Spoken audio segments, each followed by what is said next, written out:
Hello again, Struck. I am back today after playing some Chaos Bane with some Torchlight 3 for you. So yeah, I will be leveling a new hero and I've kind of decided that hero to be Sharpshooter Blood Drinker. But if someone wants to see another hero leveled up soon from the ones that I don't have on my online version of this account, do tell me and I can try and prioritize those for the next time I level up a hero. So yeah, let's go in. Let's go into the game. See what we can do with that. What? Wait, what was this? Failed to log in? Really? Is the server offline or do I need to restart the game? Never mind. I guess I stood for too long on the folding screen. By the way, I've got 11 out of 13 heroes, so after this hero I'm gonna have room for only one more hero on this account. So I'm getting close to reaching the limit. I was dreading the moment when this would when this would happen. Blood Drinker, should I make her hair red or white? Red, white, red, white, red. Let's make it red.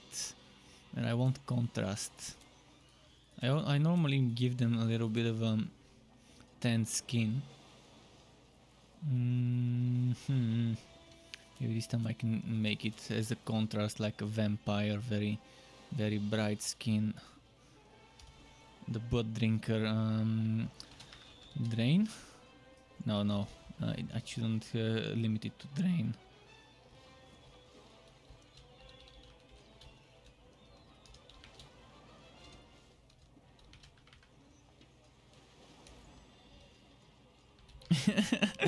Body tips. Nah, that's too. It has a bad meaning. Let's see.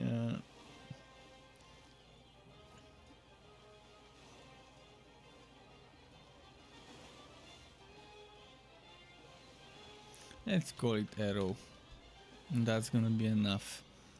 Which hair on which face? This face seems nice for a Blood Drinker. I'm thinking something that's more befitting of a vampire, something more sleek. I guess this is as sleek as it gets. Let's continue. Blood Drinker, continue. I'm so hoping that we see very soon increase on the character slots to 20, so I don't have to create heroes on offline mode. I really don't want to have to create 7 heroes on offline mode. But the time will come when I'm gonna reach 13 heroes and online, and then I'm gonna need to make more hero builds from more relic plus subclass combos in the offline mode if online mode is full, because I'm definitely not gonna be deleting heroes. Deleting heroes for me is out of the question.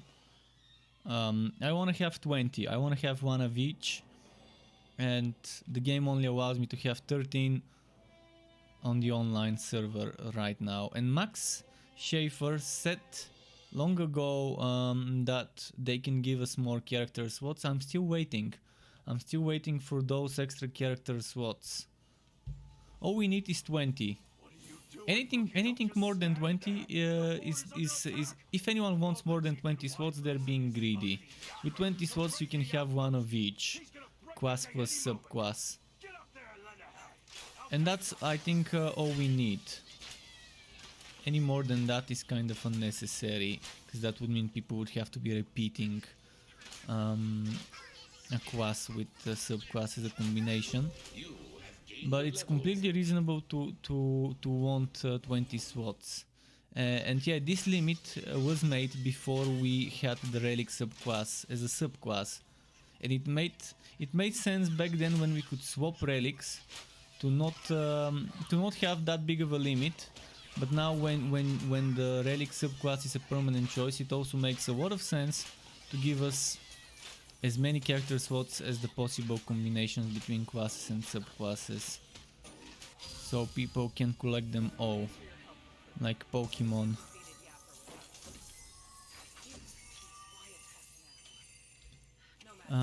And let's see, I'm gonna quickly restart my chat because I'm seeing some old messages. Makes it hard to follow. And should I take shortcuts this time when leveling up? I think I'm gonna be taking shortcuts and use explosive arrow at level 3. Shortcuts are good. I think shortcuts are amazing while you level up. Until they fix it so we can't use shortcuts. But until they fix it, I will be using the shortcuts. So explosive arrow at level 3. Don't mind if I do. Although ideally I would use the infectious shooter, but I've got infectious shooters at like level 5 and 6. And I think I've got another infectious shooter. Oh, by the way, that reminds me. Do I go spinning blade or scout's bones? Maybe spinning blade first, scout's bones next.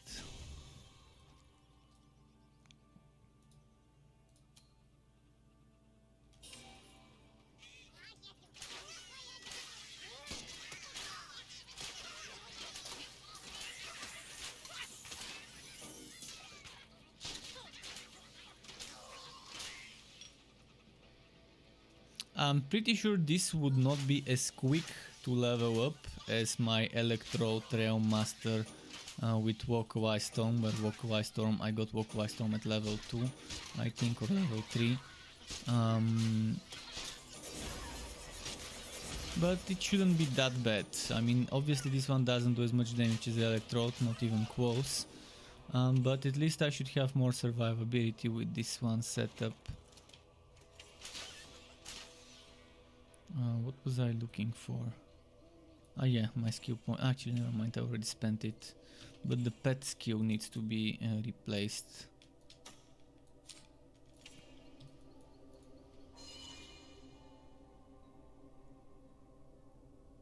So yeah, Sharpshooter Blood Drinker. People have been showing interest and asked me to make a rework of my Drain Shooter Strikes. And I'm probably gonna make it, but it's not gonna be with targeted strikes, it's gonna probably be again with explosive arrow, because I've got items at level 60 for explosive arrow. But it's gonna be flexible. It doesn't matter whether it's explosive arrow or targeted strikes.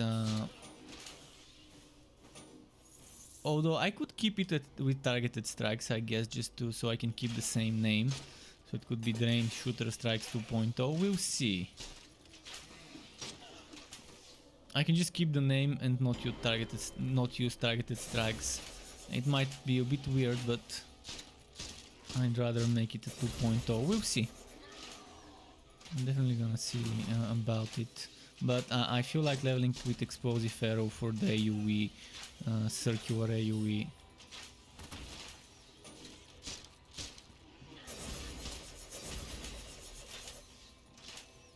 So at level 3 I'm equipping the +1 precision skills legendary item.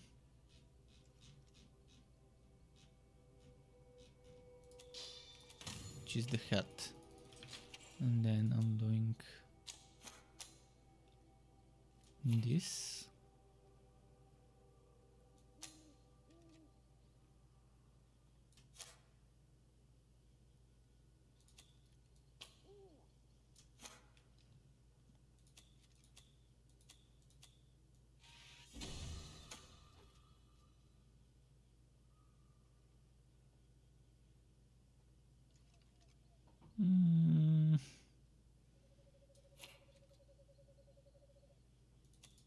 Probably gonna put this here. No, let's put it here. I'm not gonna go. I'm gonna level up with Blood Seekers, not Spinning Blade. Spinning Blade is just temporary until I can get Blood Seekers. What level was Blood Seekers? 5 or 10? 5, perfect. So we don't even have to wait too much for it.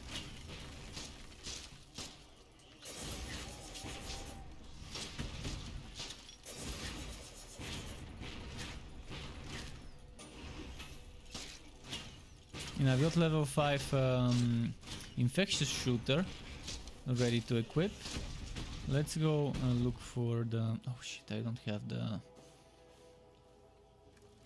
the teleport skill yet. Ghost Visage. I'm definitely gonna need Ghost Visage. So the next point, should I keep the next point? I'm definitely gonna keep the point at level 4. Yeah, so the next point I'm gonna keep, and then at level 5 I can get Ghost Visage max level, not max level, tier 1, level 3. And after that I'm probably gonna start working on Revolt.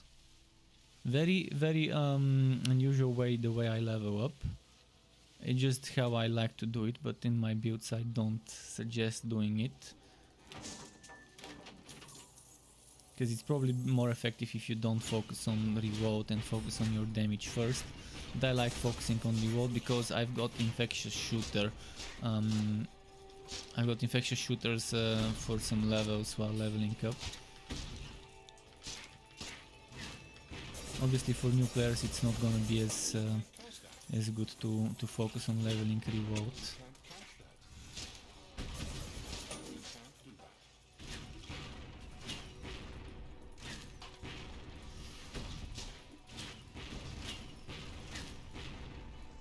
I keep trying to teleport away, I forget that I can't.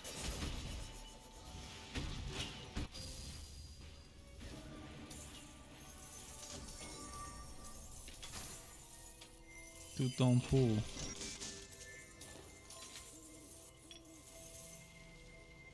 Two-tone pool. 12.9.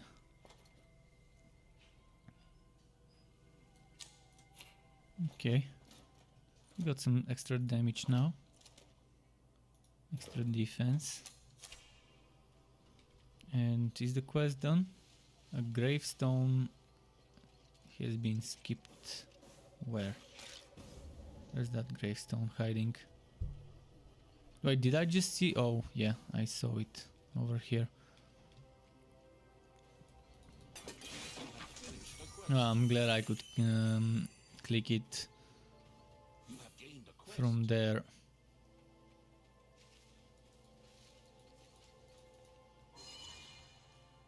So yeah, at level 5 or whenever I reach the first waypoint, I can probably go to my fort and take some stuff from the storage.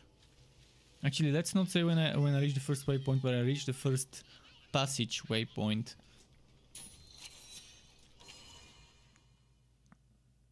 So after clearing this zone.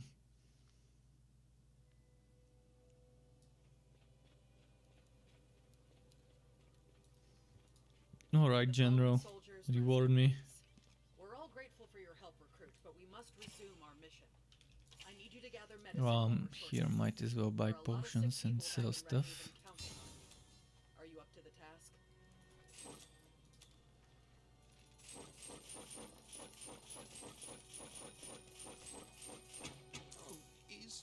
Right, moving.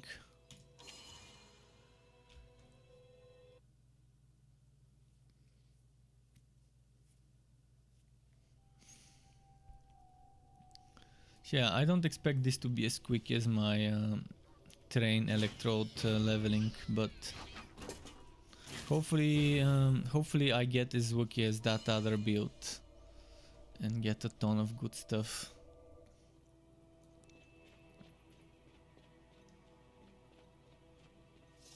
Richard Cole says, do you happen to have a website with your builds? Yes, struckquip.xyz. Just a moment, I'm gonna bring the link. Builds. There we go. Struckquip.xyz is where I upload my builds as a simple version with text and images. For some people, my videos might be a little bit longer than they want them to be, although I do have sections that people can skip through. But yeah, if someone just wants a screenshot of the skills, text of the suggested legendary items and suggested gear, on my website I upload the simpler versions of the builds. And Proxy says, hi Struck, I've started the Torchlight 3 twice from the beginning. I have a level 60 fortune, level 54 sharpshooter, but this game is so boring after the end. What's your opinion? Yeah, that's exactly my opinion. Once you beat the story and start doing Fazier is super boring. I don't like Fazier. That's why you don't see me spend too much time doing Fazier. Only some farming for items so I can wrap up my builds. I don't try to min-max to get perfectly synergized meta items. I just try to get every single item I want in my slots, but I don't try to min-max the stats on those items. And sometimes I don't get lucky and I don't even use every single item I want. And I think the one way I can get fun out of this game is to keep making new builds. But the problem is it's so boring leveling up new heroes. It's very time consuming. But that's my way of having fun with the game. Respecking all the time, changing my builds, testing new builds, leveling up new heroes so I can make even more builds with those. I have fun that way. I really hope they would add new endgame. I've been asking for a long time for a new endgame. Before even the Fazier existed, I've been asking for all sorts of endgame. And when they added the Fazier, I did tell them that one endgame activity is not enough for a game to launch with, yet they still launch with one endgame activity. And obviously people didn't like it. People didn't like how little there is to do after beating the story. I mean, the bare minimum in my opinion is two completely different endgame activities. Like take a 180 turn from the Fazier. That's what you should give the players alongside the Fazier. Last Epoch, for example, has a survival mode with the arena, and it also has a rifting mode with the what's its name? Monolith of Fates. So if they did something like that, if they did something like a survival mode or a payload mode or a defend your fort mode, something like that would have been nice. So you have something other than just Fazier. Ever since the alpha we were telling them it better not have just mapworks when it launches. And what do? Instead of making something different than mapworks, they make mapworks 2.0, which is what the Fazier is. Then they reduce the mapworks to a bare bones system and remove every single map affix from the mapworks. They remove the NPC that sells maps. So basically they make mapworks something that's just a side activity to do every now and then when you get scrolls. And then they make Fazier the only actual worth doing endgame activity. And yes, I appreciate that they've added the alpaca level, the secret alpaca level.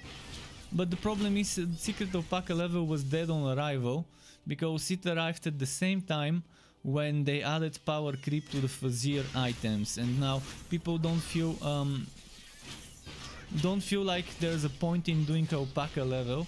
The alpaca level other than for fun, because it doesn't drop gear that's worth using on the Fazier dungeon.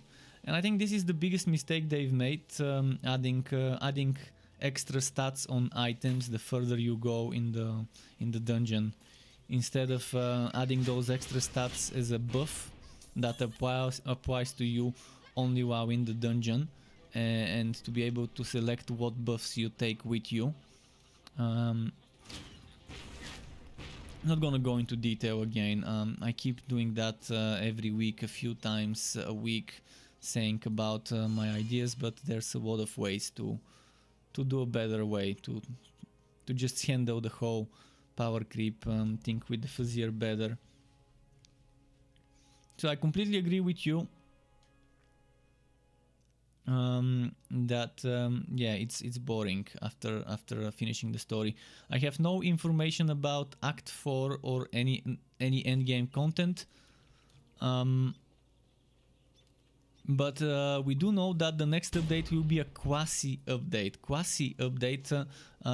I think refers to something quasi related. I doubt it will be a new subclass, I doubt it will be a new class, but most likely a class rework or a subclass rework. We will see. but they teased a quasi update with the last post online.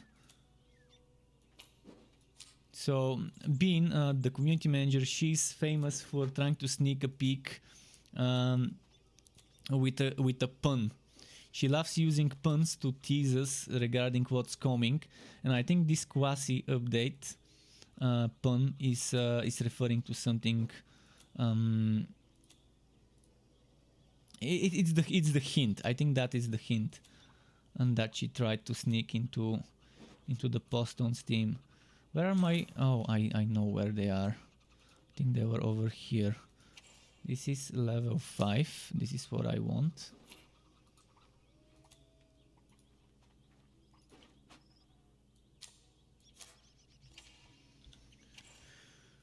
Okay.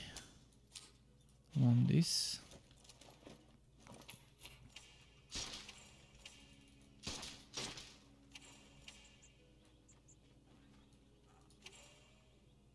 This is the level 6. Should I go level 6? Yeah, I'm gonna go for...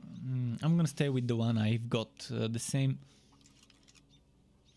damage, but it has crit damage and it has 1 to Scout's Bones. I don't want to use targeted strikes right now. Let's see some other low level items. Maybe here, or maybe here. Or maybe even here, or here.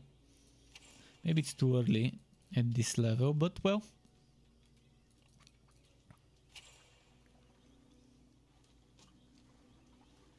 But one thing's for sure, we do have, not secret, but we do have a closed group of some of the community members on Discord and a private channel, and they use us as testing guinea pigs. So when there's a new update, we're like the second line of testing. The first line is in-house testing. The second line of testing is that closed group of people who help them test something before it goes onto the test server for everyone to try. I'm not sure if now that the game has launched they would use that second line of testing or just go straight to public realm. Most likely they would go straight to public realm, but one thing's for sure, they do try to get testing done before something makes its way to the public version. And when there's big changes, they normally gather us up for a video call or whatever it's called, conference, and they show us some screenshots or footage or something of the new update and ask us for feedback. Whether that's still gonna be a thing, I can't tell you, but whenever that happens, we still are not allowed to talk about any of the things they previewed. But I can tell you that they haven't called us recently for any of those things, so they probably haven't finished working on something major, like a new class or a new subclass or a new act. Because I think if they did, they would definitely want some feedback before announcing it to the broader audience. And I really appreciate how they approach this, how they approach the community in such a way where they have a select group of people to give them the initial feedback, like a focus group, and then have maybe some changes done to it based on that feedback before bringing it to the public as an announcement or whatever. It's good to see developers caring about what the community thinks, even though that's a small part, very, very small part of the community. You have like 15-20 people giving you initial feedback. It's still something nice. It's still better than not getting that initial feedback. It still could result in some changes made, last minute changes, to improve what's to come. So I can definitely tell you that they haven't given us any previews recently, so I doubt there's gonna be something major coming anytime soon, like a new act.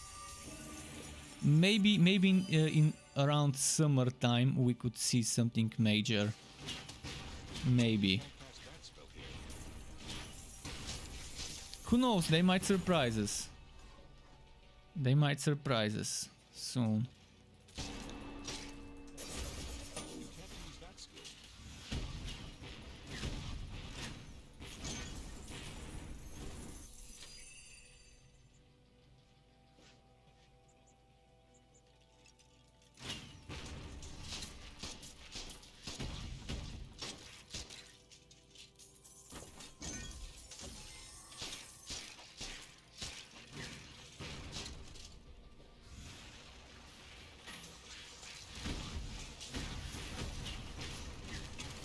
Come on.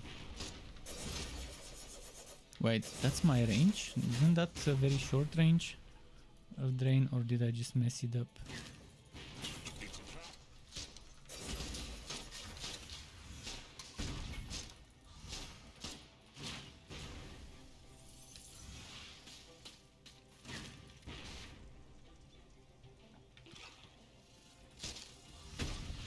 Right now I'm trying to reach level 5 before rushing ahead with the content, so I can get my mobility skill. That's why I'm doing some extra unnecessary kills that I could just skip. After I get my mobility skill, that's where I try to speed up a bit the pushing through the content.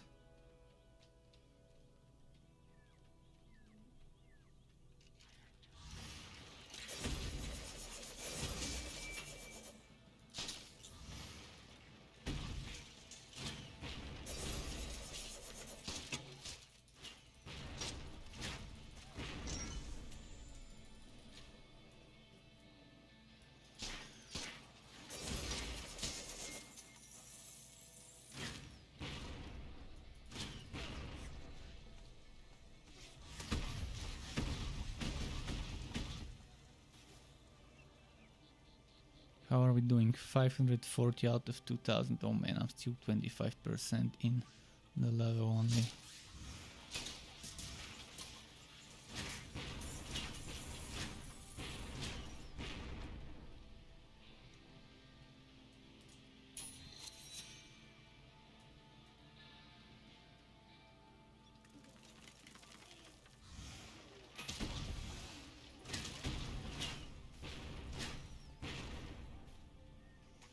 See what's going on here. Wait, that makes no sense. I should have reached the chasm around here. I've missed it. Pretty sure I've missed it somewhere on the way.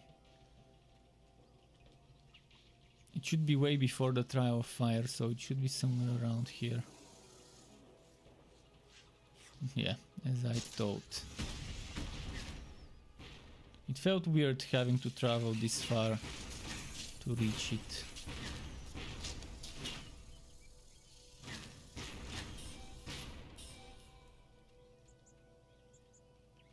Who's there? Oh, the hangry. When you're hungry and angry. When you're angry because you're hungry. That's what this this mimic, big boy mimic is.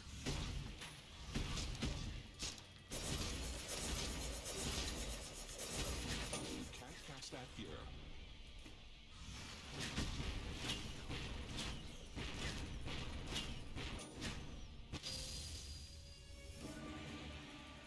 Okay.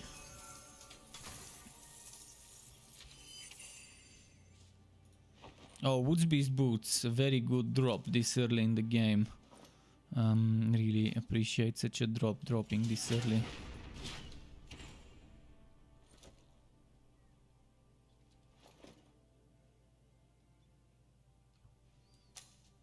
Oh, and I've got a set bonus. Oh, nice.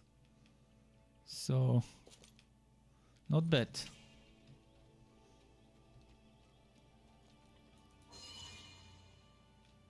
What does this do to the boots? Double the duration, I think?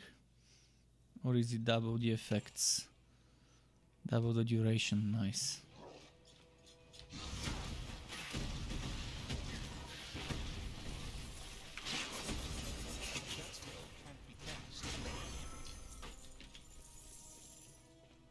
So I can max out my crit chance with the Rage and the Deadlier Strikes aura. I don't need crit chance from items now.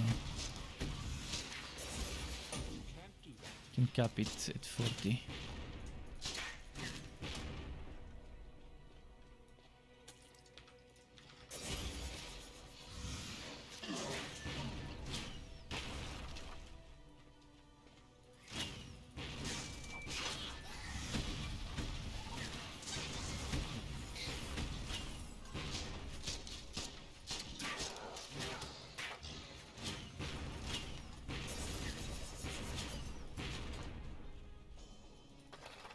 Come on.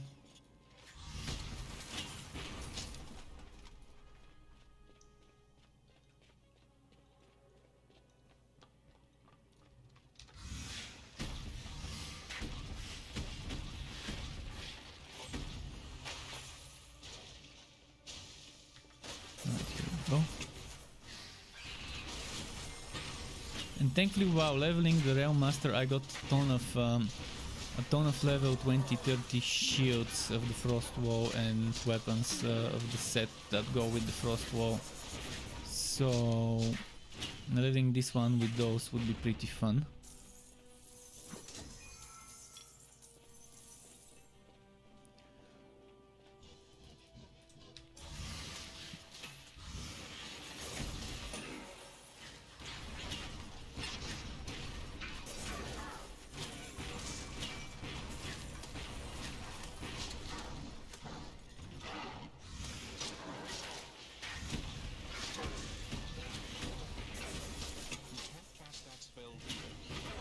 Come on, right.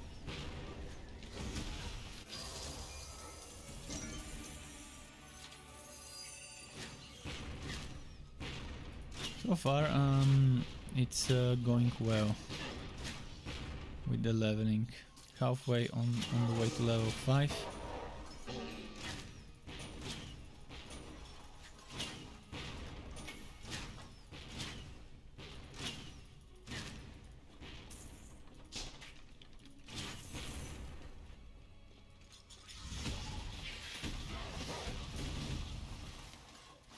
Oh, look at how many are there.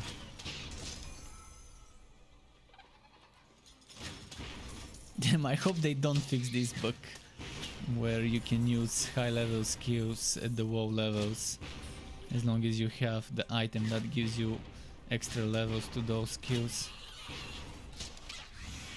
It makes leveling up so much more fun in the first few levels, having access to the level 20 skills from the get-go. I mean, yeah, obviously can't put points into them, and I'm stuck to using them at level 1 or 2, or whatever my gear gives me to that skill, but still better to have it than not have it. And Explosive Arrow is just amazing to level up with in the few levels, in the early levels, because of the mechanic of the projectile, how it hits, how it travels, the range. It's very snipey. You can attack enemies that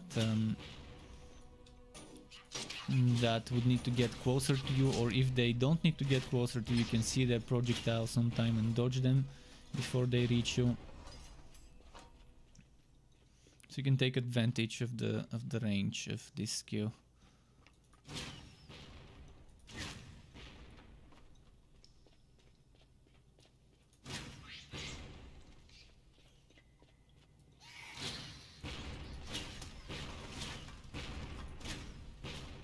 Let's see.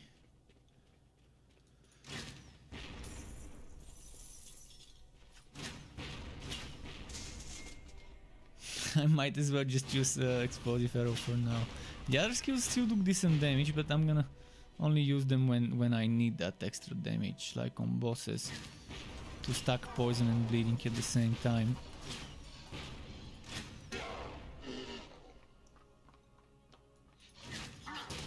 Like here.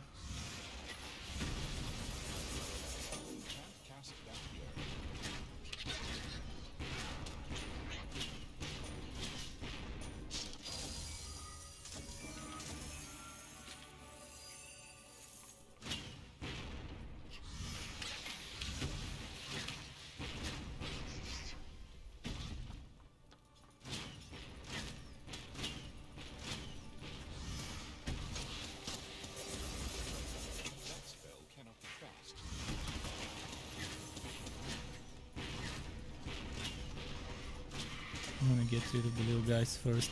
Because they're ranged. This guy can kite.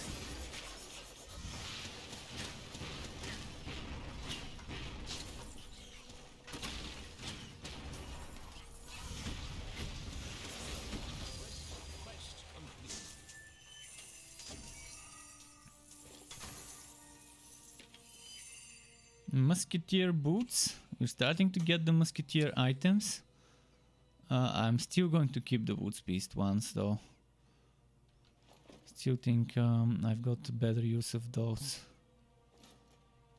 For the time being at least.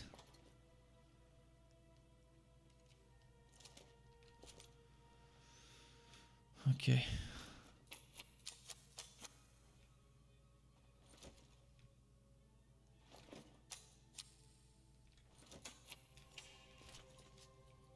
So close to level 5.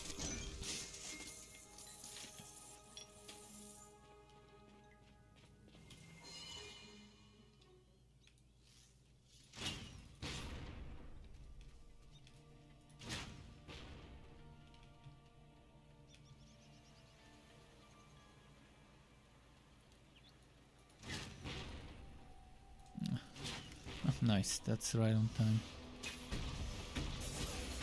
Can't cast that here. Can I kill it before it reaches me?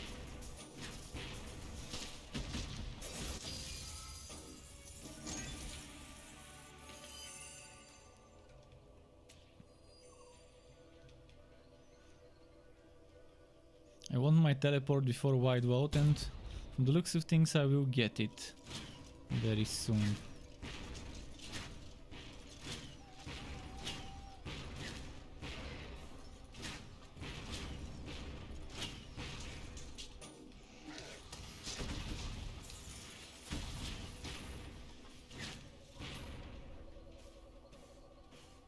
Let's get some enemies to spawn.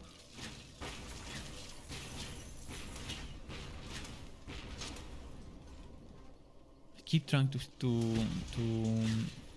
use blink. Ghost visage. Muscle memory.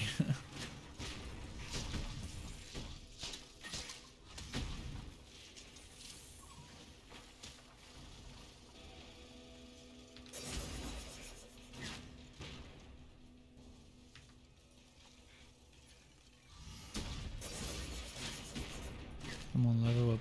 So little left until the level up. Come on. I want a group of elites, a pack of elites to spawn. Your pet has returned.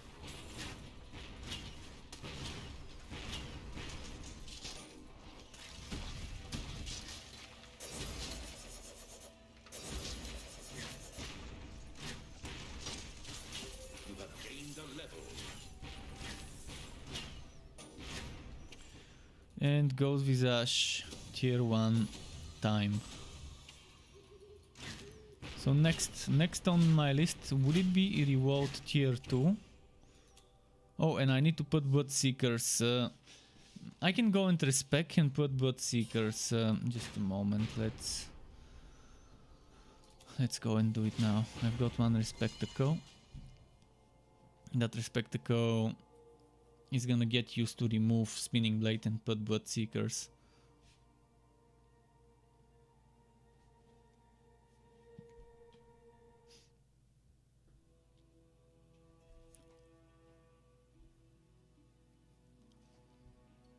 Come on. Load up.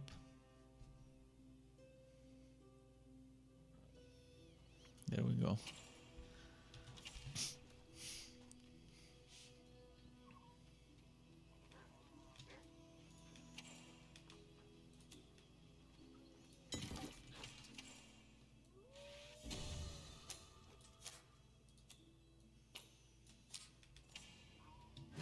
Okay.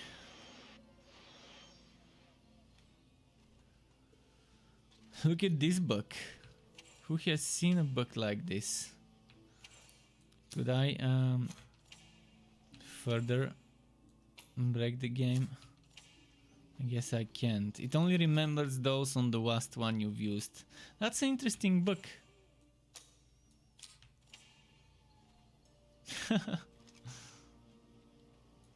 I wonder if I can get the same to happen with revolt.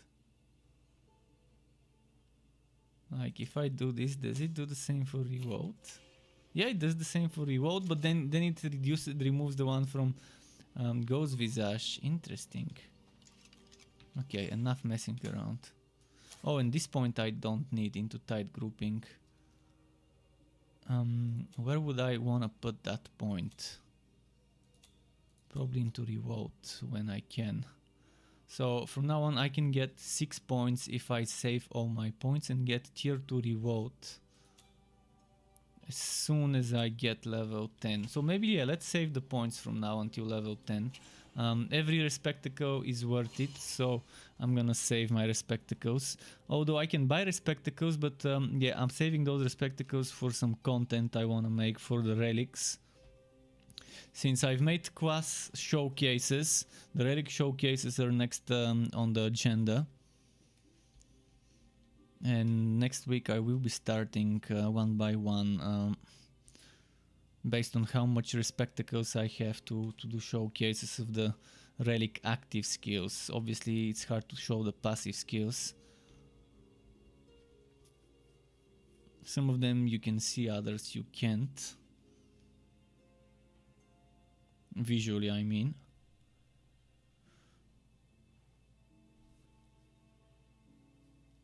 Things like Lightning Strike are easy to showcase. The walkdown says, going to give this game a solid try, and are there any sites with builds for this? Yes, I've got my own website for builds. I'm not sure about others. But I've got my own website, struckqup.xyz, and now obviously I didn't have a waypoint ready, so not a fan of this, having to go back. But yeah, on my website there are builds, on my YouTube channel there are plenty of builds as well, and I'm constantly trying to rework some old builds. In fact, I'm leveling this hero because someone requested a rework of the Drain Shooter Strikes setup. So it's time to do that, to rework it. The Drain Shooter Strikes setup. What build I would recommend for a beginner? Anything with the Electrode or Flaming Destroyer is good.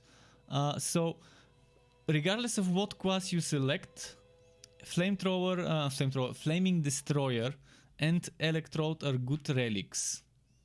I personally am a big fan of the Electrode, but also a decent fan of the Flaming Destroyer as well. I just prefer the Electrode more, but it doesn't mean that it's better or worse. Bane is good if you're doing a train Realm Master, and I would suggest stay away from melee Realm Masters, from Slammer Realm Masters. They're kind of underpowered right now after some changes, some nerfs to the class. So just stay away from Slammer Realm Masters, the rest are fine as a class. Should I level in single player or multiplayer? See, multiplayer can be played solo, and multiplayer heroes cannot be played in single player offline. Basically, single player is offline. The heroes from single player are separate from offline. You can never play a single player hero with others. If you plan on playing with others ever, then obviously level in multiplayer. If you will always play solo and you want faster loading times that don't get affected by the server, and if you don't want to have to always be online to play, then you can play in single player. I think they need to make single player renamed to offline mode. I think they need to make them online offline mode to have a clear distinguishing explanation that one is offline, the other one is online. Because some people would start on single player not knowing that single player refers to online, and that the characters stored on single and multiplayer are stored in different things. They either need to explain it with text on screen, or they need to just rename it to something that's more obvious. because it's been causing confusion to a lot of people. I've talked to people who had no idea that that's how it does. But yeah, multiplayer is the way to go if you want to play with others ever. If you plan on eventually playing co-op. The loading times are longer because the server has some problems communicating between servers and the way it loads certain things. And that's the only downside, I guess, to playing online. That long loading times and some rubber banding every now and then could happen. Basically anything that's server related is the downside. Any server related problems are the downside of multiplayer. Apart from that, everything else is better there because you can play with others. You can get some special rewards that you can get on single player when they send us some holiday rewards and stuff like that via the mailboxes.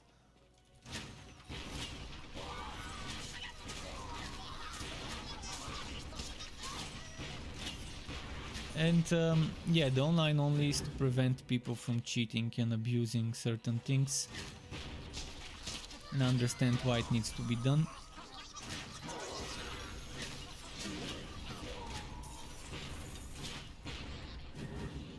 And why it needs to be separated from the offline.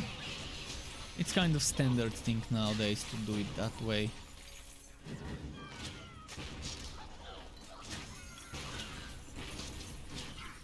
Yeah, for now my priority to level up quicker would be to max out reload as quick as I can.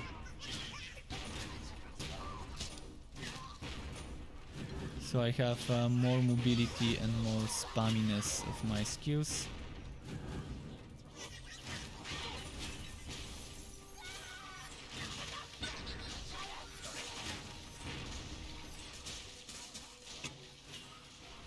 I'm gonna be getting Kimbu Relic at level 20.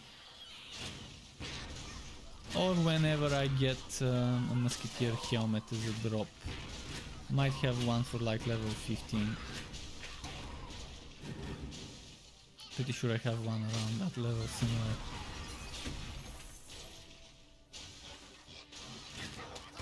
Electrode Sharpshooter is definitely fun and there's many ways to play it. I do suggest Walkawise Storm. Walkawise Storm seems to be the better version for DPS.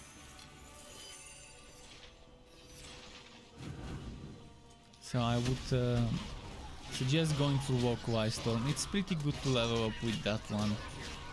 You get Walkawise Storm as early as level 2, which is pretty decent.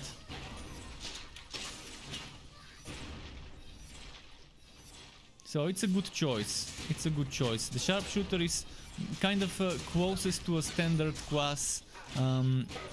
See, the mechanic is not that restricting. The Sharpshooter mechanic is not restricting. Like for example, let's say the forged mechanic with steam and heat building. So you have to kind of manage those resources.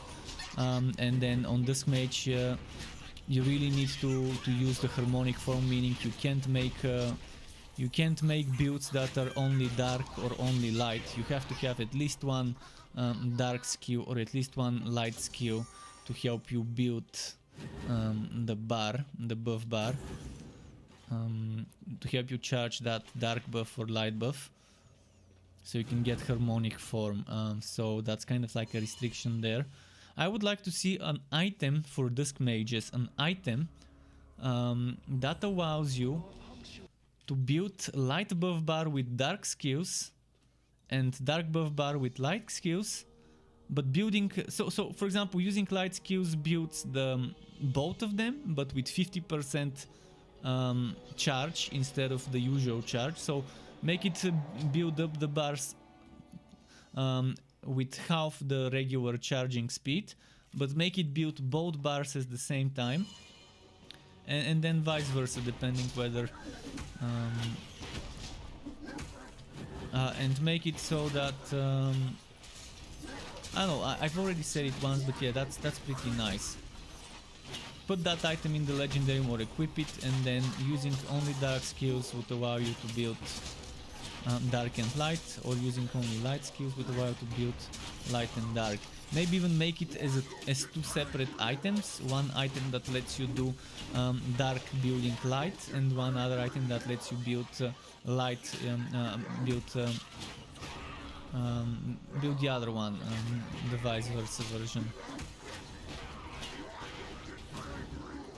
It's gonna be nice to have some things like that, because people really want to make a full dark build or full light build, but right now you can't.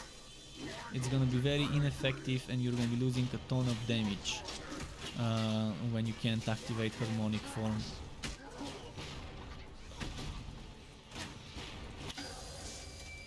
So the Sharpshooter definitely doesn't have something that restricting as the Dusk Mage. As for the endgame is basically, think of Wosen. It's like a copy-paste of Wosen's endgame, but slightly different with a twist. So you have 251 stages, and you have checkpoints every 4 stages. So at level 3, then level 7, then level 11, then level 15, and so on, you fight a mini boss or a boss.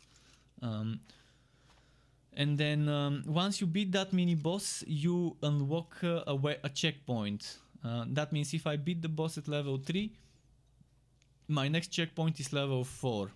If you die at level 3, you go back to level 1. If you die at level 2, you go back to level 1. If you unlock level 4 as a checkpoint and die at level 5, you go back to level 4. The same goes if you die at level 6 or 7, you go back to level 4, which is your last checkpoint. And yeah, there's 251 of those stages, and they get stronger and stronger. The enemies get stronger. They get more affixes, monster affixes. And you get stronger items, which is super bad addition to the end game. It makes sense now because we don't have other end game, and people might like it, getting stronger items the higher they go. But I don't think this should have been connected to items. I think this should have been completely separate from items, so that those items could be useful in any other activities, like the secret alpaca level, for example. Or so that items you get from any other activities would be equal to the items you get from the Fazir. Because right now, in the Fazir 251, you get items with 118%, 118% more stats. So if it had 100 damage, it would have 118 more, so it would have 218 damage. So if a level 60 item has 100, level 60 item with 118% damage would be 218. So some stats cannot be boosted by this. They kind of rebalanced it because it was getting silly. It was giving people extra sockets and stuff like that, which was very overpowered, and they fixed it. Although it's not completely fixed because, well, you can still get items with you don't get the extra sockets on the items visually, but the stats remain. But I'm expecting a fix for this soon, so we'll see how that plays out eventually.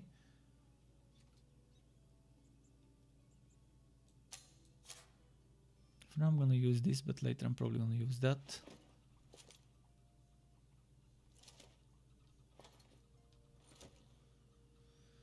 And maybe this one for later. So yeah, for now it's good that we have that power creep, but I definitely think it was a very bad move. Oh, and then there's another game within the game, forts. People can make forts, and you can see there's different levels of elevation. So you can make things like stairs and stuff like this person has done, which is pretty nice, having multiple floors of stuff.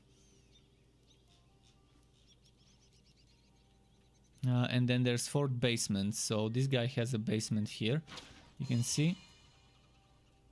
And there's all sorts of things like storage and whatever else you can think of. So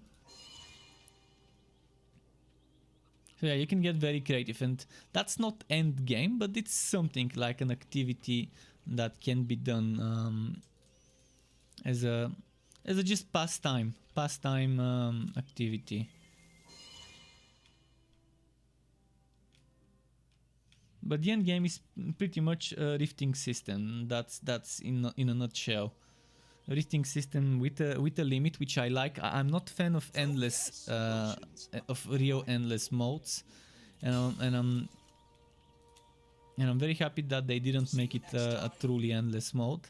Although I think 251 stages is a bit too much, and originally they were planning on making 100. And then decided to make it 251. And I think if they stuck to 100 stages, it would have been a little bit better. You can't do that. But yeah, right now it's completely boring. Whether you're doing low level of the Fazir or high level, so whether you're doing Fazir levels 30 or 230, the only difference is that you get stronger items and you get more stats, and the enemies get stronger because they get more stats, but in a nutshell, it's exactly the same thing. You're doing exactly the same thing. The enemies don't become smarter. The enemies don't start using more skills the higher you go there. There aren't any stronger enemies that only appear at the higher stages. The only difference is maybe an extra affix, and that's it. And maybe extra 2 affixes at the end, which in my opinion is pretty boring. You're just pushing the numbers a little bit higher.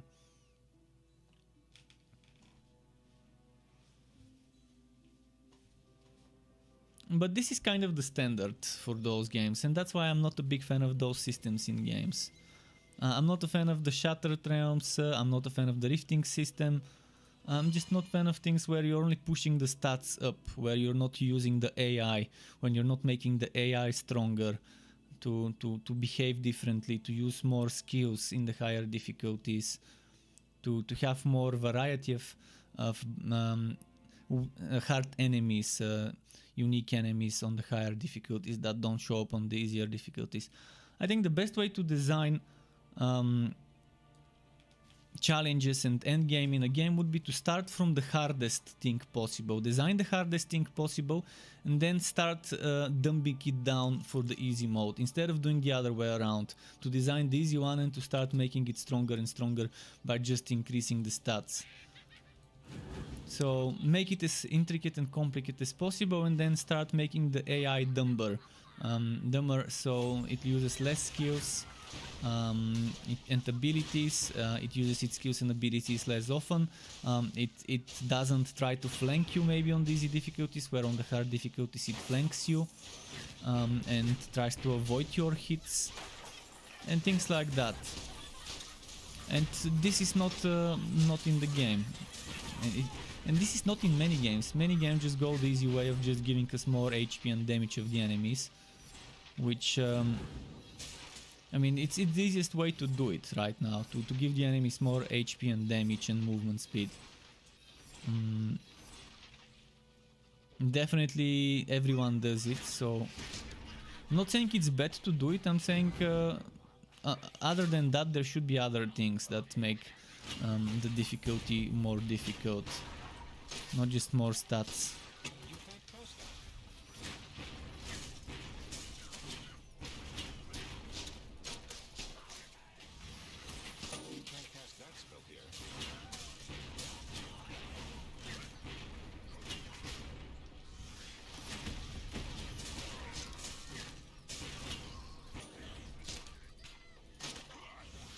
Come on.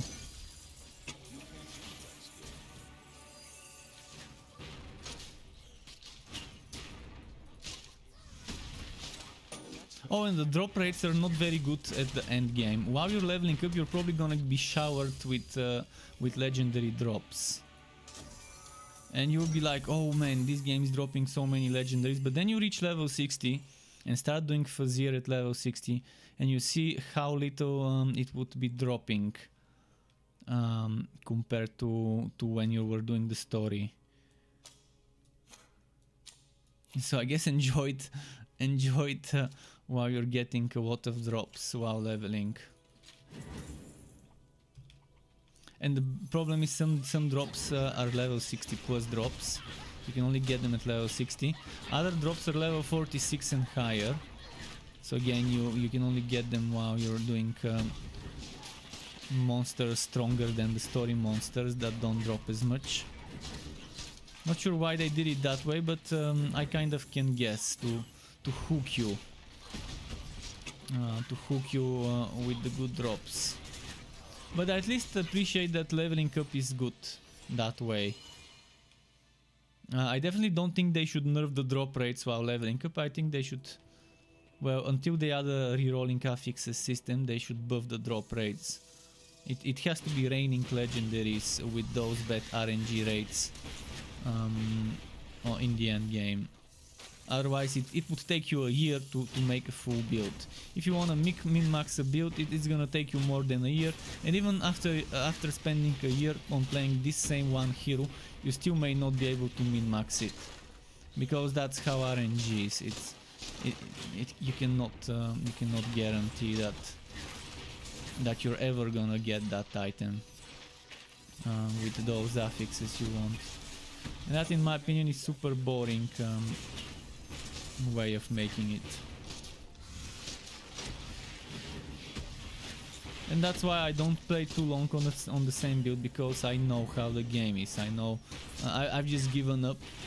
I've given up on trying to fully gear up and get the best affixes I want on my items. And thankfully I don't need the best affixes on my items to do the end game I need to, because I don't want to do the best end game the end of the Fazir.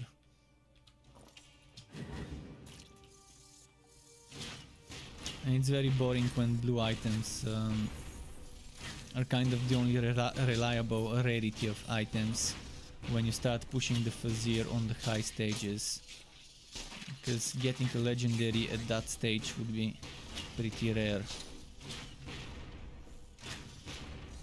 let alone the one you need.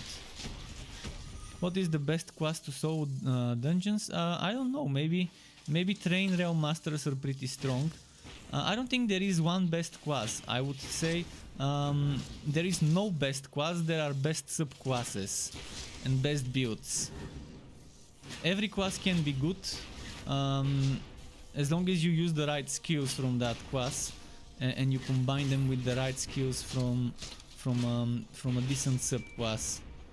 So Electrode and Flaming Destroyer are good on any class. Bane is very good on train builds with the Realm Master. So those are some good choices. So whether you go one class or another, as long as you avoid Slammer Realm Masters until they buff them up, you should be fine with Electrode and Flaming Destroyer, or with a train built on the Realm Master with Bane.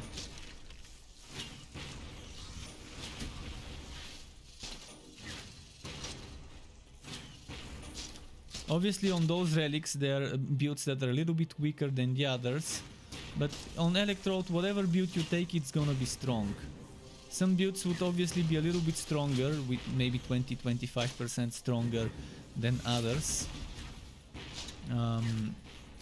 roughly. But it doesn't mean that the other build won't be strong.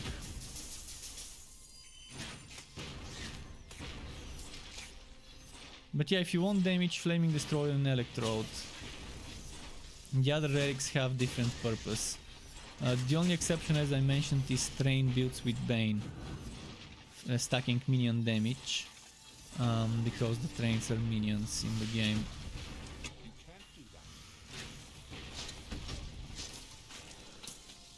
Did I miss any comments? How close do you have to be to the enemies for Electrode to work? Oh, that's different. It depends on what skill. Electrode has multiple skills.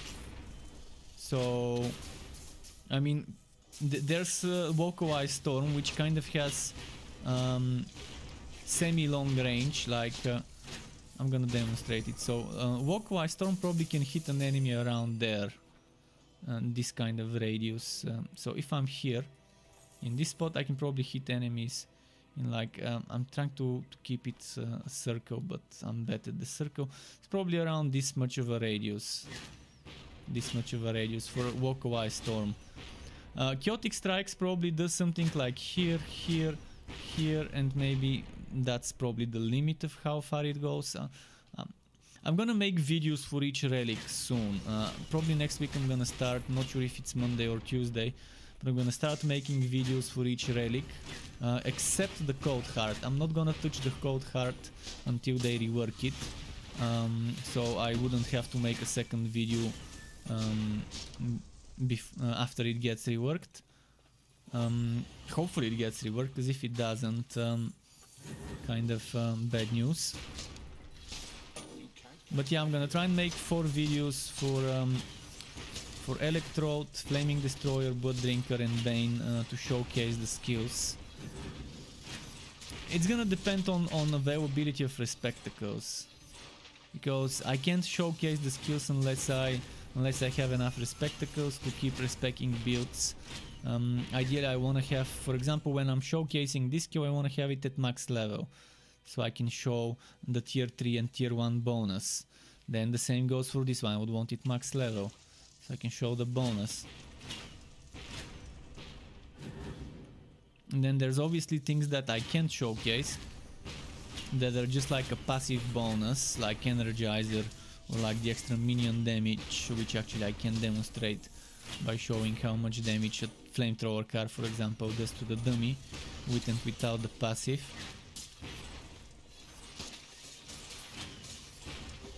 Level up.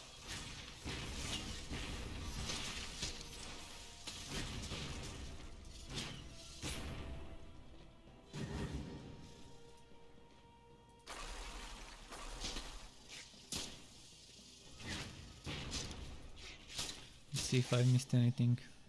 I don't think I've missed any chat now.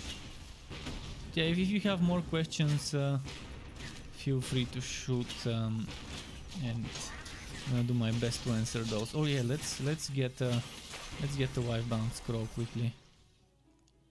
I could use some wife bound scrolls this early in the game, because I'm still in the phase where I'm constantly leveling up and constantly changing items.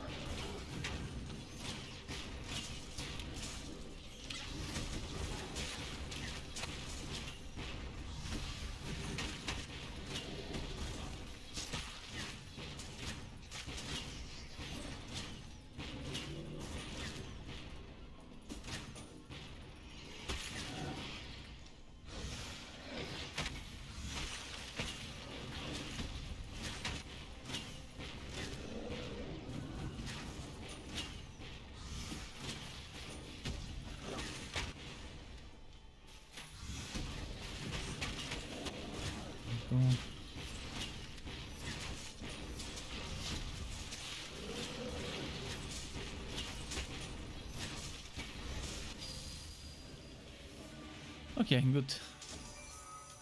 Give me a wife bound scroll, come on. Oh, into the spectacle. Good. Always nice to have the spectacles.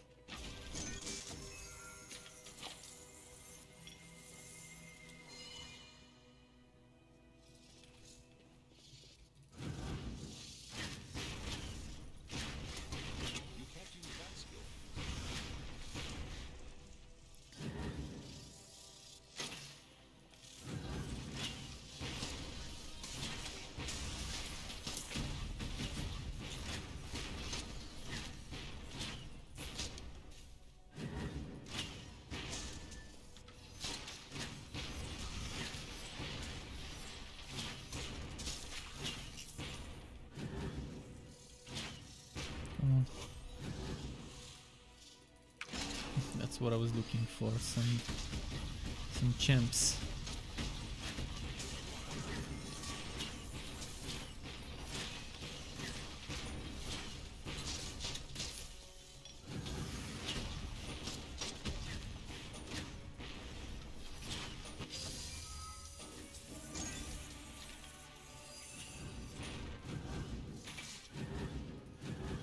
Okay, I can probably skip some of the content and run ahead over there.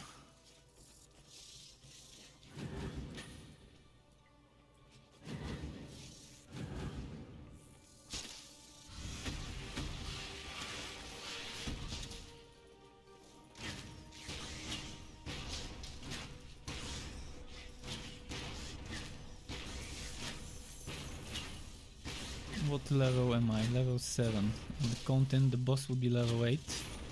That's fine.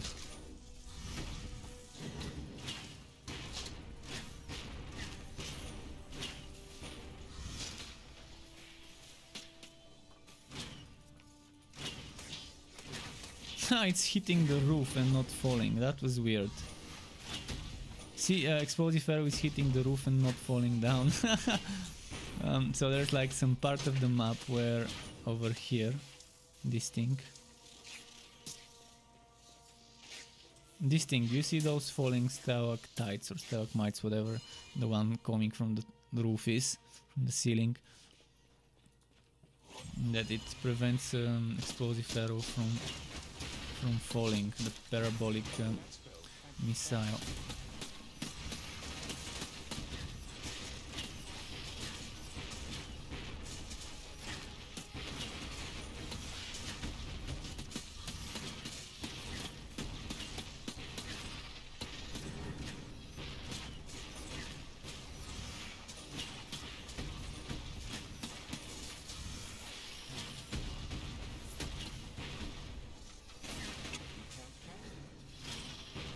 Come on.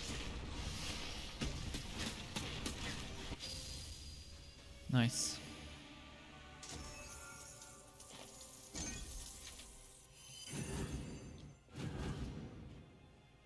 You have my gratitude, dear hero.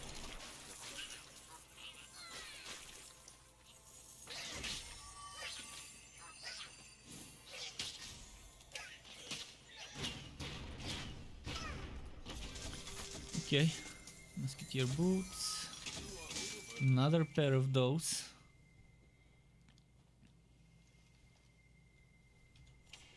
Let's sell this. I think it's time to get rid of the infectious shooter. I've just over leveled it. Maybe this one is 14.5, and if I wife bind it, it's gonna get even better. I really hope I get a musketeer shoulder. Really hoping for a musketeer shoulder right now.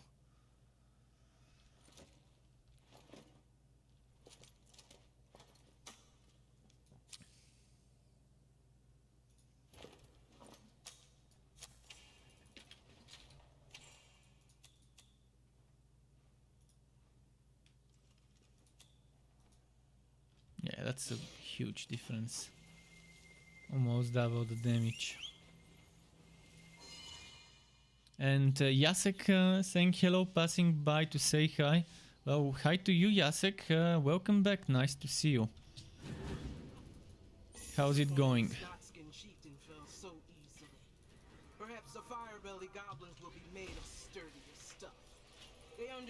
No more missiles with that, but still the damage is good. Turns out I'm fluent in fire belly.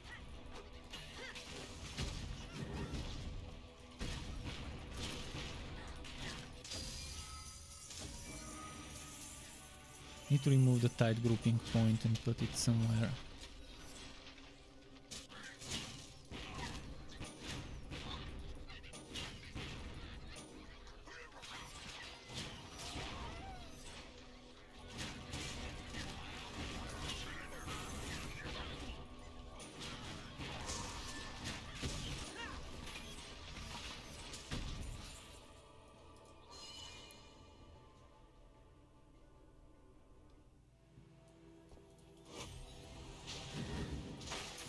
Probably gonna remove the point from targeted later when I'm leveling 3 volts at level 10, and I can get it straight to level 7.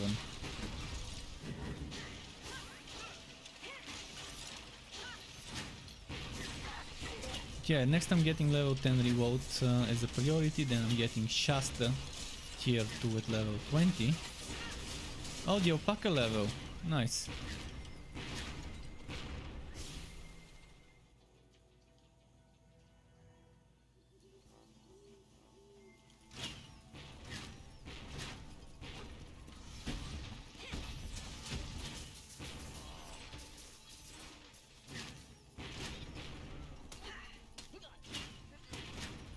Your pet has arrived.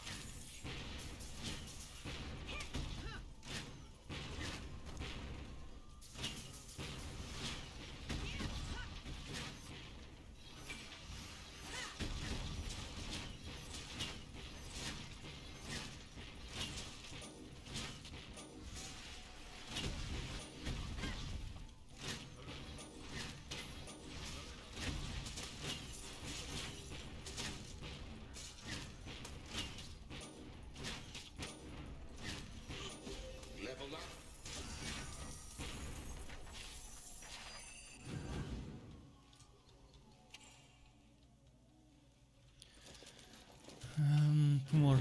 Two more levels, and then I can start spending points.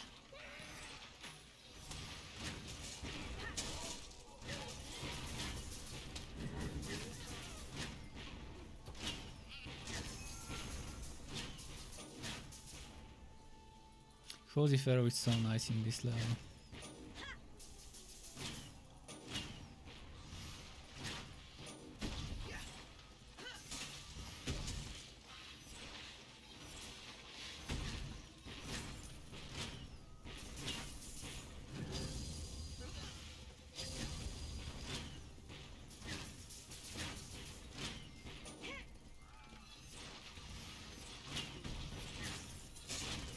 Okay, there we go.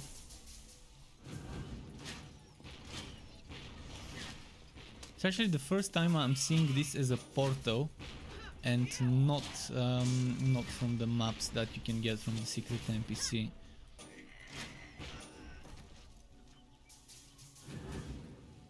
And it's a good source of 5 bounce scrolls to come here, so pretty nice while leveling up to visit it. The sound they make when they're charging, like some squeaking sound. Wee! Weak! It's as if they're saying weak. Weak or not weak, regardless, they're getting wrecked.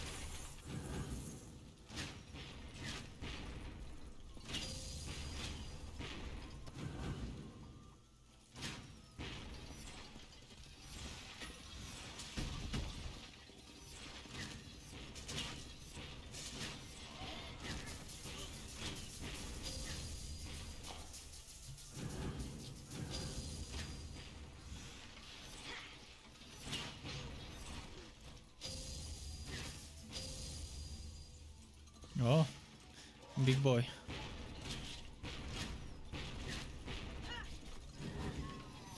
Big boy wants to get spanked.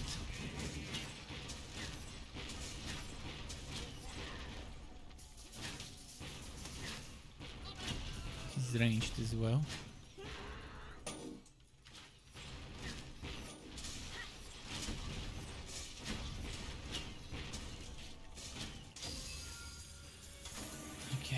Oh, Frost, oh yes, yes. This early in the game.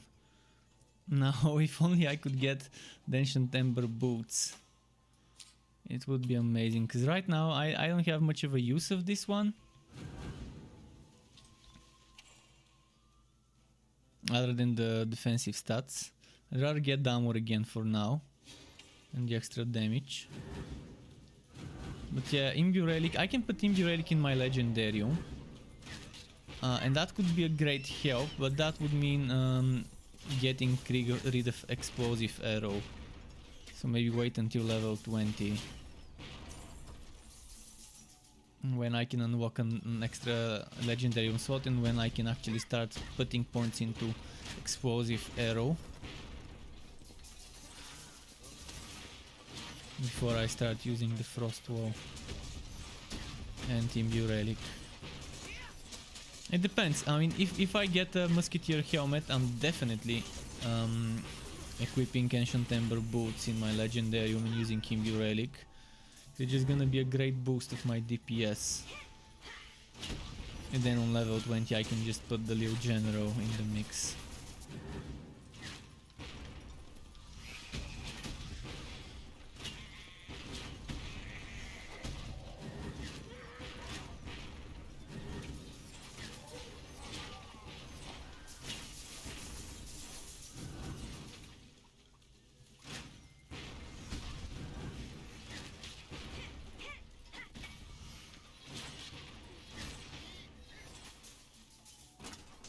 Give me a potion, come on. No potion.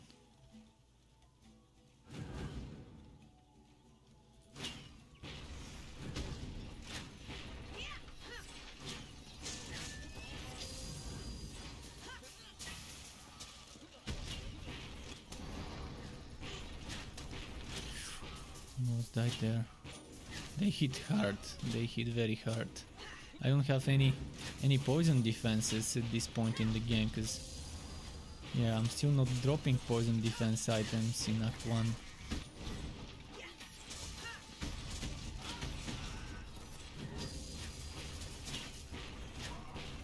Thankfully physical works against everything, but how's my physical defense? 41. Oh, it's not so bad. For my level it's actually very good.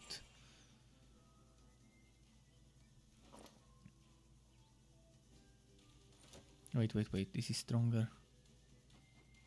Definitely. Oh, chance to freeze. Oh boy. I'm loving this.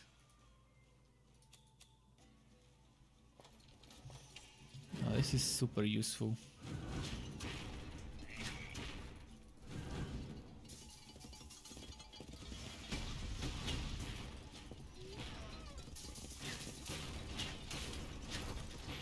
Can't say I'm not a fan of the chance to freeze. Every build could use a chance to freeze affix in the gear. Makes things easier to be able to freeze. It only doesn't work on bosses, but that's fine. For mobbing it's just an amazing affix to have in your setup. So this one I don't think I can freeze it. It may be a mini boss for this map, but it's immune to freeze. Fully immune. And it makes sense though. Would it be OP if I could freeze this one?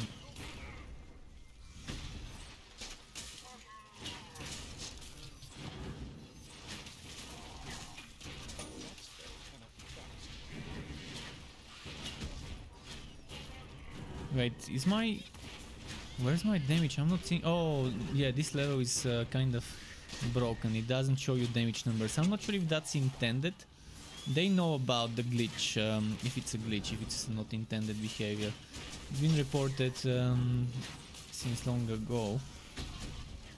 Oh boy, look at how many, oh.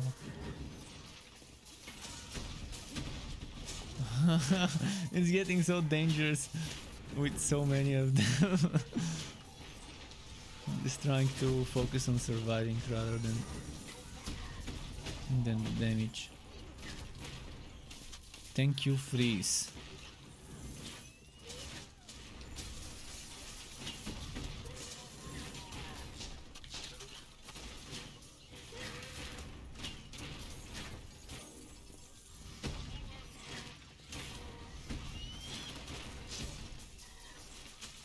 You can't cast that spell here. Can't use my explosive arrow.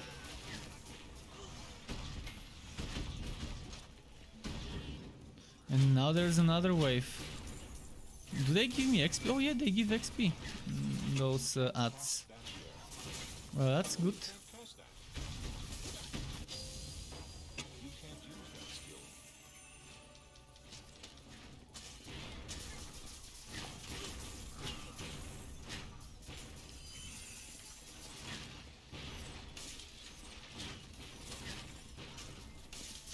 That spell cannot be cast. You can't cast that.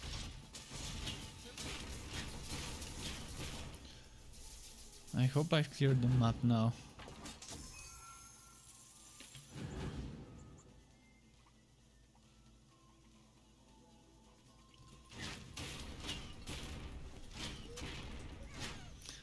Not sure if I wasted my time here, but it had to be done. The first time I find it as a portal, not as a scroll from the NPC.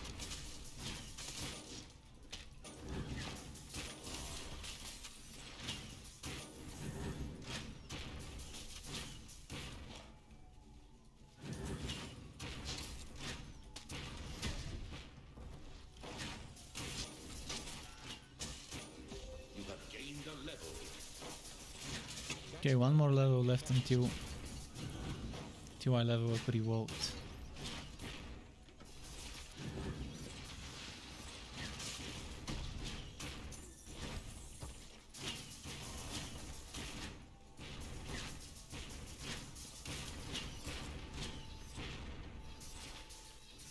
Okay, enough of this. I'm gonna leave this place.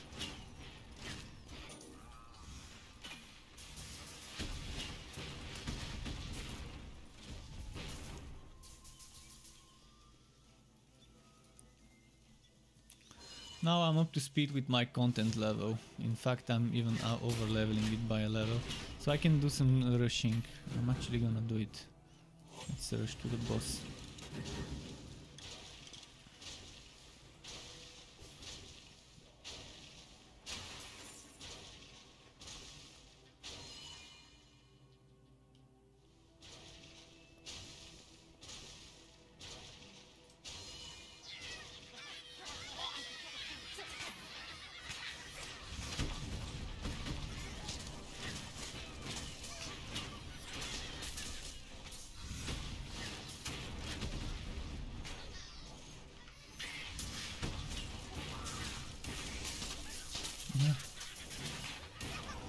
Do the ads give me XP here?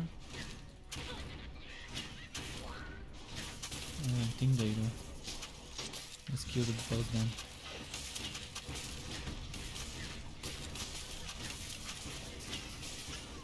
Yeah, the ads don't give XP. Okay, so focus on the boss.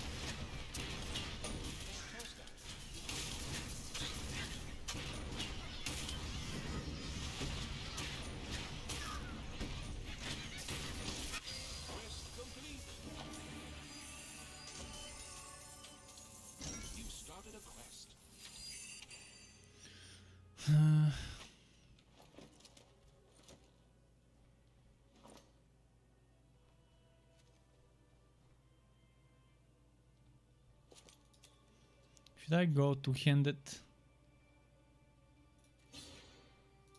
I'm gonna play a bit with the two-handed.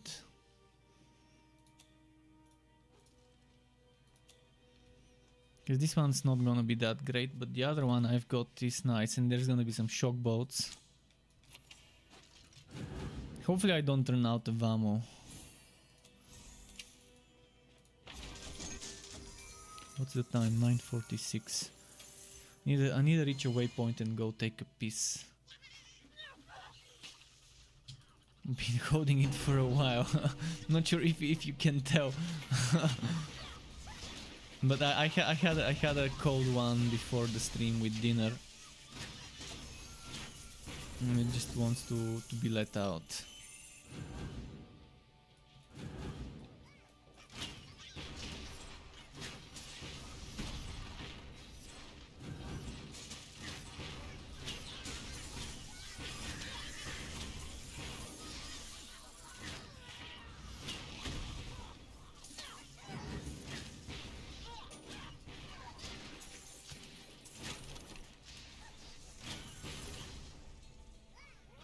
Waypoint, nice.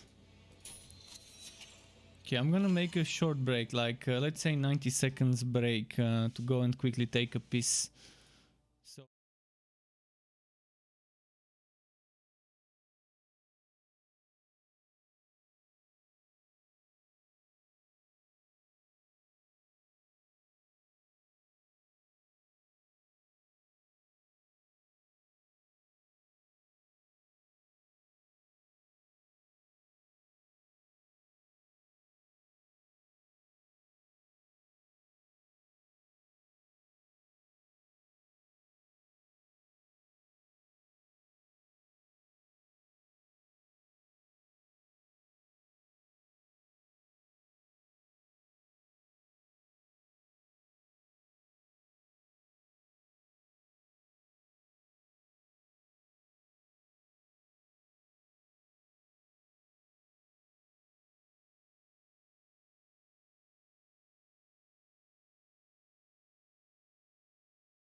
And here we go. I'm gonna drink some water as well.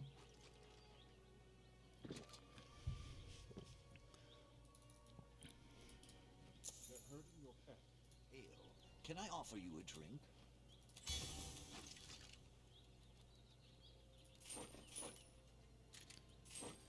Okay, so far so good. Do I need potions while I'm here? Yeah, let's buy potions. Just For your little friend? better be stocked up. Is And what level do I get?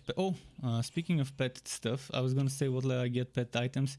Speaking of pet stuff, I can get another skill.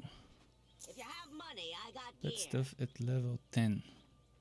Okay, level 10. I have to remember. I probably have some low level pet stuff in the warehouse. I'm gonna check it soon, not immediately. Recruit, Maybe at good level job 10, on maybe rescuing level our 11. We'll officers. see. It appears that Yapper is Yapper's quest. Okay.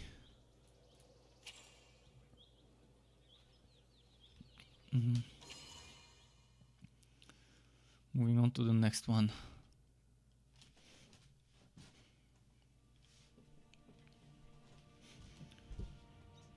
So what's here? This way. The walk down says, "How do you respect?" Oh, you respect with things called respectacles, and basically you get respectacles. I'm gonna show you what a respectacle is. You can get them from contracts. You can buy them for 2,500 gold coins, and you can also get them as drops from bosses, boss chests, etc. So this is the respectacle, which I couldn't get. Just need to make some room for it.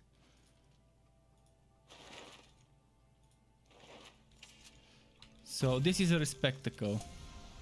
As I said, it can drop. It can be obtained through completing contracts, and you complete contracts by getting fame, which you get by killing champions and bosses and completing quests.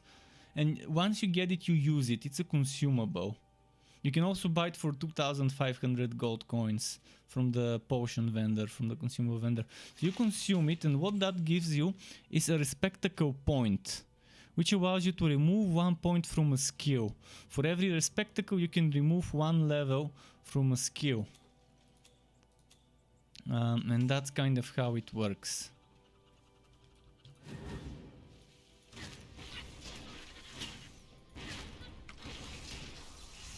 So there's multiple ways to obtain it nowadays. But there is no full respec, just the respectacles kind of thing. It's like Orb of Regret in a way. But yeah, kind of different. How you use them? You have to go to a skill station. In your fort you can craft skill stations, 1 for every class. So you have to access the skill station of your class. When you interact with it, you're gonna see a red. You're gonna see this red light, not light. This red. I'm gonna show you after this fight. Just want to make sure there's nothing that can kill me. I'm gonna show you what you can expect to see. So, did you see this? This red thing, the red icon. See, this is the skill points are like this thing, but red. And you're gonna see this icon next to the skill. Every skill where you have points spent into, in that corner, you're gonna see it on the top right corner. I think it was top right, or was it here? Maybe it's the, yeah, I think it's top right, not top left, but top right corner. In any case, whichever corner, in one of the top corners, you're gonna see this red symbol, and you can click it, and that removes one respectacle from your storage and reduces the skill by 1 level.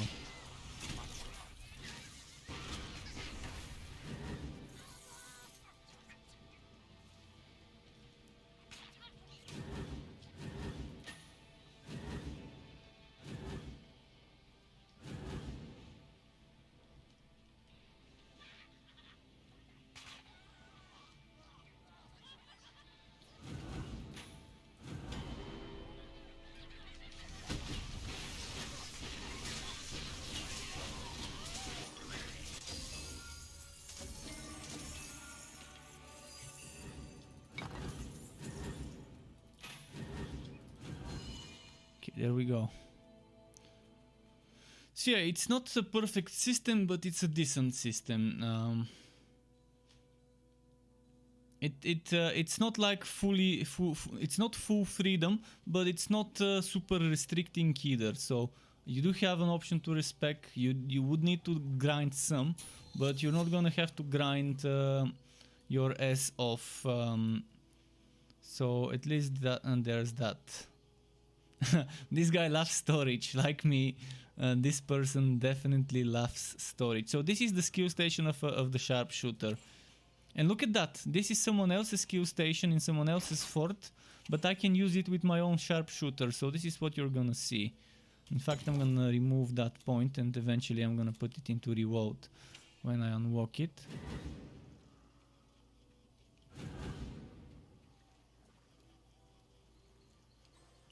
See, when it comes to minimalistic forts, this one gets top marks from me. It has just the essentials. Dummies, skill stations, and wardrobes. You don't need... Oh, and enchanters, outer style station, and this. But yeah, that's just the things you would need. Obviously, there's the Fuzzier too. But you see, this guy doesn't have one unnecessary thing in his fort. So everything that provides you function, the pet shelter... Can I access their storage for sharpshooter? That would have been OP. So yeah, you've got the storage, and that reminds me, since I'm here, might as well check the storage for something nice.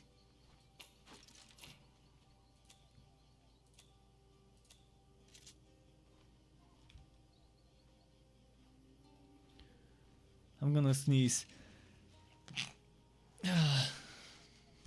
Okay. Shotgun car, chance to walk, or I'm gonna go for the one with more defense, and then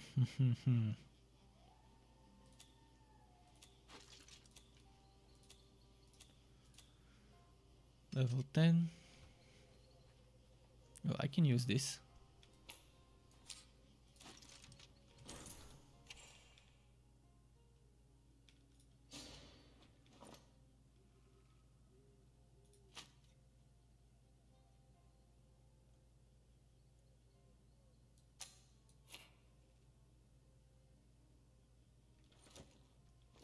So, do I want to replace this? More defense. Am I doing electric damage?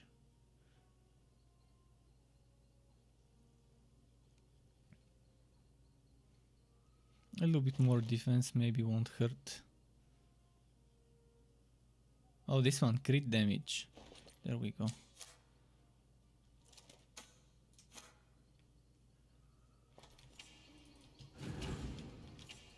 Let's keep moving.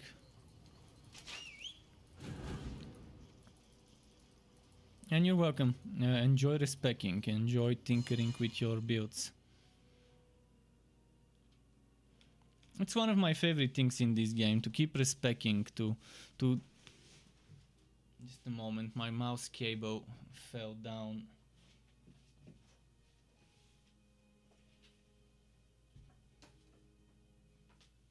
Accidentally knocked off this mouse cable, so I had to put it up.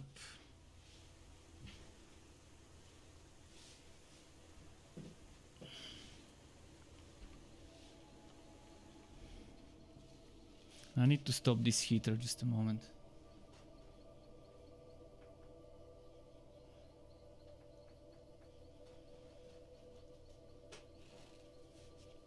Okay.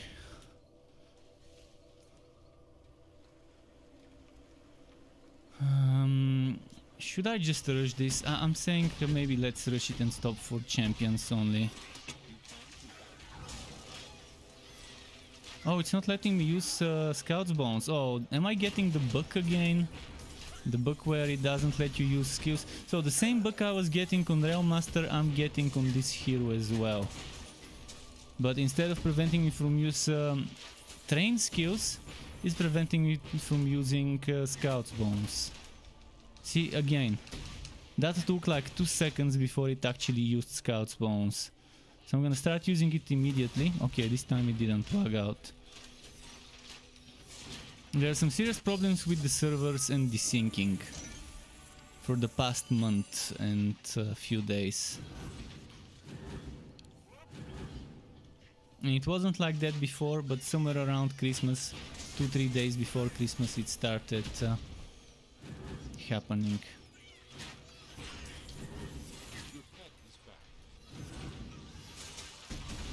It's probably just a coincidence, but that's when the sales started. But when I look at concurrent numbers, it doesn't have as much people online on Steam right now, and unless somehow the console servers are connected to the Steam servers and are maybe on the same rack. Unless that's the case, I don't know why it could be happening.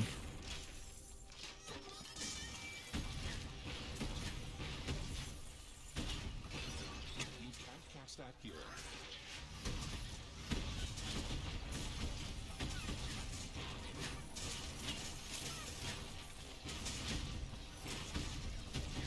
I've got enough wife-bound scrolls, I'm not gonna get debated into this one.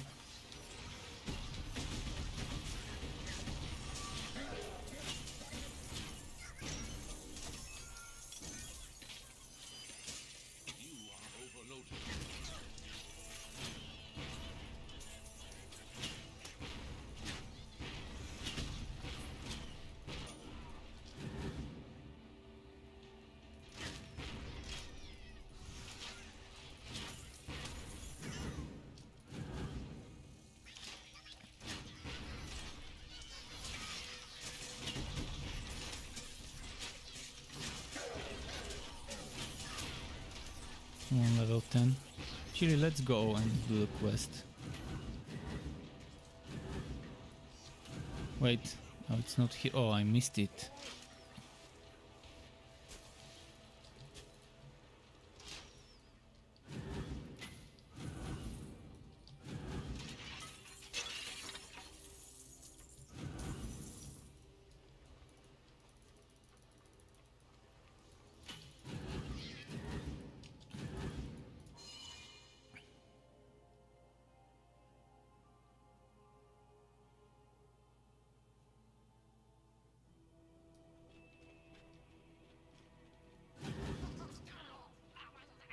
Come on.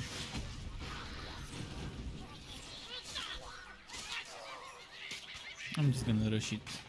Only stop for the elites.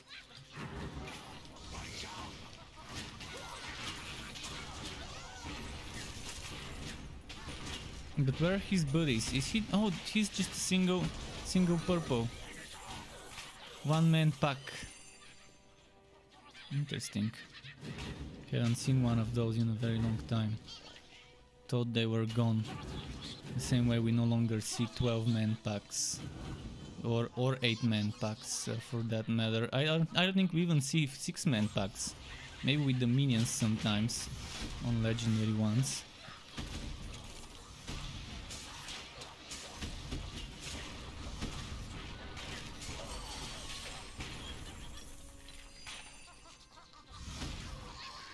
This is 4 minions, one boss man, but that's still 5, not 6. I think that's probably the limit. There used to be a time where we could see 12 or 8 enemies on a pack. Those purple ones.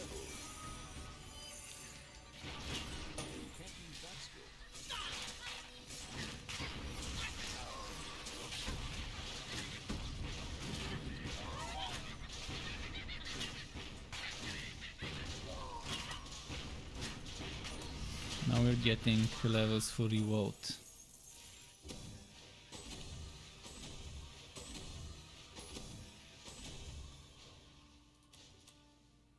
And maybe 1 point here.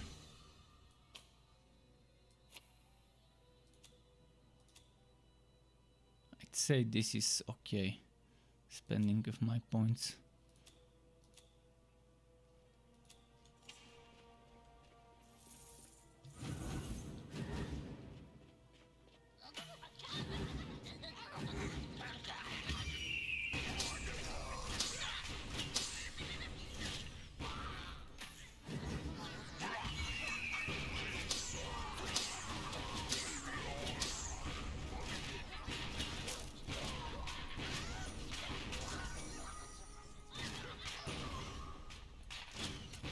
I wanna test something.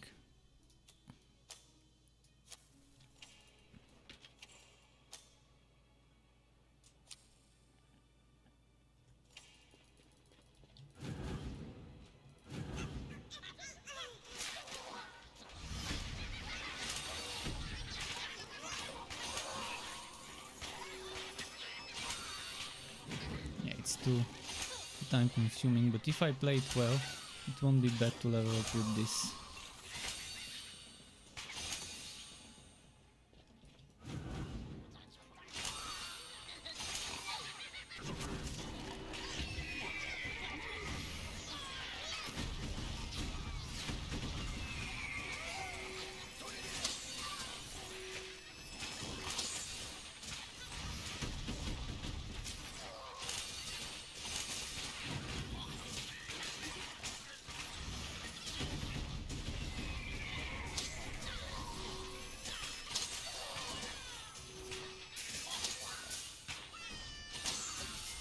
Definitely prefer leveling with explosive arrow, but I wanted to try it to see how it would feel using this early in the game. The scatter shot skill.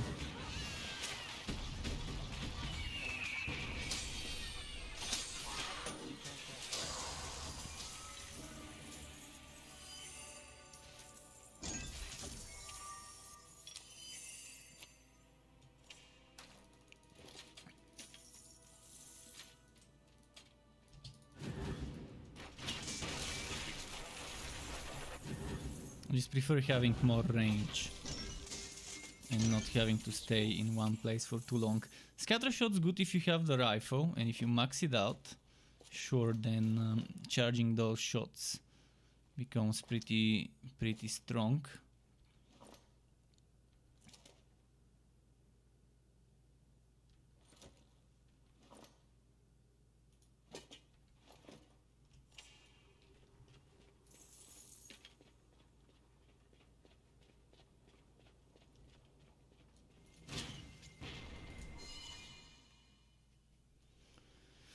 Mosrat Den, here we go.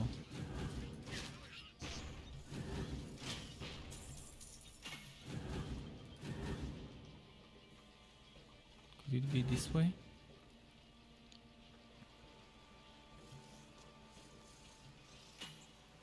Definitely not this way.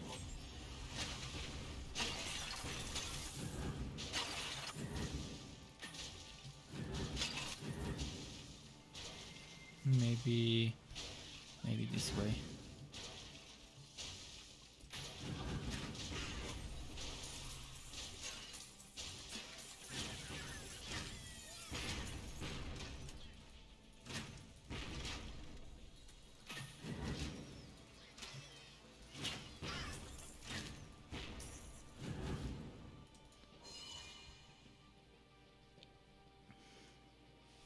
Now the question with this one is, am I gonna get lucky and not need to finish the whole dungeon and get the quest drops early in the map, so I can return the way I came from.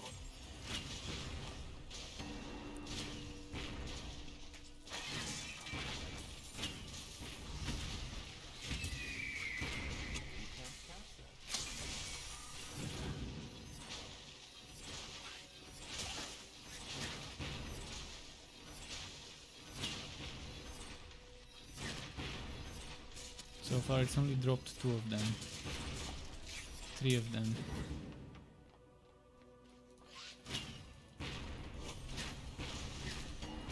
Four.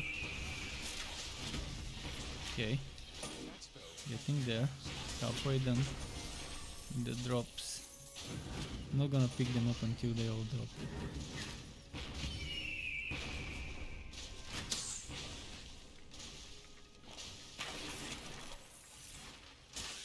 Three more.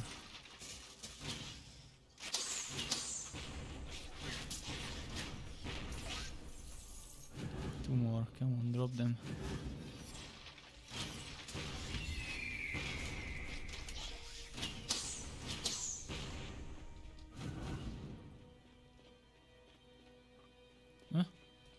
the monsters.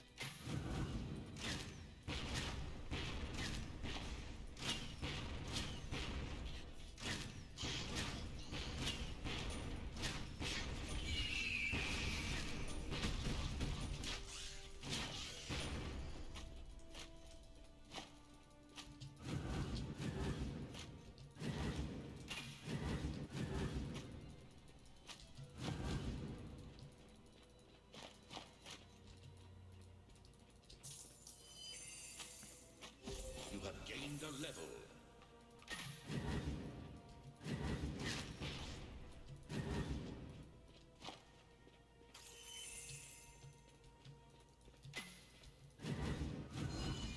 Watcher's ticket. Here we come.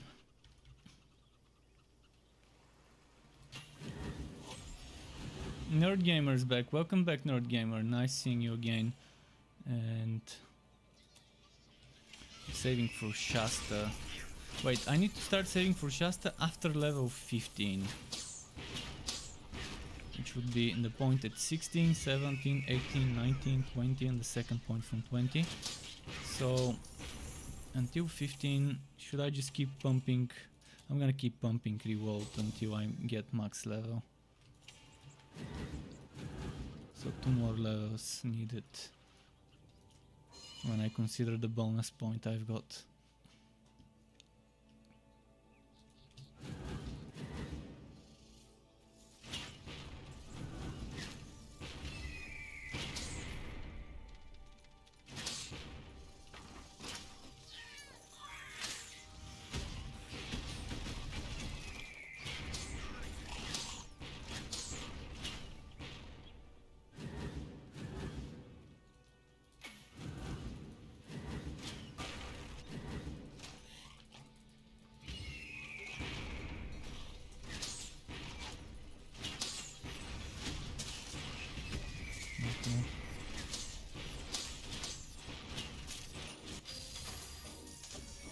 You Drakey boy. Let's see what we can do with it. Should I keep it for now? It's gonna go well with Goose for now and gives me a chance to burn. It doesn't give me the energy cost. I can equip a Frost Wall. For now, let's not equip it. Maybe later I can consider it. Can't wait for some Arctic armaments weapons to start dropping at this level.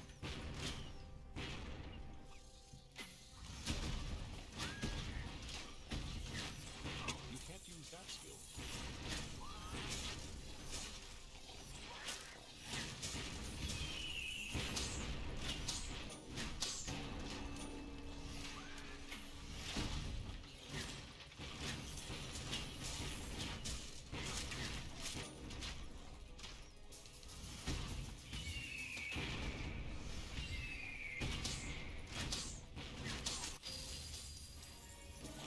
Okay, got the Gobu gun.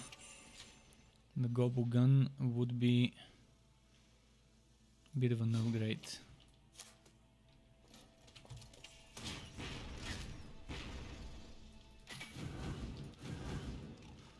Let's keep moving.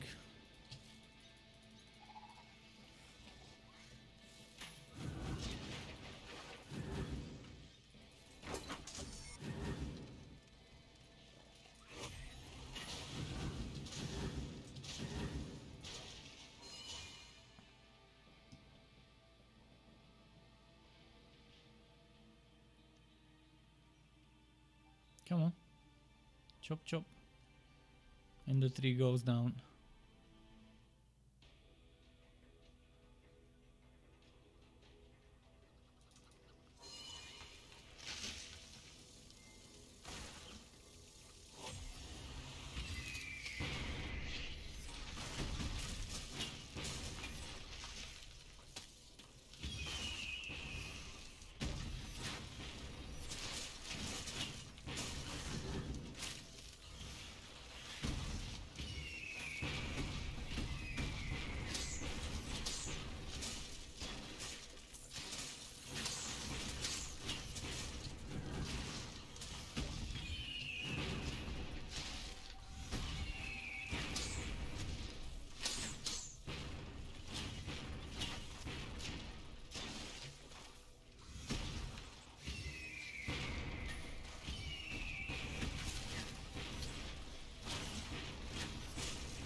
time for an upgrade.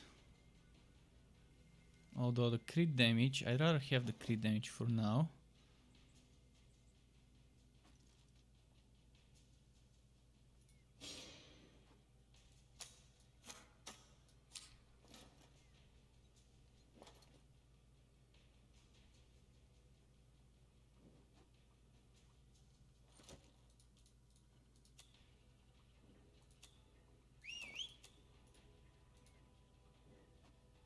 Oh, I can open some stuff. I forgot. Totally forgot. I've got gear bundles I can open while leveling up. And rat neck band, just what I needed. Just what the doctor ordered.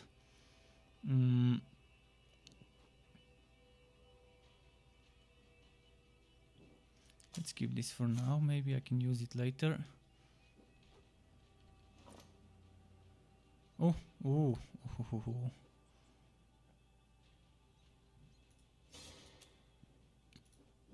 And this is one-handed, even better.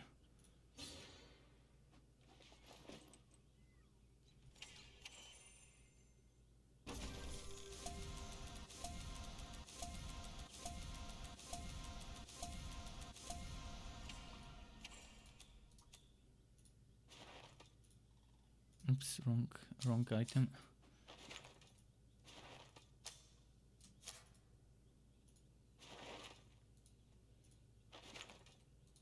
Is my pet back? Not yet. Let's keep moving. I gotta talk to Yapper, but before that I'm gonna reach the next passage in between the zones.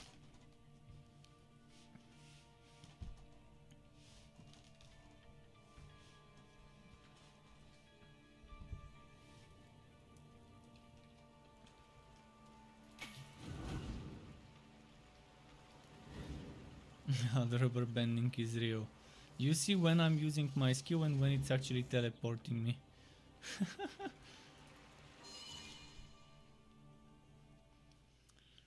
Let's see.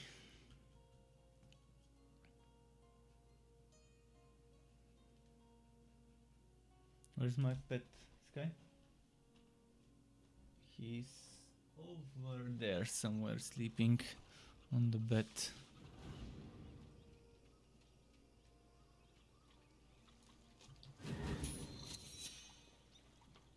Oh, look at this guy's fort. Pretty neatly well, there's green everywhere. There's green sticking out from the from the ship, and the ship has been put on top of some rocks. That's pretty nice. Let's get rid of some stuff.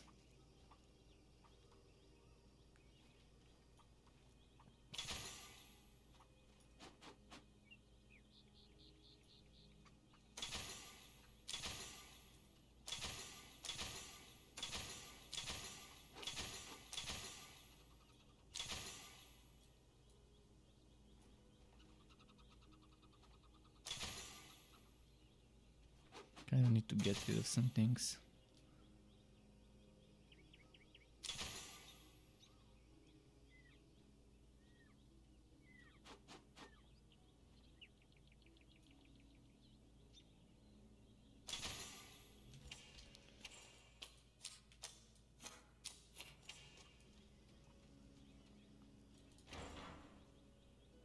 Oh, nice. Just what we needed. And if I'm not mistaken, there was a musketeer shoulder for level 15 or something in this storage. Let's look for something that looks like this.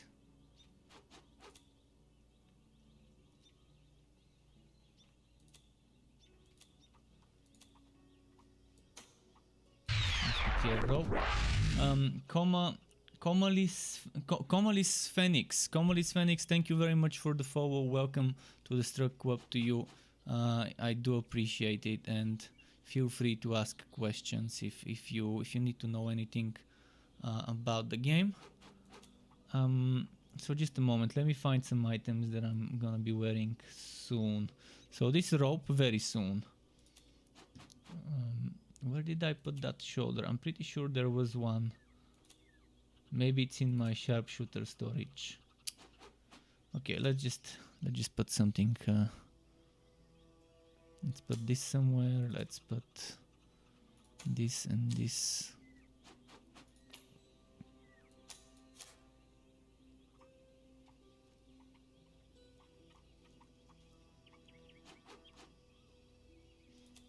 If only there was something to like highlight stuff. Yeah, I think it's in my musketeer storage and the things I'm looking for. Let's just revisit it later.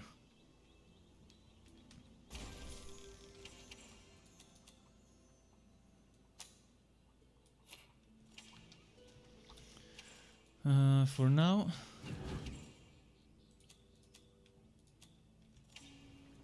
let's go talk to Yapper. Oh, and I need to equip the pants I took from the storage.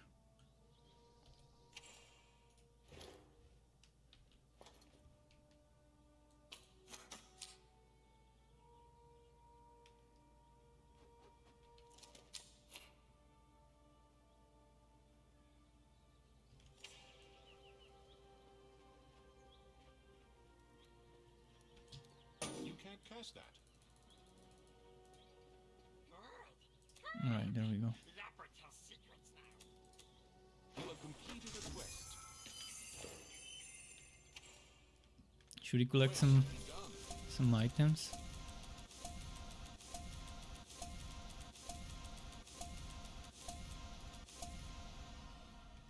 Enough, maybe more later.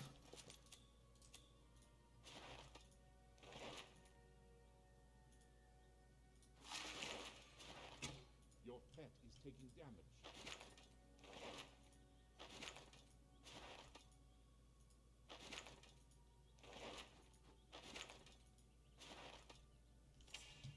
You can't do that. Neckband of fire warding. Oh, Yeah, yes. definitely not what I needed, Potions. but still better than nothing.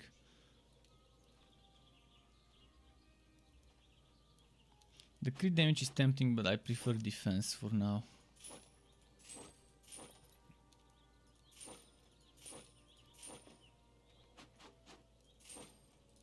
See you next time.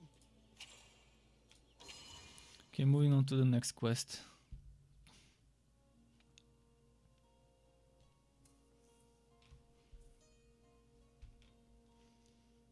Come on.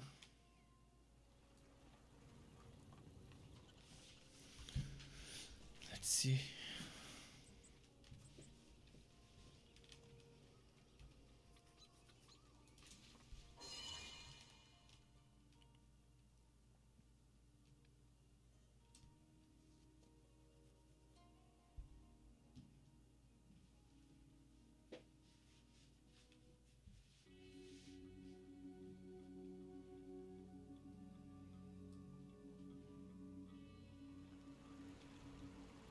There we go.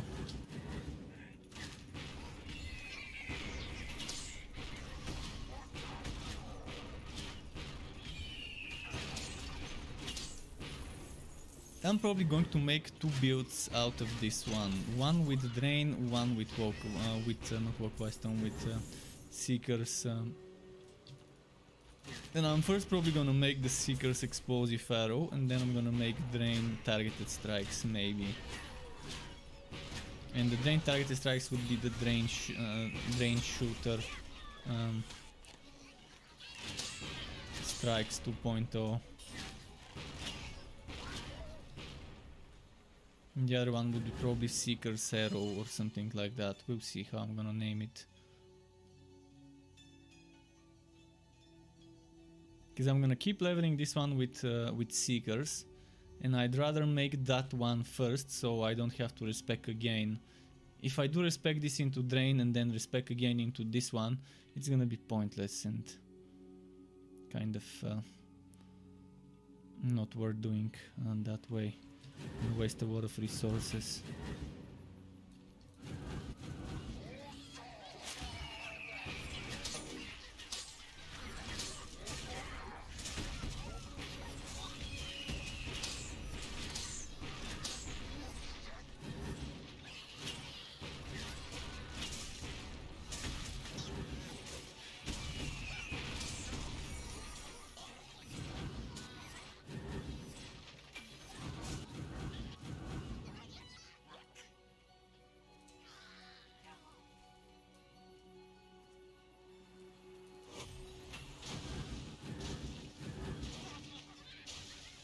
Kind of rushing a little bit here and there.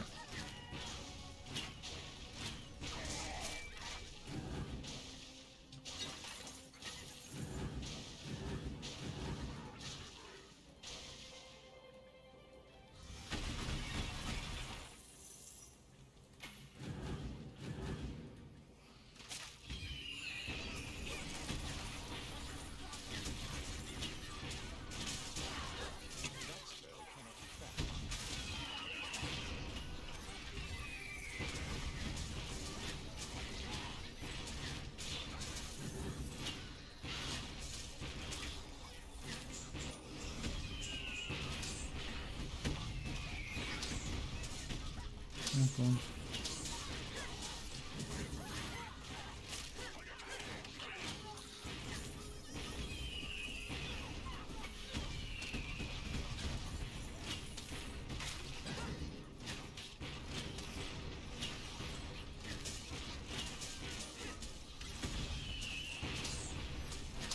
And this one's done.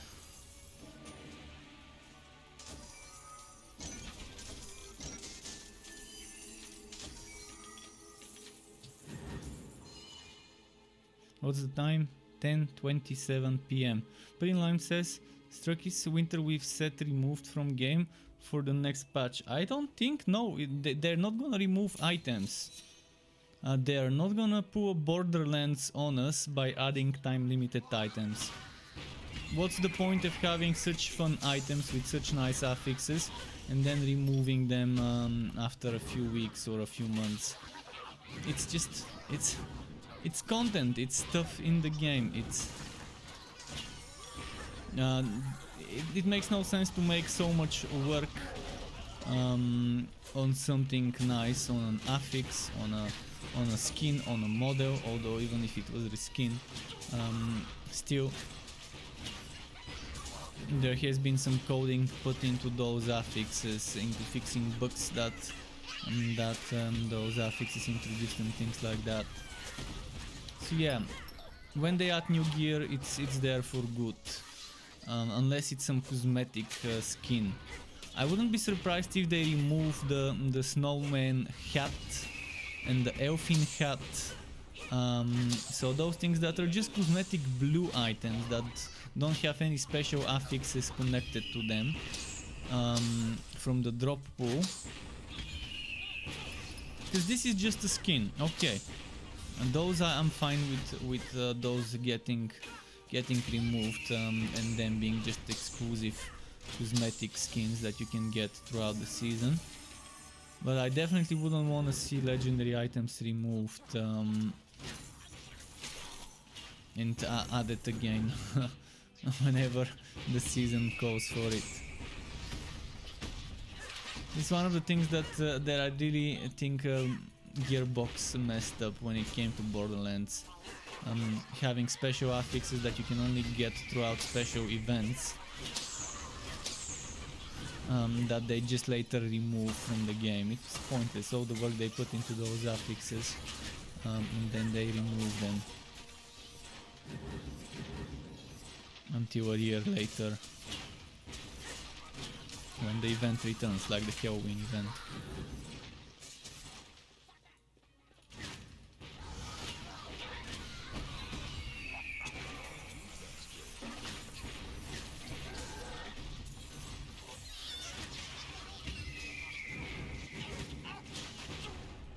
See, Borderlands 2 didn't have such problems. Because in Borderlands 2 you could do the winter or the Halloween event whenever you felt like it. And you could get those items that drop on those events whenever you felt like it. But yeah, the way Borderlands 3 limited something is kind of... it felt wrong. It felt like a cheap move. To force people to log in for the event based on fear of missing out. Fear of missing out is a very nasty mechanic to use to bring players, unless it's cosmetics. I think cosmetics is the one thing where I think it's nice to use fear of missing out to want your player base to return. it's acceptable for me, in my point of view, to use Fear of Missing Out to motivate players to log in to get cosmetic rewards. But when it's time limited rewards with special affixes that you can only get throughout this event, like special items you can only get throughout this event that give you power, that are more than just a cosmetic, then it's in my opinion a douchebag move.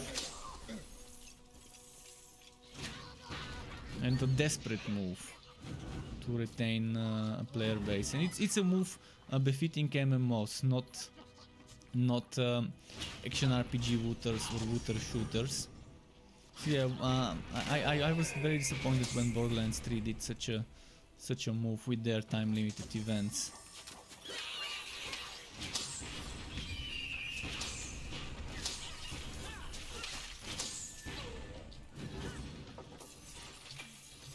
Come on.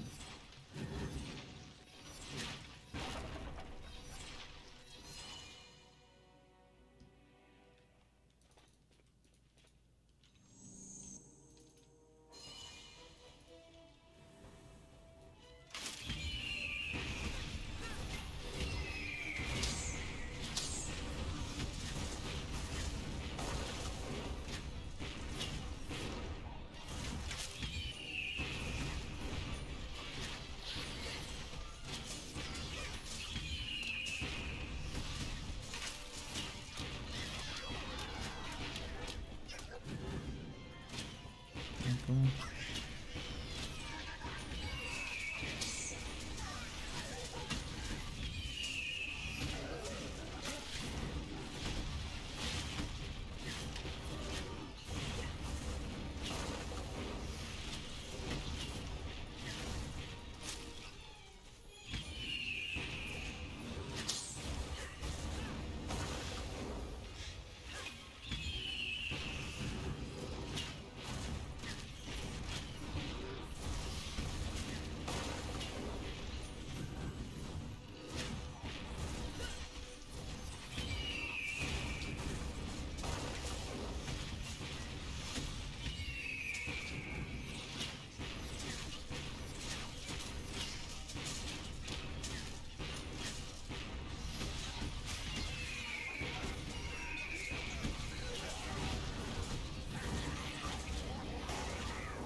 Working towards the buy one.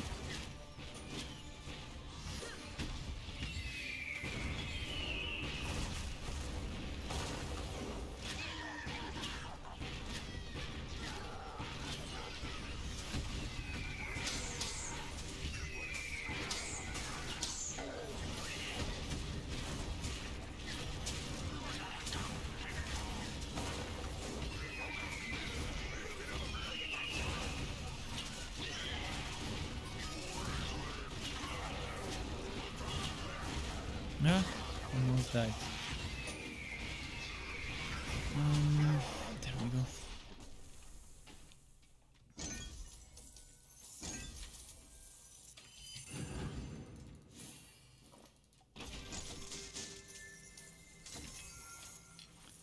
Okay, this one's done.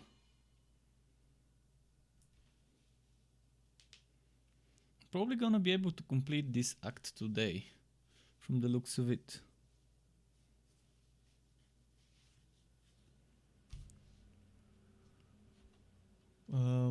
Komali says,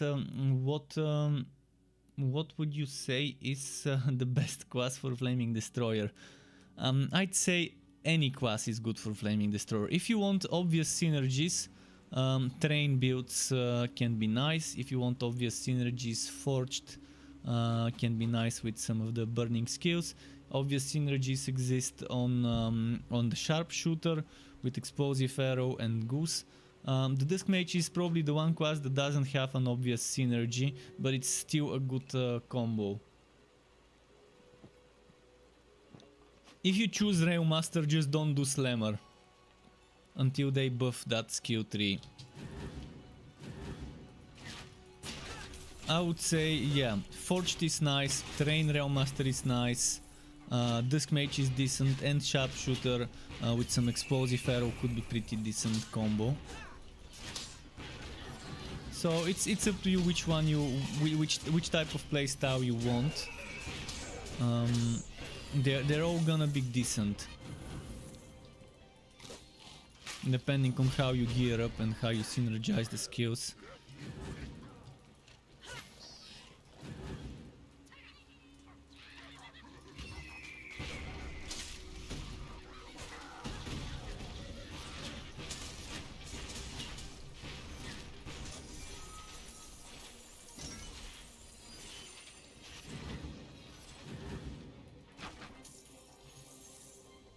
Can't teleport this far.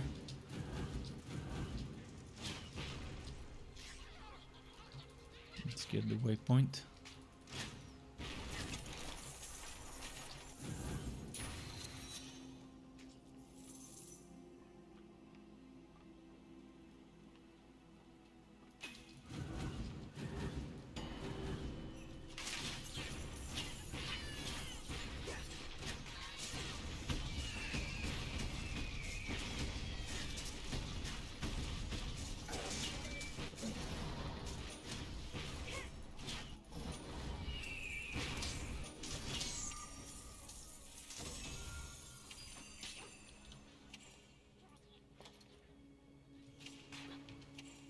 And this is max level.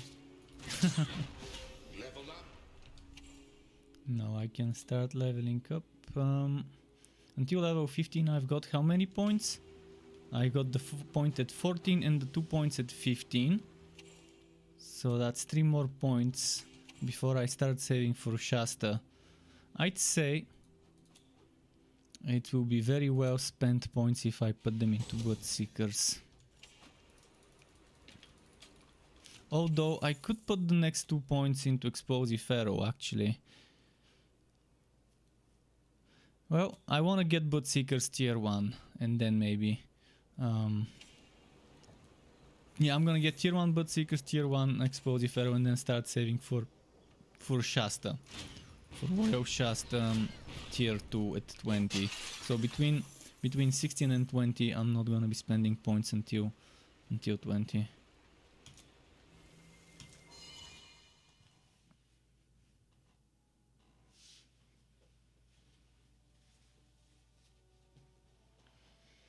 Let's see, come on. You can't cast that gear. There's the big general, Good work, recruit. You've neutralized the threat to Travail the big Point G. and bought us enough time to track down Brawl. Please give me good damage on that fire starter. Energy are inspired by my father's research on the Netherim.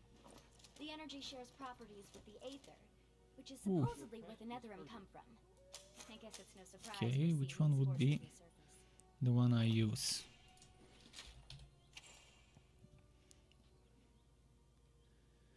I'm probably going to get this one.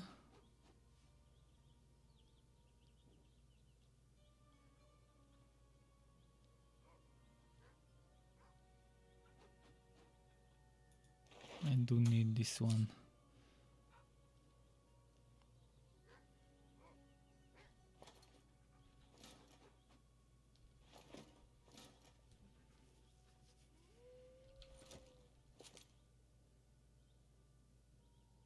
Rather have the bleeding for now.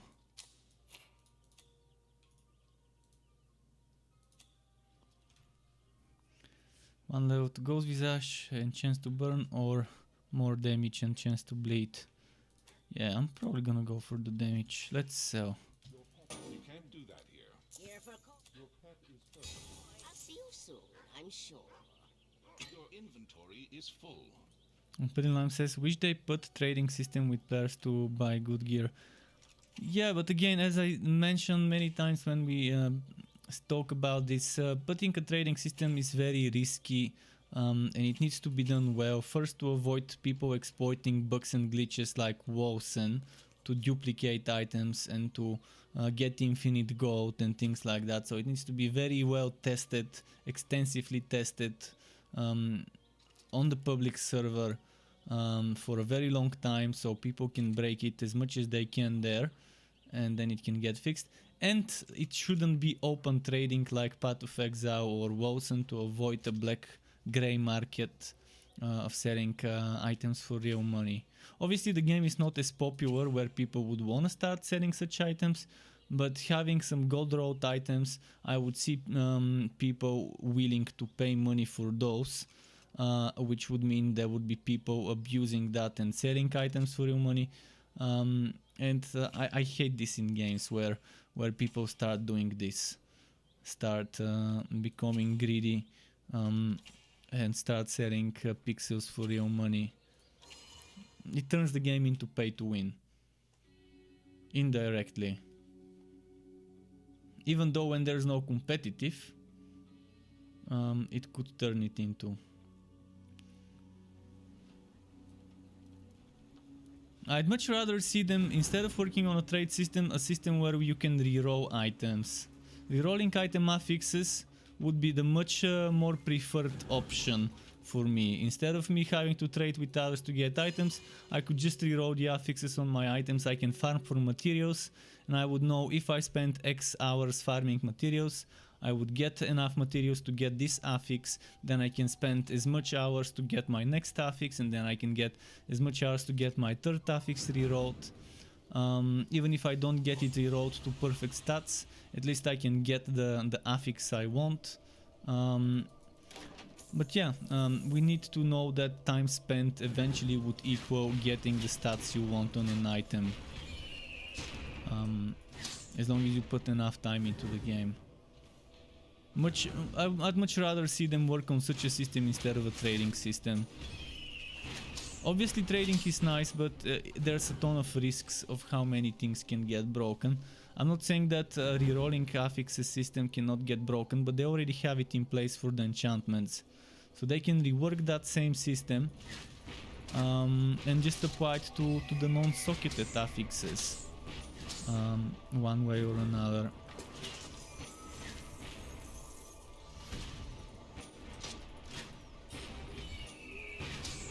If you let people reroll their affixes, they wouldn't need to trade items as much. Obviously trading items to help others unlock their legendarium won't be bad if it even allows them to.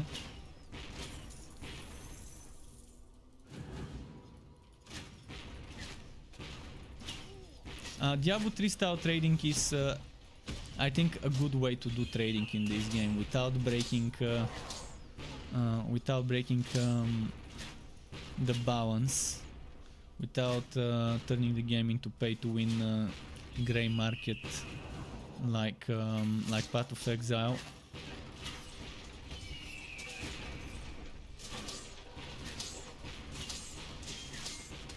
But yeah, Diablo 3 style trading for just people who were there when the item dropped is not bad. It's not ideal, but at least it's one way to deal with the grey market traders. It's very silly how Wosen are trying to ban people who are trading items for real money now, and when the game launched they openly allowed people to trade in their Discord. No one batted an eye that there were people trading items openly when the game launched on their Discord channel. It was encouraged, there was a special item trading section, and no one cared if they were trading, but suddenly they decided, hey, we would start punishing the people. Yeah, too late. Obviously they wiped all the, not wiped, but they separated the legacy data from the blood trail data. And whatever got broken, whatever got duped, exploited, golded, whatever, remained in the legacy. And I kind of saw that coming with all the exploits and glitches that the legacy Wosen had. But yeah, kind of it's like saying that that something's not bad, and then a week later saying, oh, that's bad, that's very bad, we don't want that. And that should have been their stance from the beginning. I mean, obviously, people make mistakes and they deserve second chances, but yeah, I've given Wolfson a lot of second, third, fourth, fifth chances already. And I'm probably gonna give them another chance when there's a new update, if there is new actual end game and if they rebalance the game to be less grindy. Which I highly doubt. I'm 99.9% sure Wolfson's never gonna get in a state where I would consider the game worth spending my time. And it's sad because I really had very high hopes. I've been waiting for Wolfson to be good game for a long time in the alpha days, in the very early alpha days when it was Umbra. And it's kind of painful when you kind of see a game becoming worse and worse in front of you by bad decision from upper management in regards to the game's development. Thankfully, Torchlight 3 does not follow Wolfson's path in many ways. And I like how Torchlight 3 separates itself from the other games in many ways. Not just visually as art style, but as well as how it's handling certain things like the skill system, having the pet system being more than just a cosmetic system as well. I mean, obviously the different pets are cosmetic, but you have skills on the pets. You can send them to sell stuff.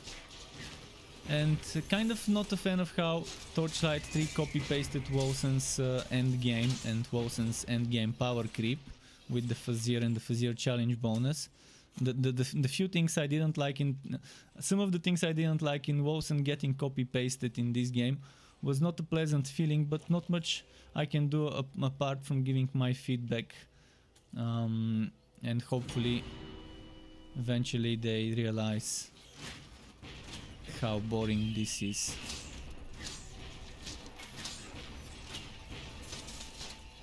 I was expecting a rifting system, but Fazir feels incomplete to me when I run it, and it feels very bare bones and very uninspired. But it has a very amazing skeleton. This whole thing with the cards, with the maps, with the map affixes and the challenge levels and having a limit. It is a good skeleton, and it can be improved to be very fun as an experience. It lacks the motivation to make me wanna push the Fazir further.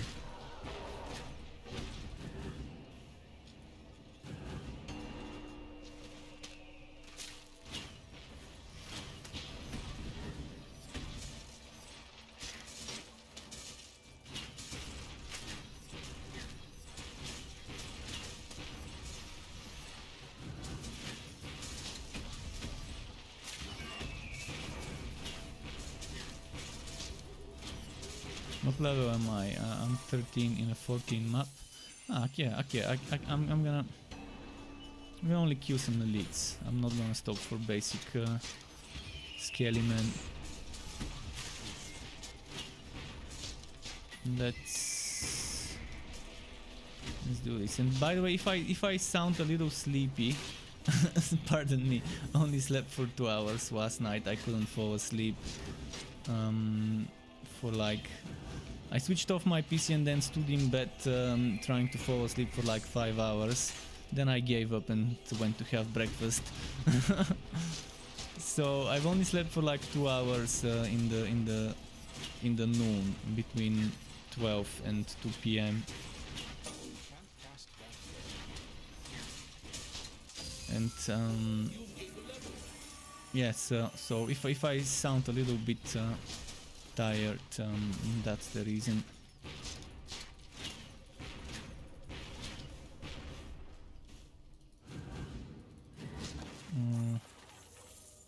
Yeah, let's go here.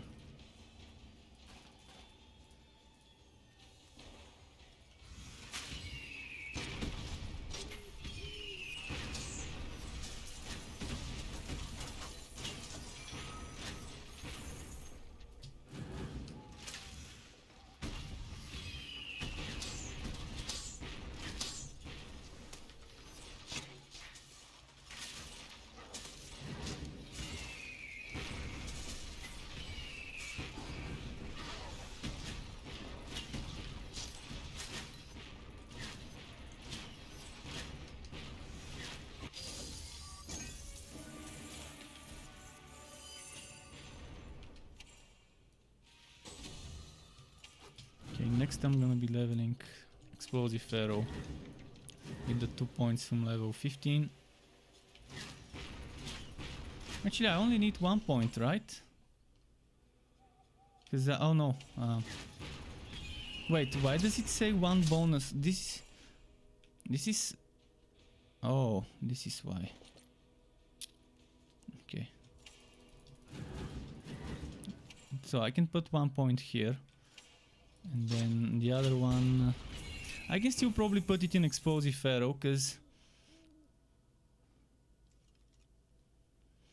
I'm just wondering, do I get Bloodseekers level 10 before? Wait, so I'm probably gonna save the point. Let's say there's like level 16, 17, 18, 19, 20, 20. And I wanna probably get Dance of Death. Or do I?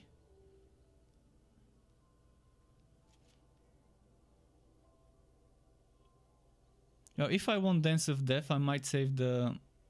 I might just put 1 point here, then save the other point, and then get at level 20 Shasta level 6. But the thing is, I don't even need 6 points for Shasta, I need only 4. Now that I've got the set bonus.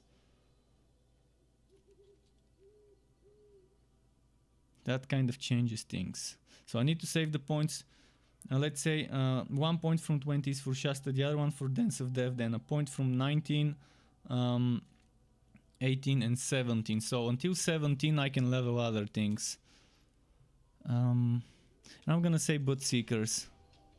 Wooka is back. Welcome back, Wooka. Nice having you on my channel again. How you doing? And Ark says, wishing you a lot of fun in Torchlight 3. Oh, welcome back, Ark. Nice seeing you again. And nice playing with you today in Chaos Bane. Was definitely fun teaming up. Remember to drink enough water. Oh, I will. After this boss fight, I will drink some water.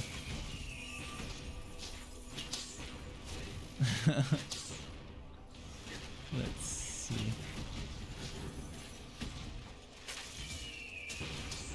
Come on.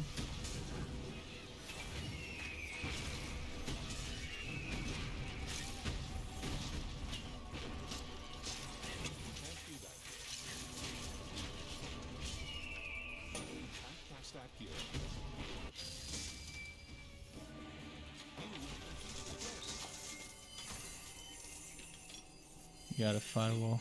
No, I hate this book where it doesn't ask me if I want to exit. I mean, I know it's not a bug, but it's annoying. Oh, that's a two-hander. Never mind. If it's a two-hander, we can just do this.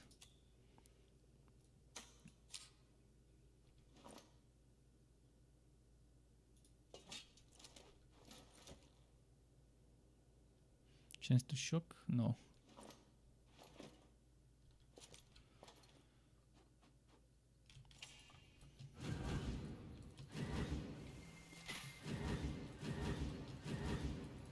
Getting close to the end of this level, of this act. So Act 2 starting soon. I'll just get some XP. I want to make sure I get level 15 before Sadista.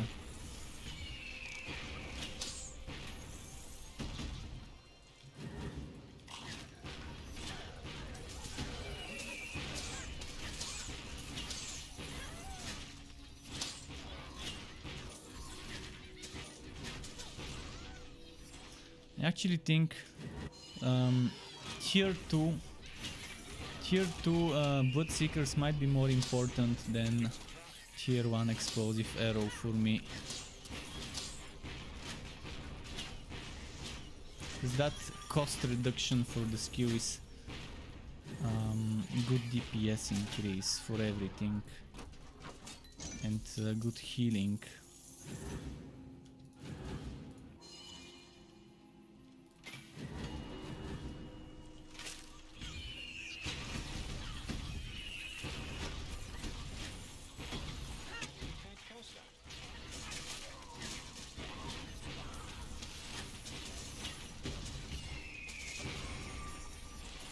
Okay, says I'm leveling a Bane Sharpshooter now that I have done 251 for 0 from with my Roma strength. Was wondering if it's better in your opinion using targeted strikes instead of tight grouping to level up.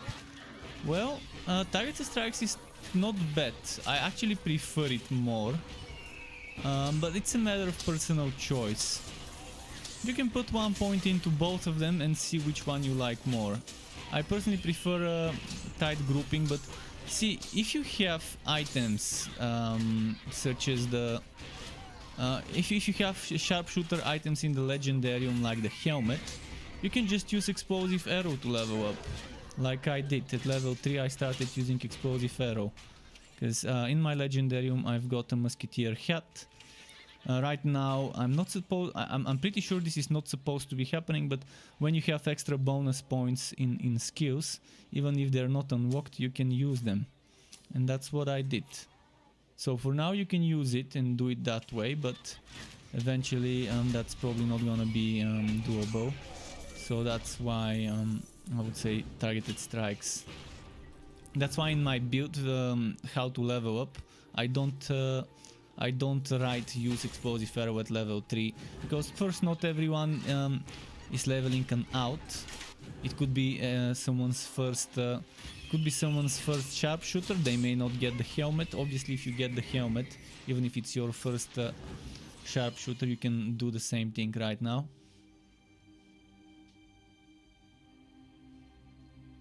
Double is better, they say. Double what?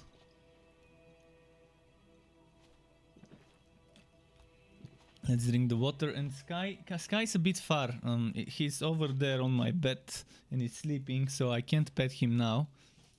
But he will get the petting soon. Double the petting is better, but yeah, right now I can't wake him up. I mean, I obviously can wake him up, but I'd rather not wake him up. And he's on my bed. He's a little bit far from me.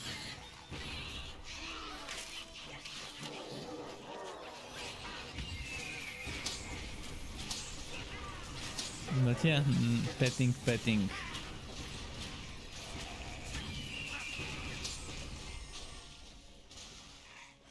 Which helmet? The musketeer, the quas set. The quas set helmet always gives you +2 to one of the skill trees.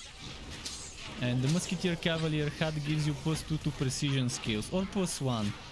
You don't need +2 with the set, you just need +1, so you can use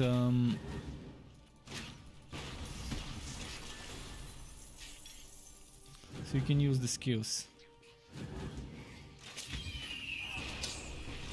But yeah, you need to drop it or get it from the gambler or from a gear bundle. And if it's your first sharpshooter and you've never leveled up sharpshooters before, and you don't have this unlocked for the legendarium, then that's a different story.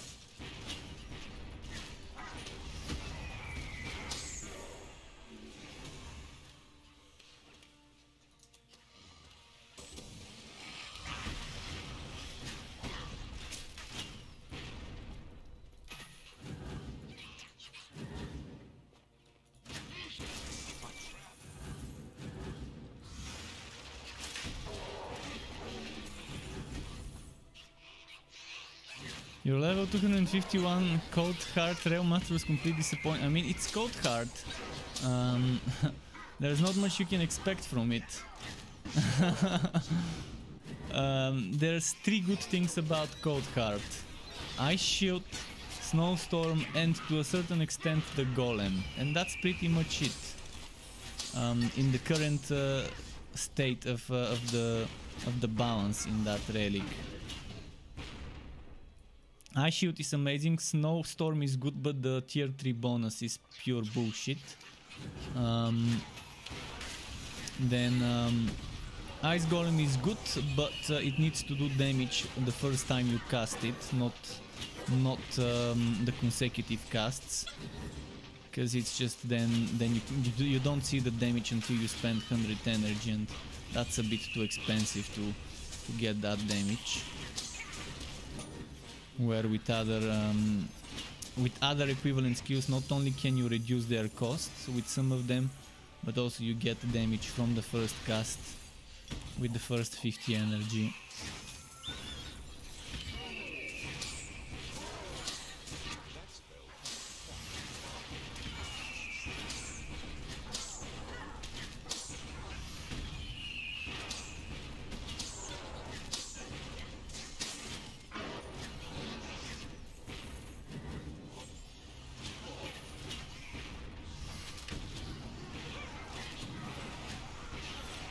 It would be very nice if they really make the Cold Heart a more extreme defense relic than it is right now.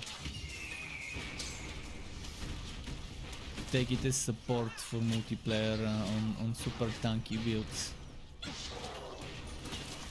for crowd control and defense, like reducing the damage enemies do. Snowstorm tier 3, reducing the enemy, the damage enemies do that are nearby would be the best thing. Chill needs to change, as I've said many times in my streams. If they change Chill to a mechanic that has stacks, and each stack gives you, gives not you but the enemy that's chilled X% less damage per stack to do when they hit you, that would be amazing. I need regular defense. Fire defense is not gonna cut it against Sadista.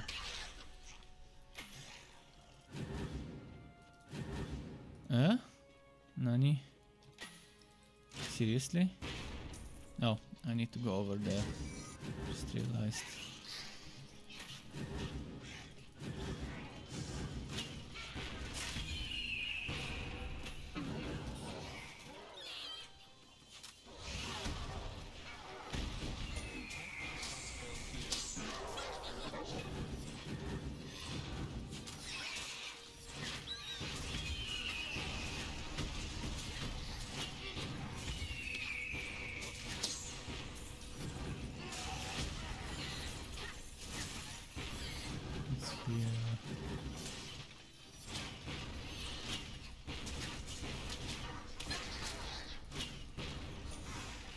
Actually, I keep saying Sadista, but it's Brow that I'm gonna fight. Misplace their names.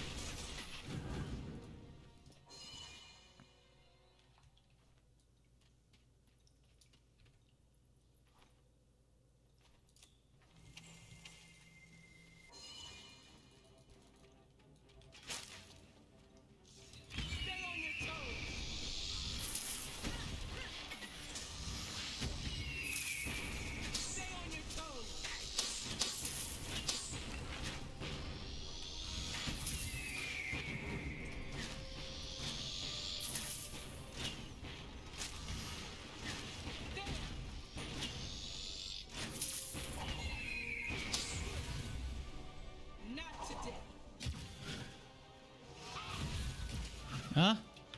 Nice try. Can you handle this? Let's make it interesting. Get that. This should be fun. Dodge this. Get ready. Nice try. Not today. Can you handle this? This is fun.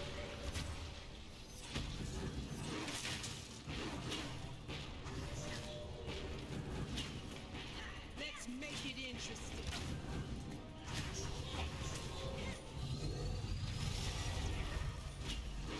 Let's make it interesting.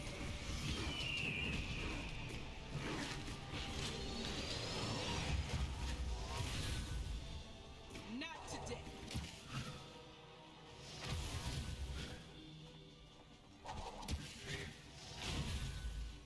Yes, that's it. Ah, how did I take so much damage? Wow.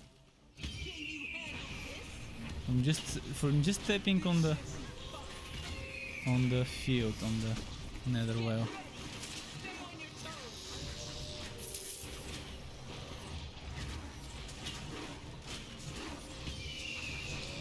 Phew.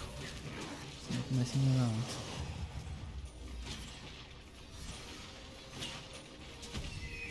Let's make it interesting. Dodge this. Get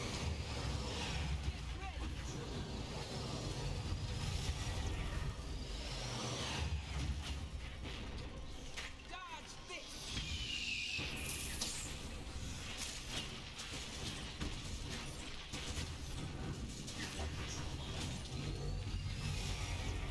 Get ready.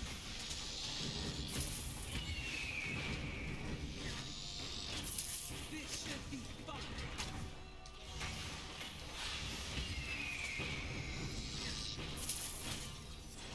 Okay, done with that one.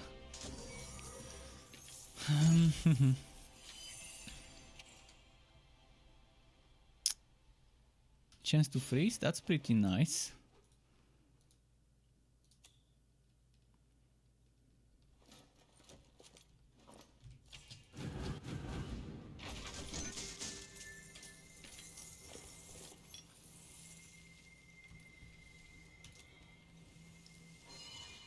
Okay, Act 1 done. Took a while. How long did it take? 2 hours 52 minutes, so definitely took me an hour more than the Realm Master Electrode. Potions for your little friend? So the Realm Master Electrode was 50% quicker to do this act. Obviously, maybe I spent less time in my menus and interfaces and fort on the Realm Master Electrode. Who knows? Definitely can't remember. And now it's wagging, it's not letting me sell. Recruit. You continue to exceed our expectations, but we can't stop now. We must discover what this mother is planning. Our only lead is a researcher we lost contact with several weeks ago. He spoke often of the Netherrim, but nobody paid him any mind. Now, The Electrode definitely makes things easier when it comes to speed. Having Walkaway Storm at level 2, that extra movement speed, extra damage to enemies around you, you can just move around, it does damage. Big help when leveling up. Partner, I know the general was trying to keep it quiet, but the missing researcher? Can I sell finally? That's my father. Nobody knows more about the Netherrim than him. Let's see if a local can point us in the right direction. I'll keep it chill. First round's on you. Come on back when you need a drink. Let's talk to the seer. Imperial researcher? I know the one. You level up. I could find him, but you'll need to do something for me first. Two problems. First, I need you to clear out the pests. So what did I say? 17, 18, 19, 20. 20. Second, a foul sister of the dark arts has stolen my baby's collars. Their collars have enchanted gems. Should I I'd have like them saved back. the point? In the meantime, I shall divine the location of your research. Oh yeah, that's it. 17, 18, 19, 20, 20. 5 points, 4 points go into Shasta. 1 point goes into Dance of Death. And then I can move on to more Bloodseekers. So I should stop putting points now. Here.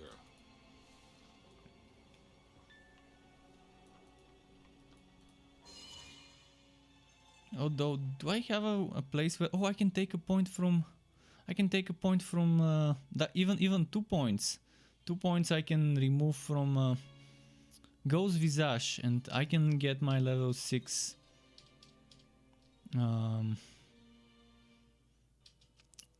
Bloodseekers.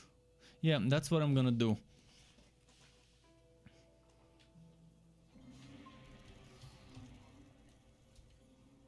Let's do it now.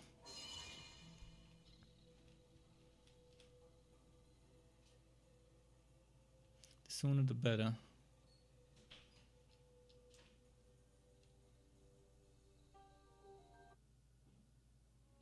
But this Blinkus is not worrying me. Come on, Blinky.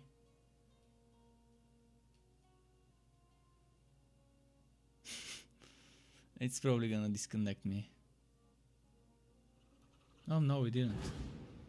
It was just slow.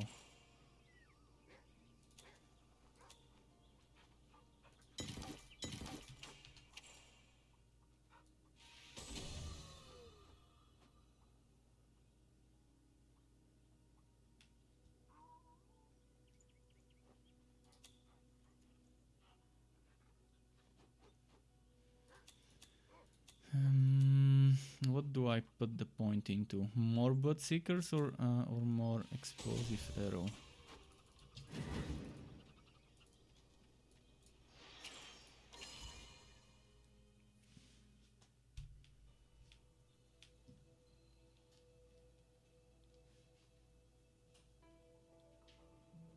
And this blinky boy as well, although this one doesn't really blink, this just skitters.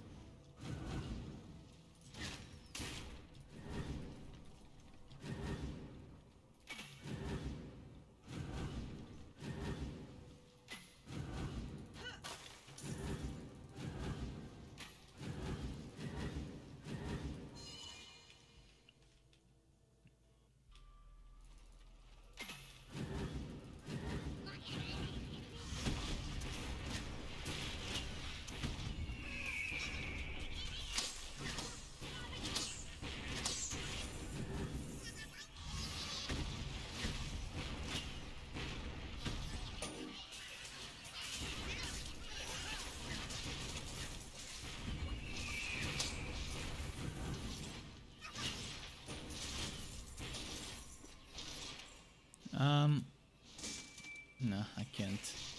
Really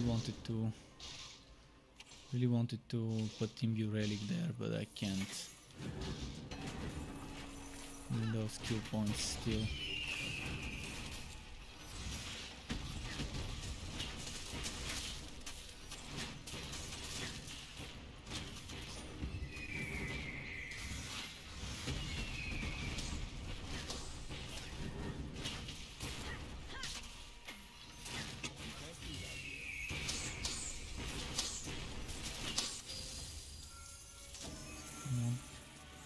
There we go.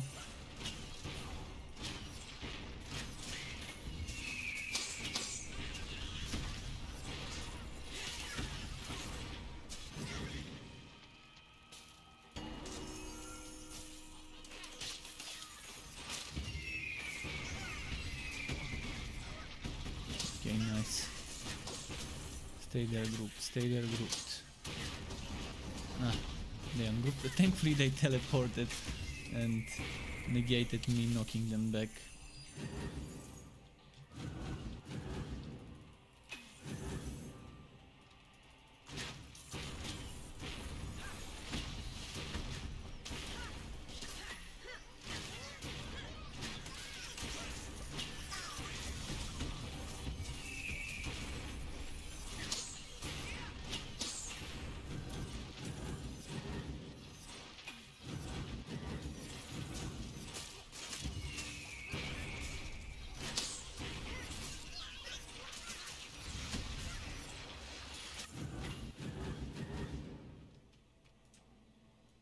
Wait, where's the... Oh, it's over there.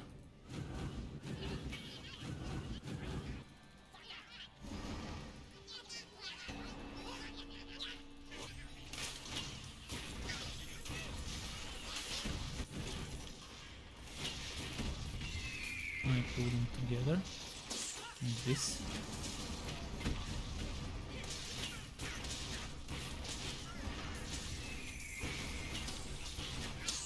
Freeze is so nice.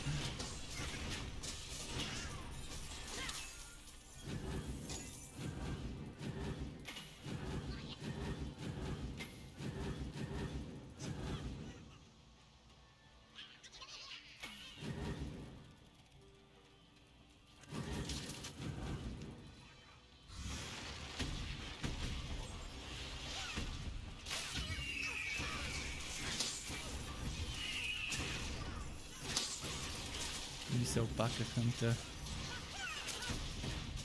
Let's unleash this guy on the Opaka secret level and see him demolish all the Opakas.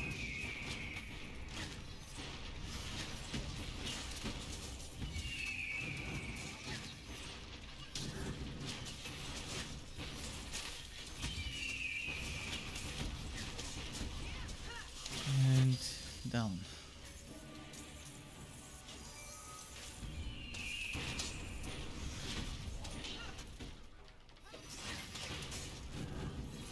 This another little Drake. Is this one with better DPS than my current weapon? Oh, not really, and I'm gonna lose the freeze. I'd rather not lose the freeze. I'm enjoying it. Oh, what right now? Wait, what was the helmet? Yeah, I want the regeneration. I don't need fire defense right now.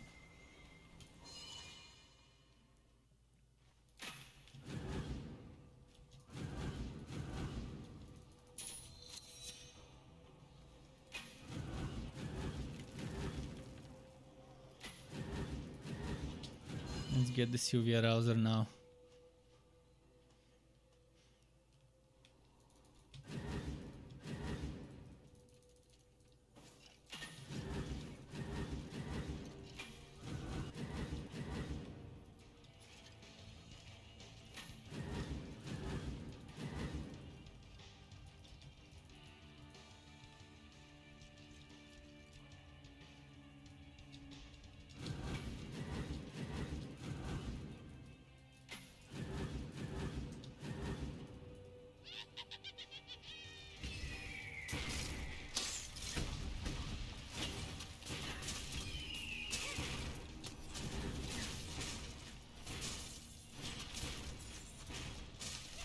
Come on.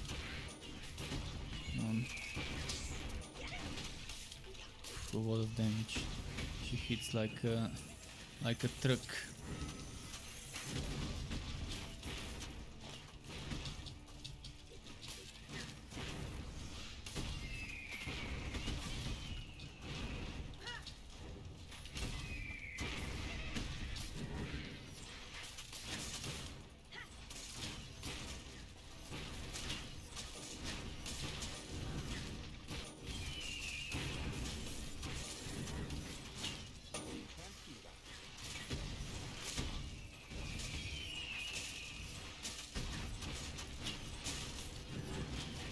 Come on.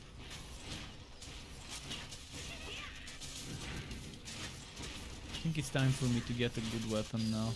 You have gained a level. Good purple that good purple, I mean good blue that I can wipe bound.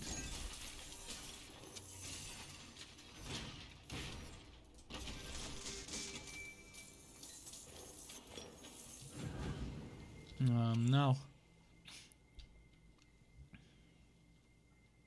can't get rid of the set.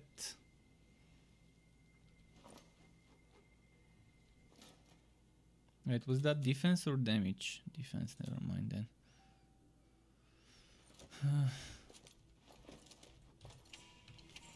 And now we're saving points for Shasta.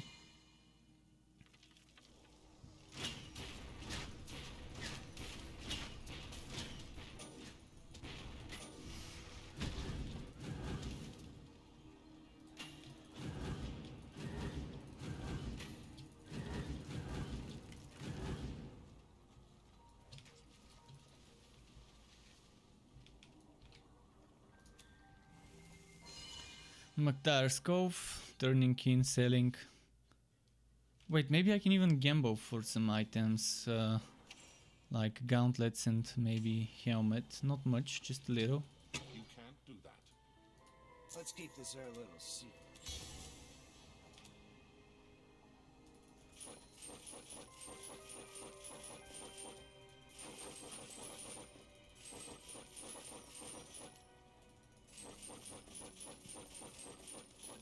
Any energy cost reduction stuff.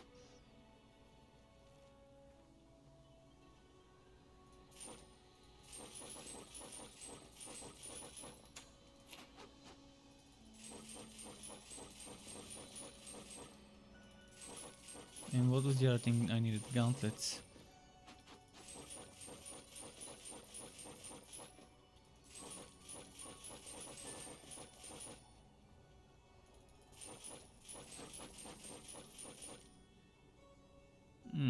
No.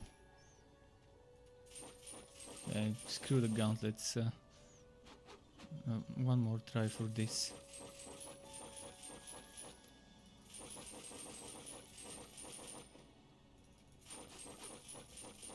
And I think that's enough wasting gold coins.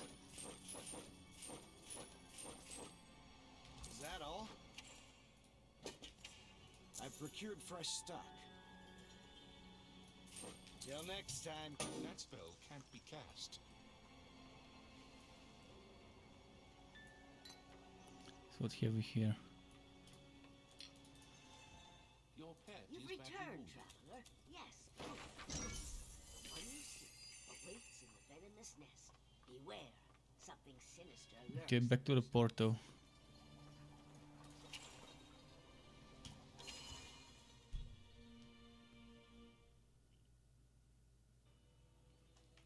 Come on.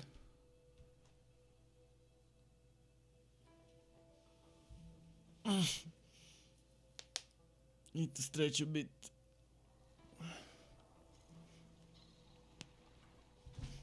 Okay. Was that the forest? Yeah. Shit, why did I waste my revolt?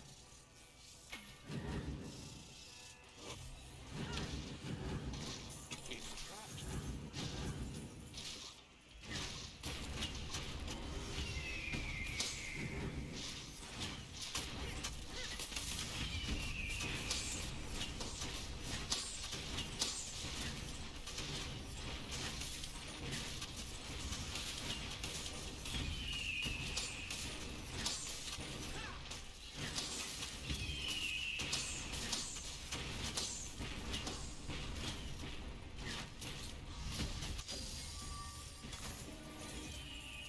Musketeer boots and a new pair. Good, good. Keep them coming. Keep those musketeer items coming. Hopefully a helmet drops soon, so I can get imbue relic in the build and start using the frost wall.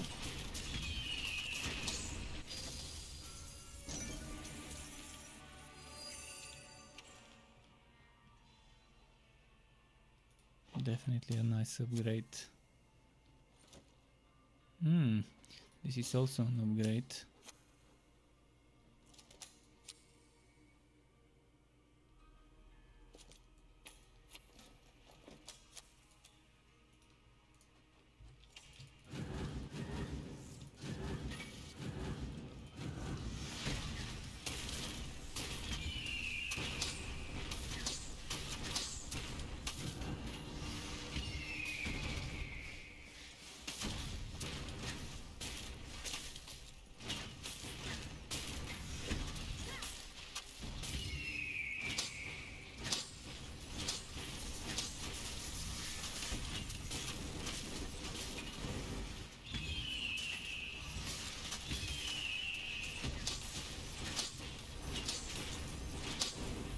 Come on, come on. So many ranged spiders.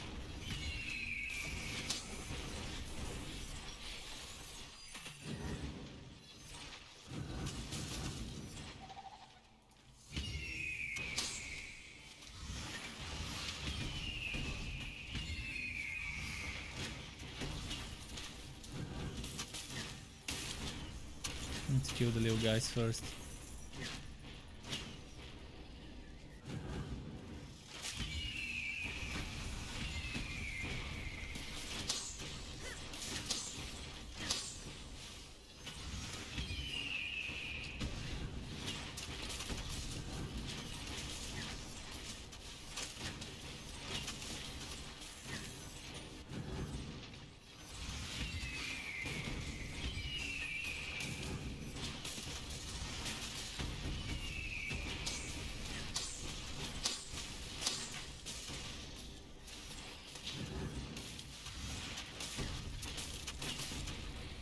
Much slower to kill stuff and to deal with stuff than my train electrode.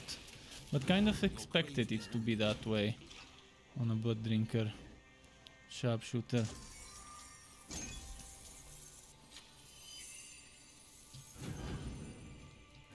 Thank you, adventurer. That spider almost made a morsel out of me. Ooh, let's hurry off to town now. I wish to be as far from here as possible. Post haste! What ho! Let's go get the next checkpoint and then go to the town.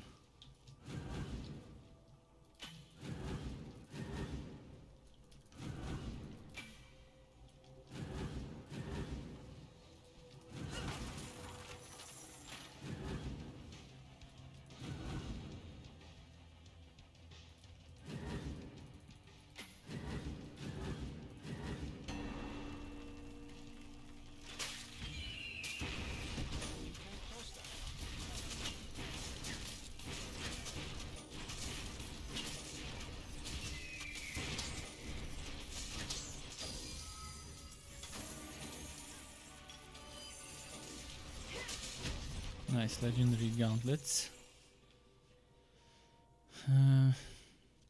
Losing defense, is it worth it for some block chance? I'd rather keep the defense for now. I don't have enough block chance to really want that extra 11. If I had 30, that 11 would have been perfect to max it out. When I equip a shield, probably it would be worth it. What's the time? 11:28, so like less than an hour left. In less than an hour, can I reach Psora? And maybe Kronk? Oh, I'm very underpowered, underleveled for either of those.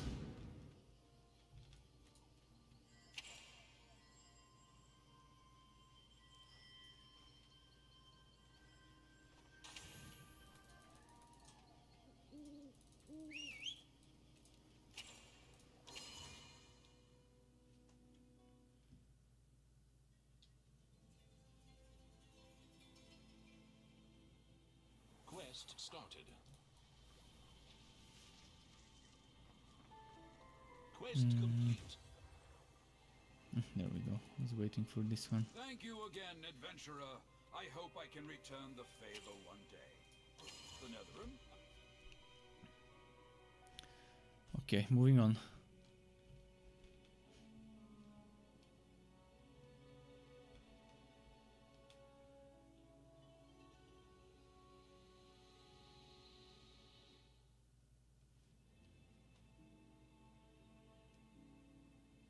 Come on.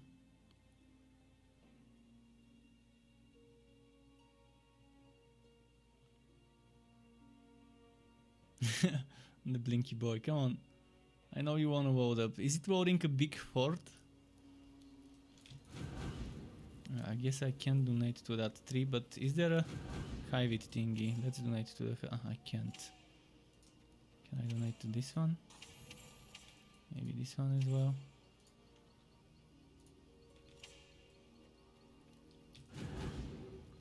People, oh, this guy did an amazing thing with the skin attached, as if it's attached to the lamp posts.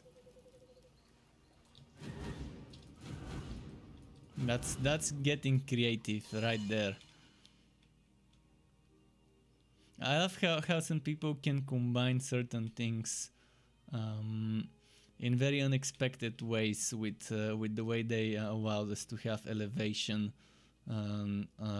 alongside rotation for fort props. Getting that 3D motion in action.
Wait, why didn't this explode? It was right next to me.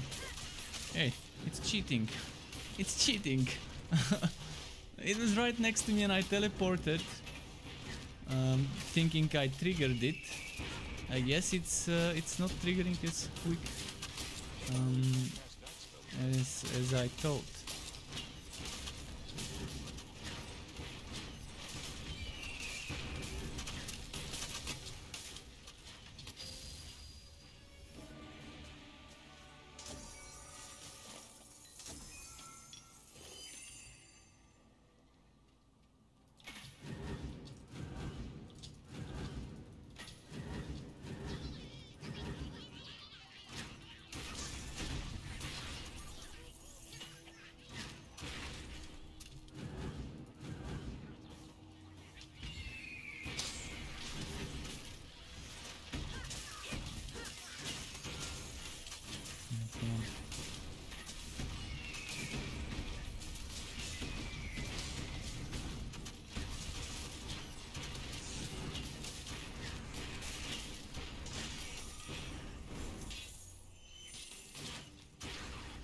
Sorry, something entered. Something went into my eye. I think an eyebrow. No, actually, an eye wash. Either eyebrow or eye wash fell into my eye suddenly, which was weird. There's no other reasonable explanation what could have been. But yeah.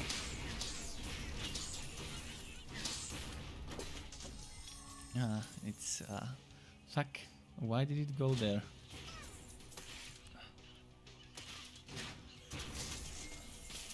I think it's fine now.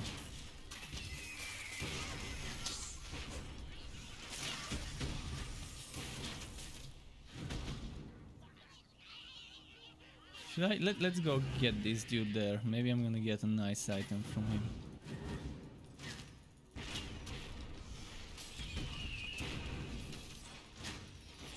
Come on, you Dexy.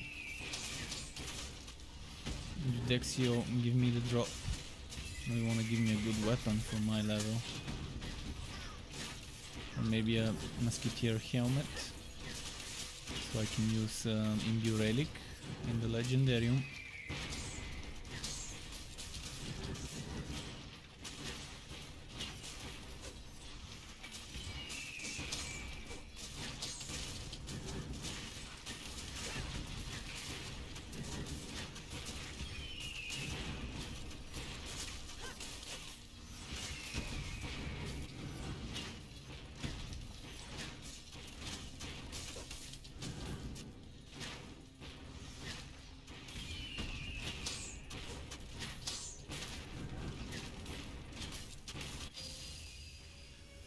Okay.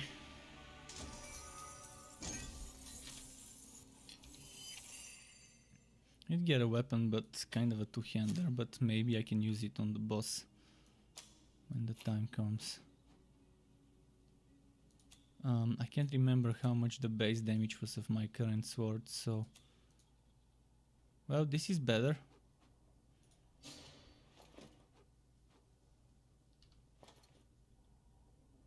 This is better.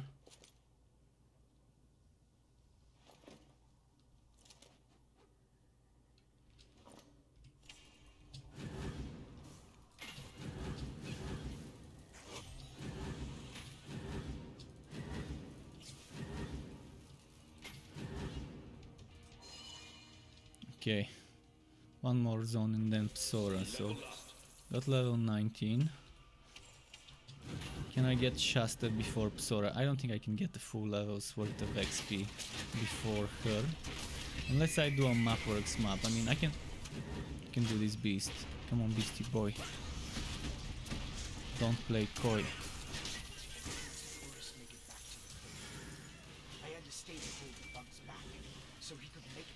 Let's do this.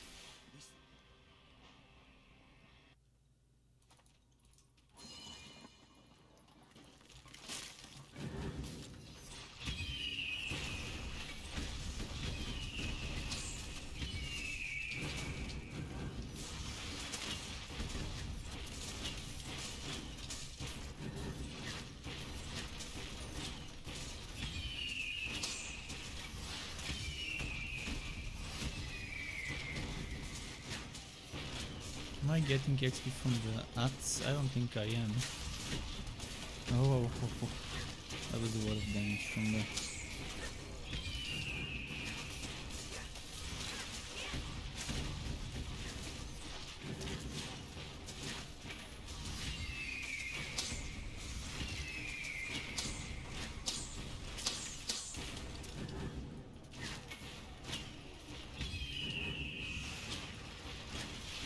Yeah, my pet's doing a little bit of taunting.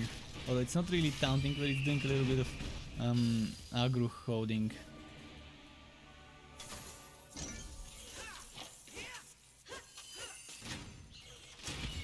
What's with this weasel, ratty boy? Is that a cat? Ah, that's actually a cat, yeah. A cat pet summoned from the enemy somehow. Like the enemy has a minion pet. That's a bug. Summoning one of the player pets for the enemy. Damn, it's doing damage. It can hit. This is the GM's pet. The admin pet. Musketeer gauntlets. Oh, I like the defense. 57 and 32. Definitely worth equipping.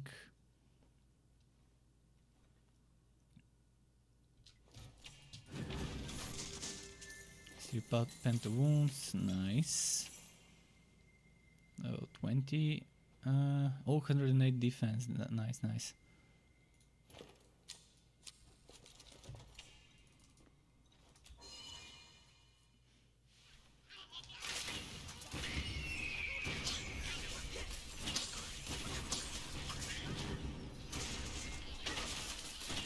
I don't think I'm gonna get level 20 before Psora. So no Shasta. Who knows though?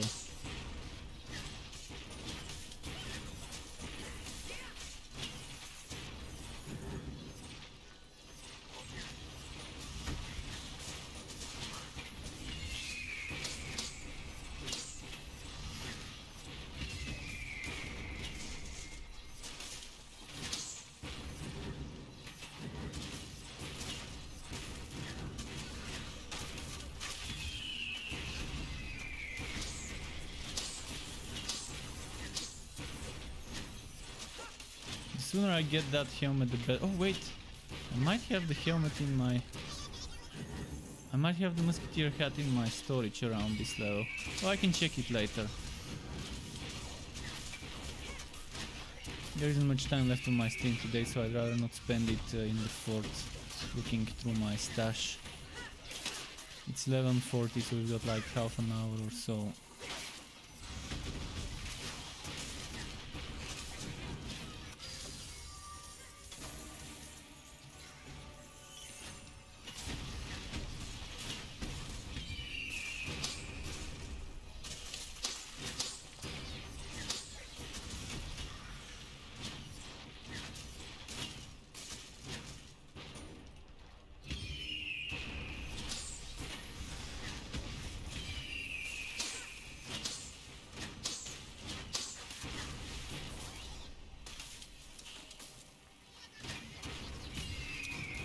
We're gonna clear this whole map.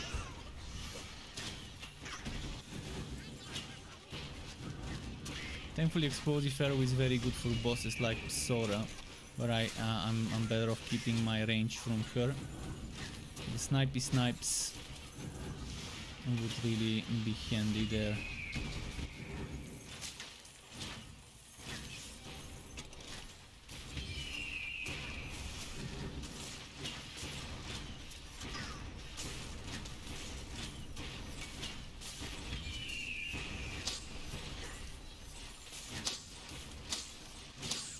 Acid waterfall.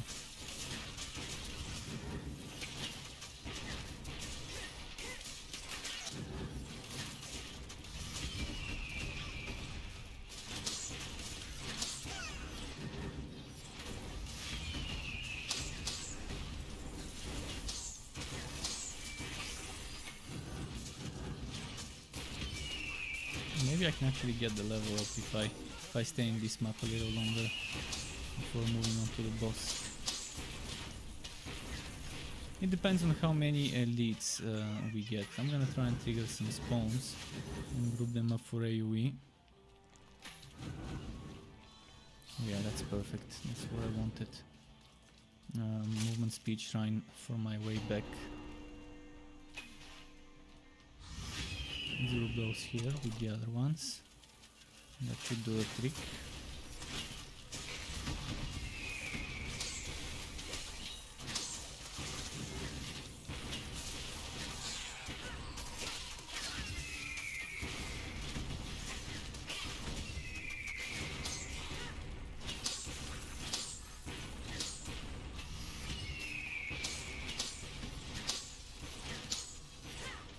I think it's time for a new weapon. What level is mine? Level 19, wow. Okay, it's actually a pretty good level.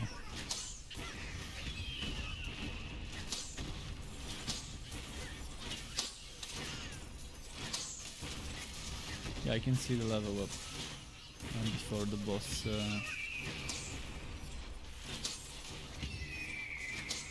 With Shasta things would become much easier. She can taunt, I can do more damage when they're taunted.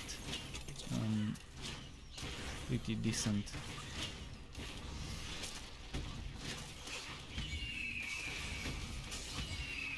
And then there's also gonna be Dance of Death for extra DPS. But Dance of Death requires me to be closer to the enemies to get the most out of it, so I'm not sure. Most likely in the final build I may not use it. Use another item granted skill or something else, we'll see. Imbue Relic will be there. Now, what's gonna replace the basic attack, whether it's... I mean, if I use Dance of Death it's gonna be here, but see... I think the final build would be with Imbue Death and maybe whatever else. As an item granted skill.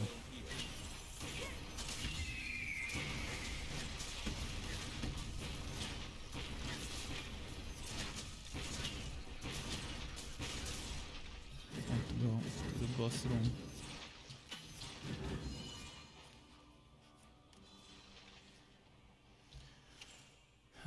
Oh, that's juicy.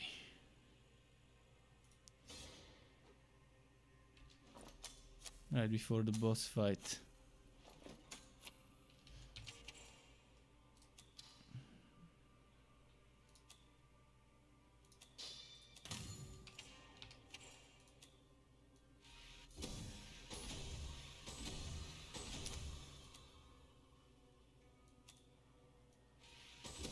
No, fuck! I forgot.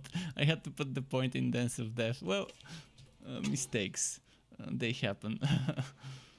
They happen.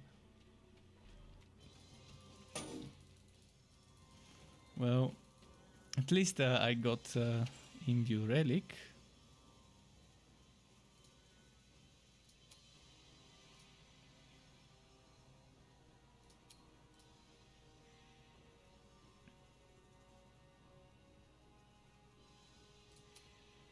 Should I keep Heartseeker here or maybe Curse of Pippi?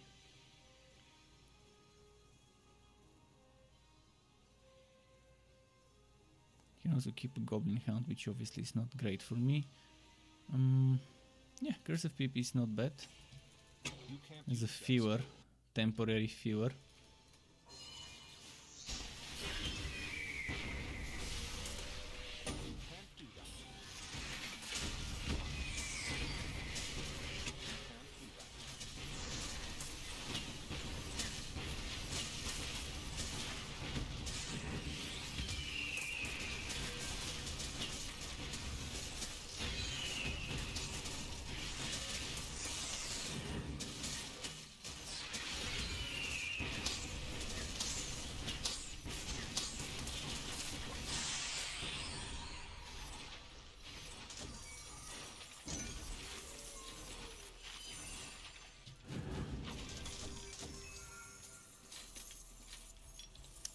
Chest. I really don't need this one. No defense.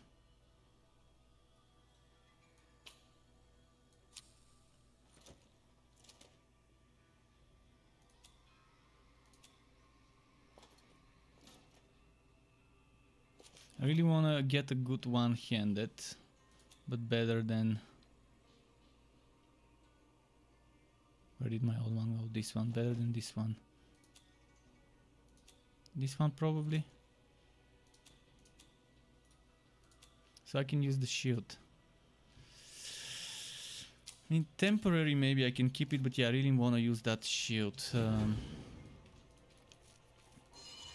But this bow gives me so much damage right now.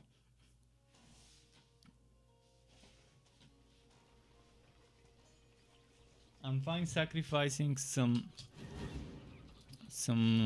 cooldown for now on Imbue Relic. Oh, it's rubber banding. It's not letting me teleport. GG. It's not letting me use the waypoint either. Let's make some noise.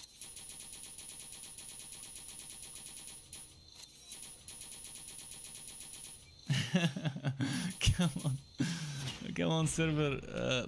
Revive yourself, server. Oh wow, look at where it rubber banded me. Finally.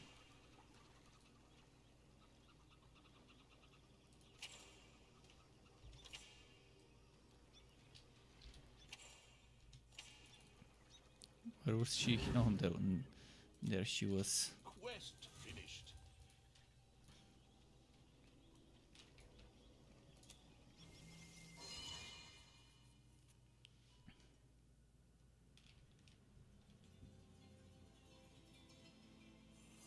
Oh, Sky's here, next to me. He was far from me. You have finished the On quest. the other side of the bed now. He's on this side of the bed, probably trying to You signal have me finished that the quest. he thinks it's feeding time and medicine time. Soon, Sky, soon. Gained the quest. He's quietly trying to get my attention, not saying anything, just standing next to the feeding spot. It was good seeing ya. Alright, for us here, Last, confirmation that the Netherrim are behind Swarms this. here, there. We must stop this sadista. It's likely she's operating out of the Hive capital, and our way is blocked by a miasma. The spores of the miasma.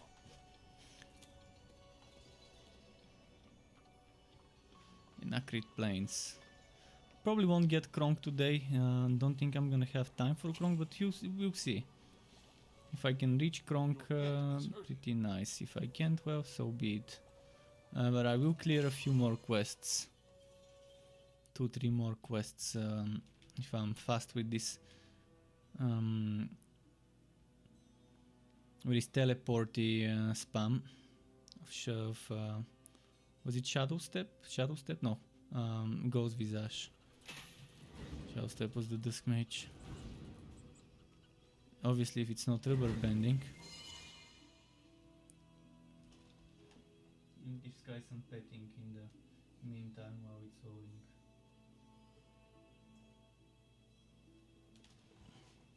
What a fur.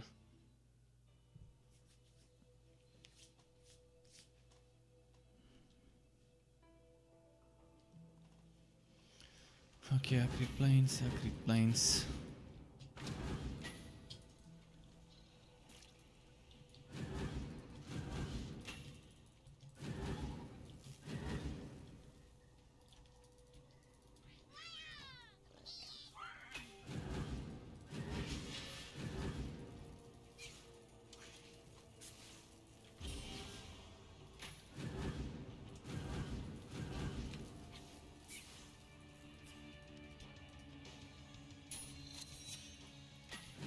Oh, I forgot to disable the chat.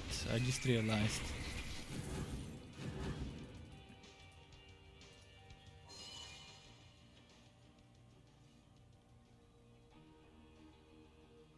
Let's see.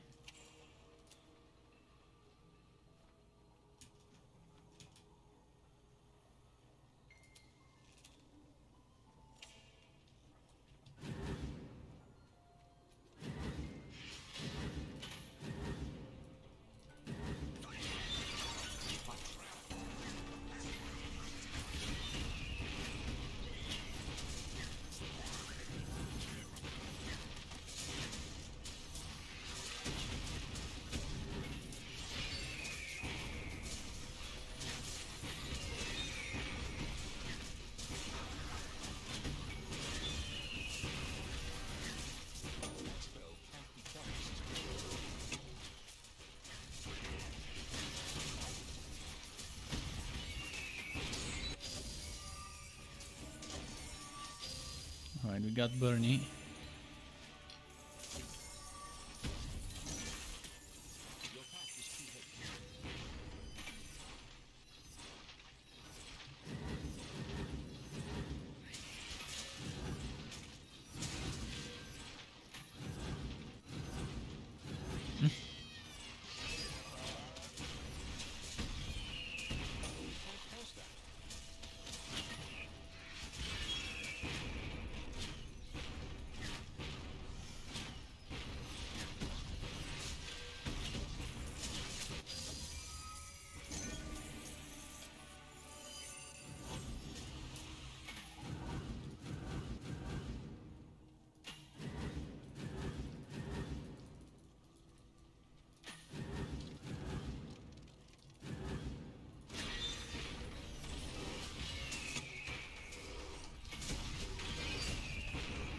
Okay.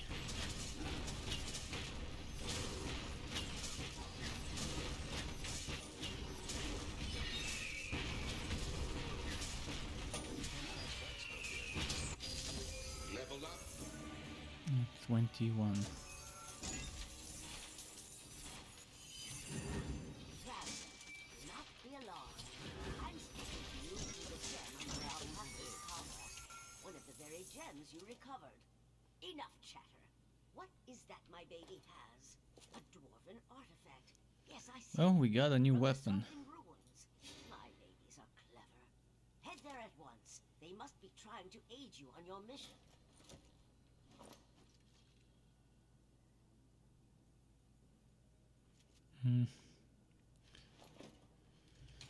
As I mentioned, yeah, I want this.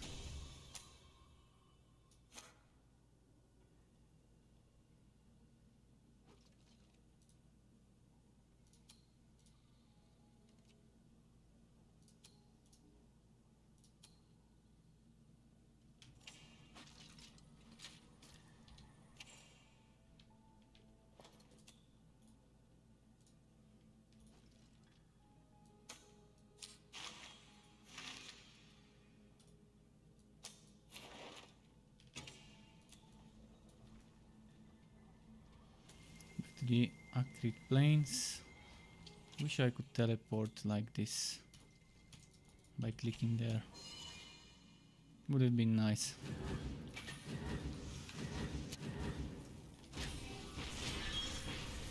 Oh, we're already one-shotting stuff now.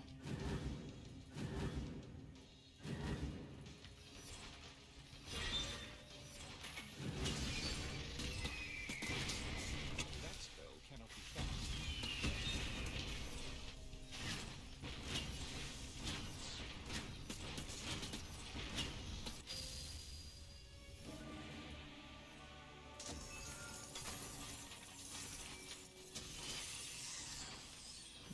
Good party buff, there we go.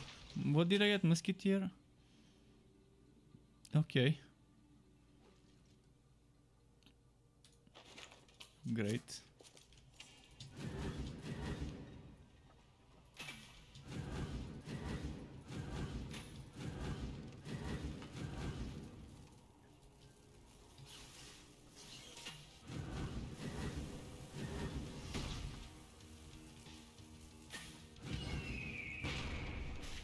Wrong way.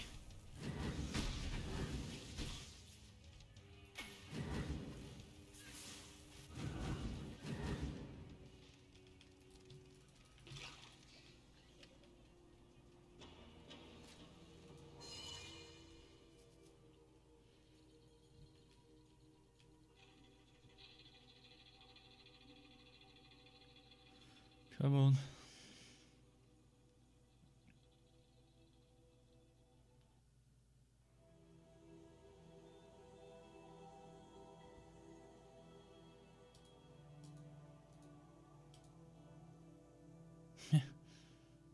Is it stuck?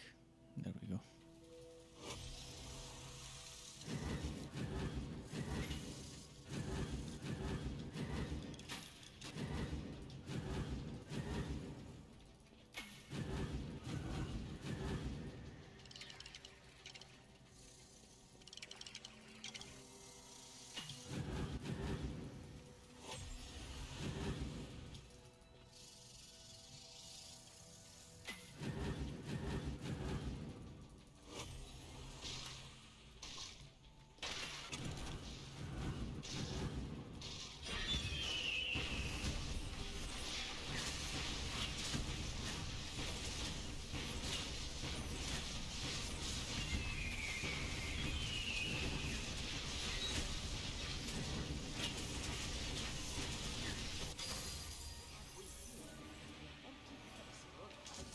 here, rope. Good drop. My alpaca has an insect leg. Traveler, this is the work of burrowers. They must have done their way into the distance and taken whatever was on that pedestal. They can't have gone wrong. Into the tunnel.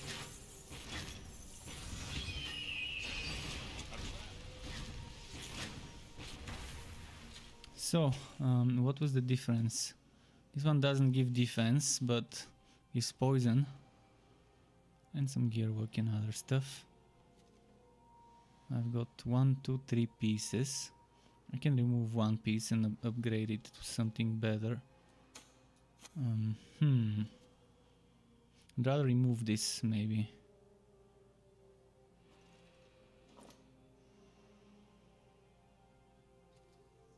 This is definitely better.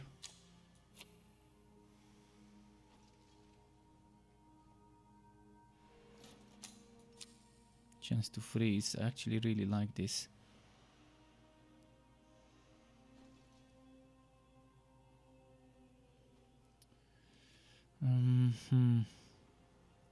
Yeah, let's change this. Damn, 108 defense. Let's wait for something better, I guess. What have we here? An empty pedestal, a freshly collapsed tunnel, and my alpaca has an insect leg. Traveler, this is the work of burrowers. I'm gonna see how much damage I do with one-handed. If I do decent damage, then great.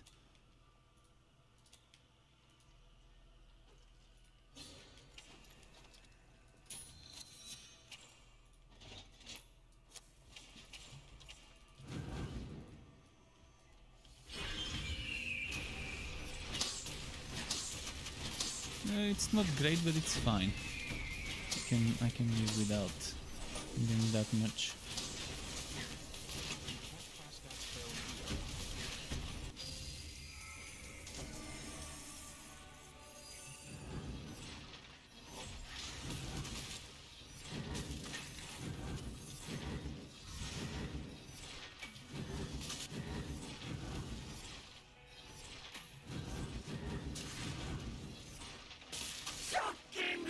And someone just subscribed to my channel, that's Ruben. Ruben, thank you very much if you're watching for the YouTube sub. Welcome to the Struck Club to you. It is appreciated that you're helping me grow my channel. Oh, let's get this one.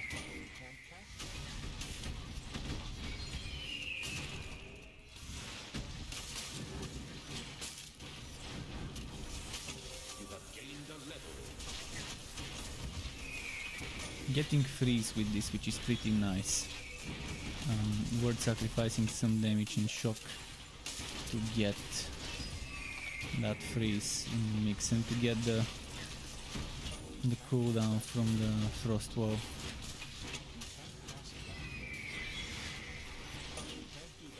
I've got a bunch of level 20, 30 frost walls, so tomorrow when I'm doing some more leveling of this, I don't think I will be doing a video tomorrow, but maybe on Tuesday I might start doing the relic videos, the subclass skills showcase videos. And I'm still debating whether to include passive skills or only active. I guess whichever passive skill I can show you I can include, and talk about the ones that you just can't show because they're just a passive effect, like minion damage increase and things like that. Yeah, people have been asking for that, and I also wanted to do it for a long time. And I think, yeah, the time is right to start doing those sub-class showcases after finishing the 4-class showcases.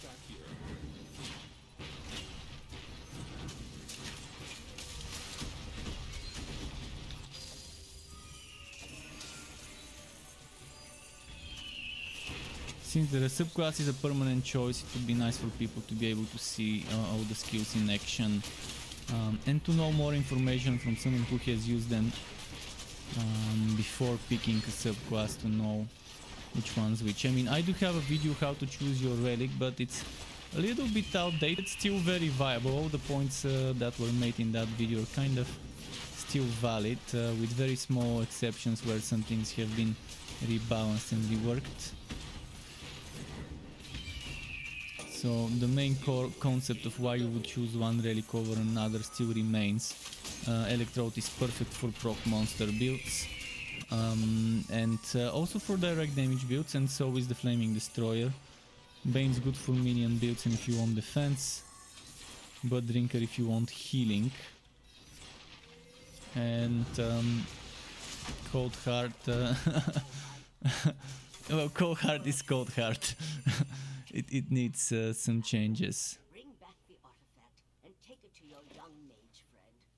And bring back her Ooh. Now I'm losing the freeze, but I'm getting more damage. Third letter says, oh crap, bro, you got a camera now. Yes, I do have a camera. Haven't seen you in a while. Welcome back.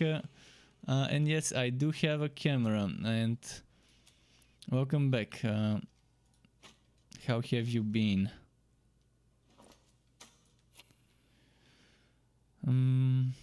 Poison damage. If I had poison damage, it would have been nice. By the way, I might remove this. It's dropping so many. I've gotten every single piece of Musketeer set multiple times except the helmet, or maybe even the powderons. But yeah, helmet would have been nice to get Musketeer helmet, so I can remove the one from the Legendarium, and to put maybe Lil General there. Where I can get very good gains from a Lil General in the Legendarium.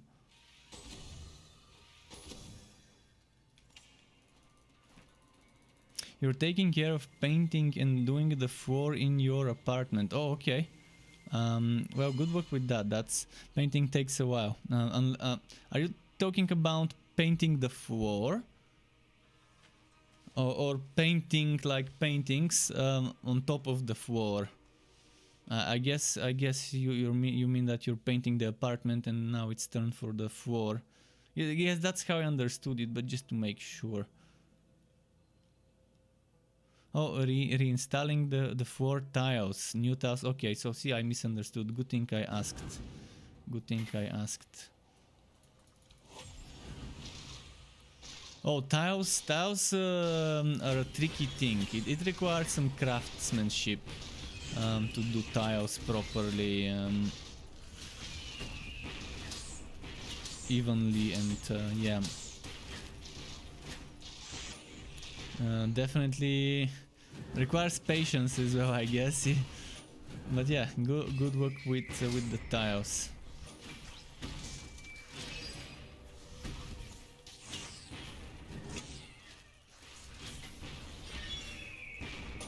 Wait, what did I do? Oh yeah, I'm back here.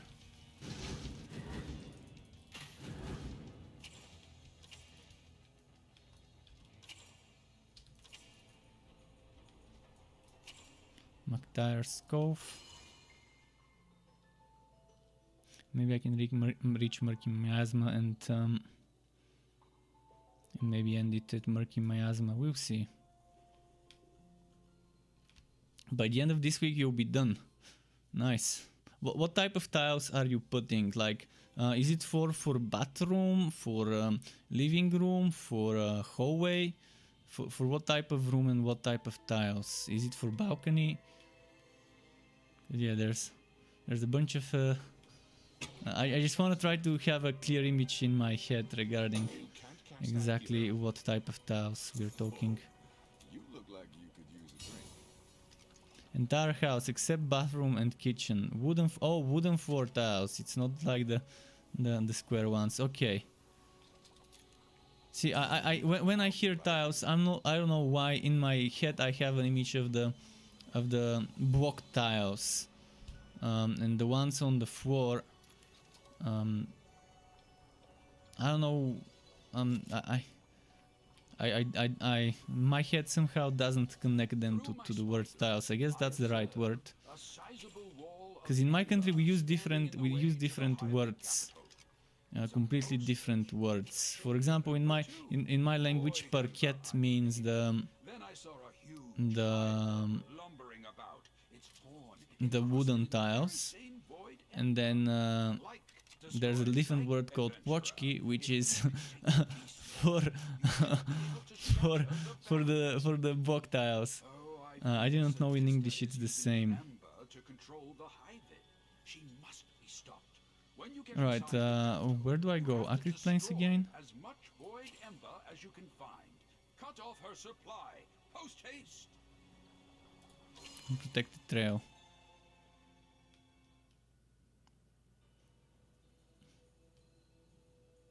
Well, I'm not sure which one is more difficult, wooden floor or regular block tiles for like bathroom and stuff, but I guess both are very demanding work where it requires some craftsmanship and knowledge of how to properly do it. Because you mess this one up and it could have I know if someone doesn't do it properly, it can be very bad.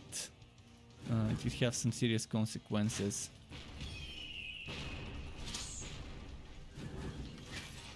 Good to know you're a master craftsman in the art of tiles. Well versed in the art of tile laying or whatever it's called.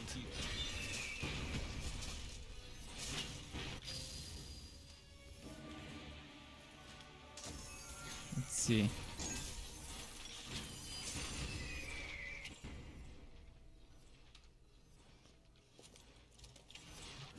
What I've done once I helped remove tiles. Much easier doing demolition demo work to help remove stuff. And another thing I've done once is to use a machine. I helped my housemates, they needed help with the project long ago, a few years ago, when I was in a different country. And they needed help with the project to I'm not sure what you call it, to grind out the things in between block tiles in a bathroom with that diamond cutter machine or whatever it's called, the diamond disc one. Definitely very messy and dusty work. I mean, I couldn't imagine how one might do this without masks, but even with masks it was kind of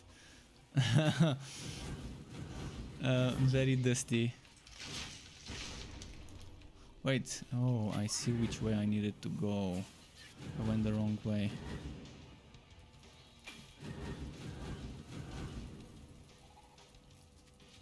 What other game am I looking? Yeah, I'm probably looking forward to Outriders, but my wallet is not looking forward to it. Actually, I don't have a wallet, at least not a physical one. But yeah, I'm looking forward to the demo. I will play the Outriders demo, and that would be the deciding factor if I feel like investing into the game. I know buying Outriders will result in making back the money from content, from ads. The question is how quickly it would make back the investment. And I definitely would enjoy playing the game and making content for it and making build videos. I've been looking for something new to play and make content for. But again, as you might know, I'm saving up for a video card. Although even when I get the money for a video card, there may not be availability. So I'm not like getting my hopes up. But hopefully by April, May, I would have enough money for a decent, powerful. Not flagship, but let's say 1-2 grades under flagship. So for example, if 3090 is the flagship, maybe 3080 or 3080 titanium, whatever's available and reasonable priced. Unless AMD does something more worth it than 69 XT, because 6900 XT is definitely not worth it in my opinion right now compared to 6800 XT. And 3080. It doesn't give much gains compared to 6800 XT to justify the price. And when it comes to content creation with Adobe Premiere and other software, I've seen budget systems benchmarks, and AMD is just it's not doing very well in the software I use on an almost daily basis. when making content. I really didn't want to get Nvidia. I really wanted to get an AMD this time around. And I'm still getting my hopes up that maybe AMD would put out something by the time I have enough stuff saved up. But I'm patient. I mean, even if I had the money now, I wouldn't be able to buy a video card because in my country there's barely any availability. The only video cards that are actually available right now in my country are 3090s, because the crypto miners are not buying those cards. I'm talking about non-scalped prices or reasonable prices, like just slightly overpriced, not too much. Because there's definitely some scalped prices of the other things. Okay, I'm probably gonna do another final quest, maybe. Final quest.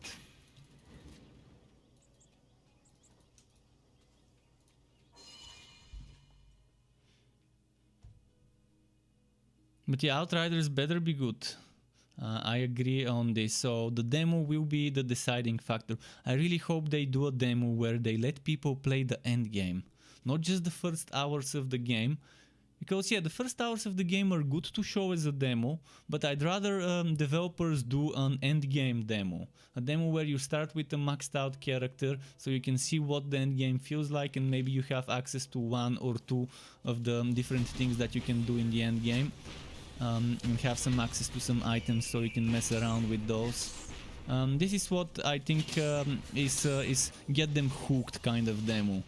If your game is good, doing such a demo would be good for your game.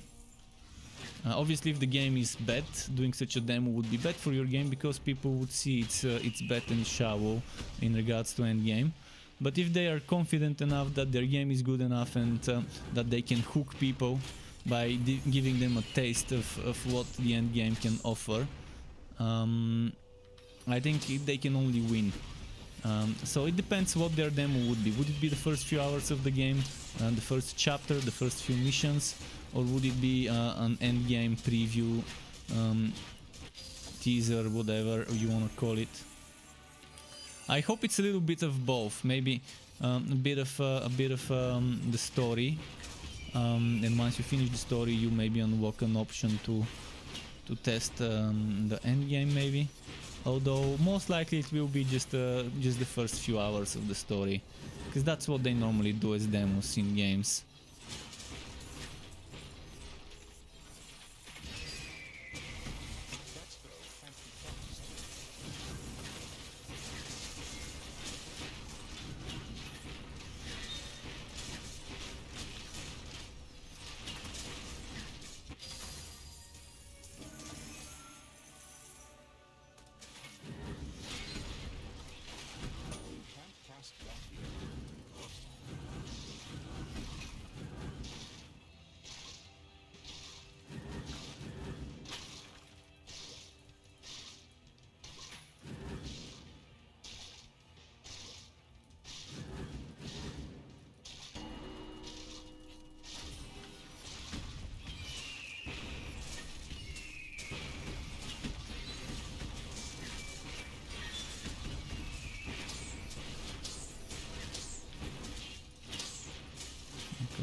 I'm also hoping Diablo 4 is good, and I think the whole ARPG isometric hack and slash community is probably hoping Diablo would be good.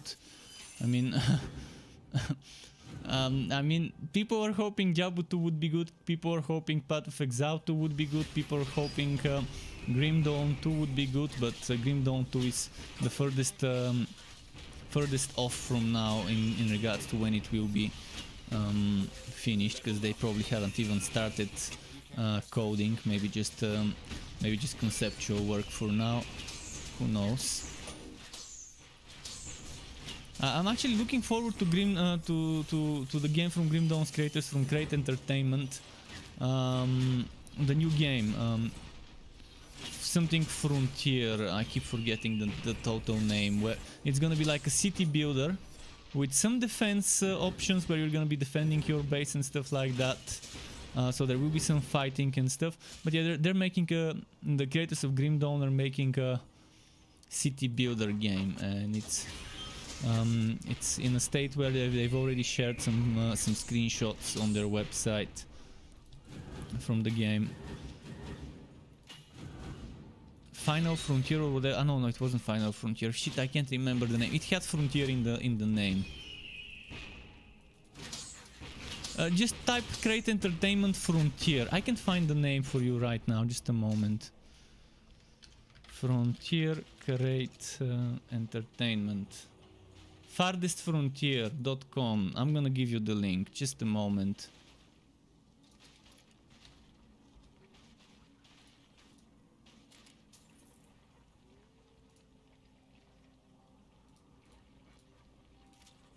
Wait, it didn't get delivered to Twitch? What the hell? It delivered the message to YouTube but not to Twitch. Okay, I had to repost it on Twitch. Over stream chat.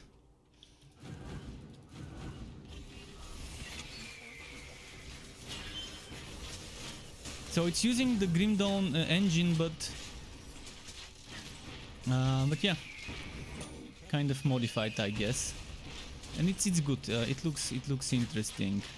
Maybe look it up. Maybe there's some video footage. I haven't looked at video footage, but it would be nice if there is some. Obviously, it's still not ready and far from release. But if they're already sharing details and it has a website, maybe 2021 would be the year it comes. I mean, for now, I think they say 2021, but whether it's gonna get delayed or not, we can't know in it's Corona and everything.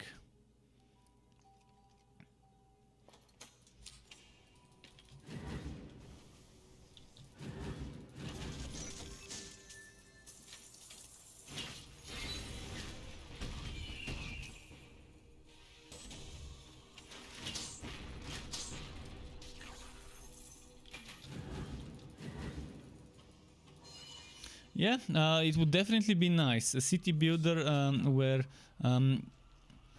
you have some sort of defend the fort. I mean, Torchlight 3 can be this. Torchlight 3 can have a fort builder mixed with some defense mechanisms, like some sort of end game where you have a separate fort, not your actual fort, but some separate fort, and where you can kind of defend it, similar to Grim Dawn's Crucible. But just using the fort technology in regards to how you place certain things. You can place maybe turrets, maybe see tower defense kind of mode in, but calling it fort defense because it's not gonna be tower, it's gonna be the fort. Would fit super amazingly well in Torchlight 3. And they already have the technology of taking props and placing them, but instead of props it could be defense mechanism, it could be walls, it could be traps, it could be zap turrets, it could be flamethrower turrets, it could be spawners where you spawn things like those archers or goblins and things like that. Could be so many things. They can go out in an endgame activity like that. They have the technology. They can take empty fort blank layouts, maybe a little bit bigger, and maybe expand it. Maybe they can use the build view that lets you zoom out a bit more, and then when you're fighting it's more zoomed in. Obviously the performance would be a pain to handle. The performance would be super painful too, because even right now in the fort we have bad FPS drops. In our actual forts without combat and fighting and skills, let alone with fighting. So there's gotta be some way to do it without sacrificing the performance much. But yeah, this is gonna be, I'm looking for my next checkpoint, and then And then I can stop, or maybe I can just stop here after this fight, because it's almost time to feed my pet. It's 23 minutes past midnight. I mean, he ate before I started this stream, so it's not like he's urgently hungry. But yeah, it's time to feed him, give him medicine. I'm just probably gonna go to Defender's Gate, but the problem is there is no waypoint. So let's kill Kronk, and then after that get the waypoint, and then I can end the stream. It's a good place to end it. So I wanted to end with Kronk, and thankfully I had enough time to do it. Just gotta be careful for one-shotty poison balls.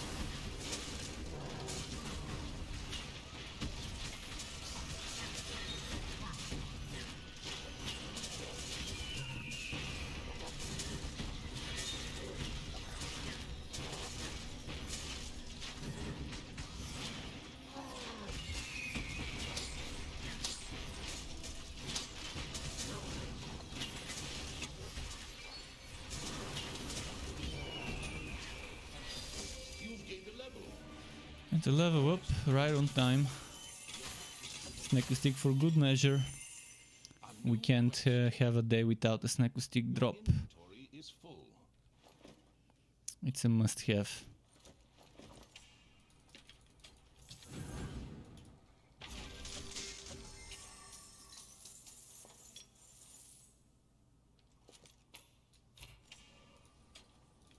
Okay, let's go grab the waypoint now. Oh, I forgot to do the side quest. Well, that kind of is a bummer. I don't think I can return to it. Well, I can redo that quest some other time. I can just disable it from my tracker. It's actually not just one side quest I skipped, but two.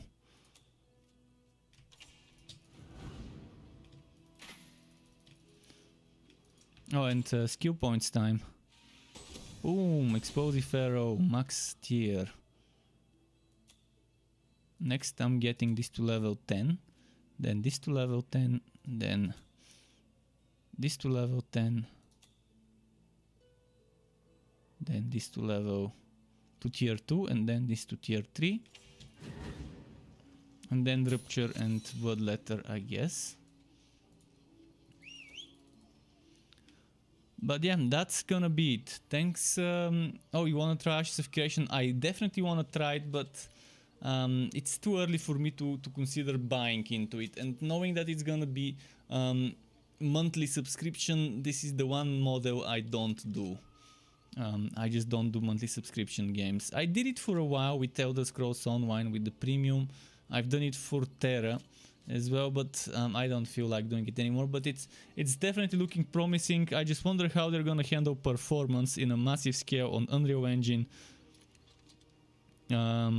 4, unless they migrate to 5, and 5 can even 5 be better. We'll see. But yeah, thanks everyone for stopping by on my stream. Keep it cool, Struckwap. Thanks for watching on YouTube and Twitch. Until next time, and goodbye.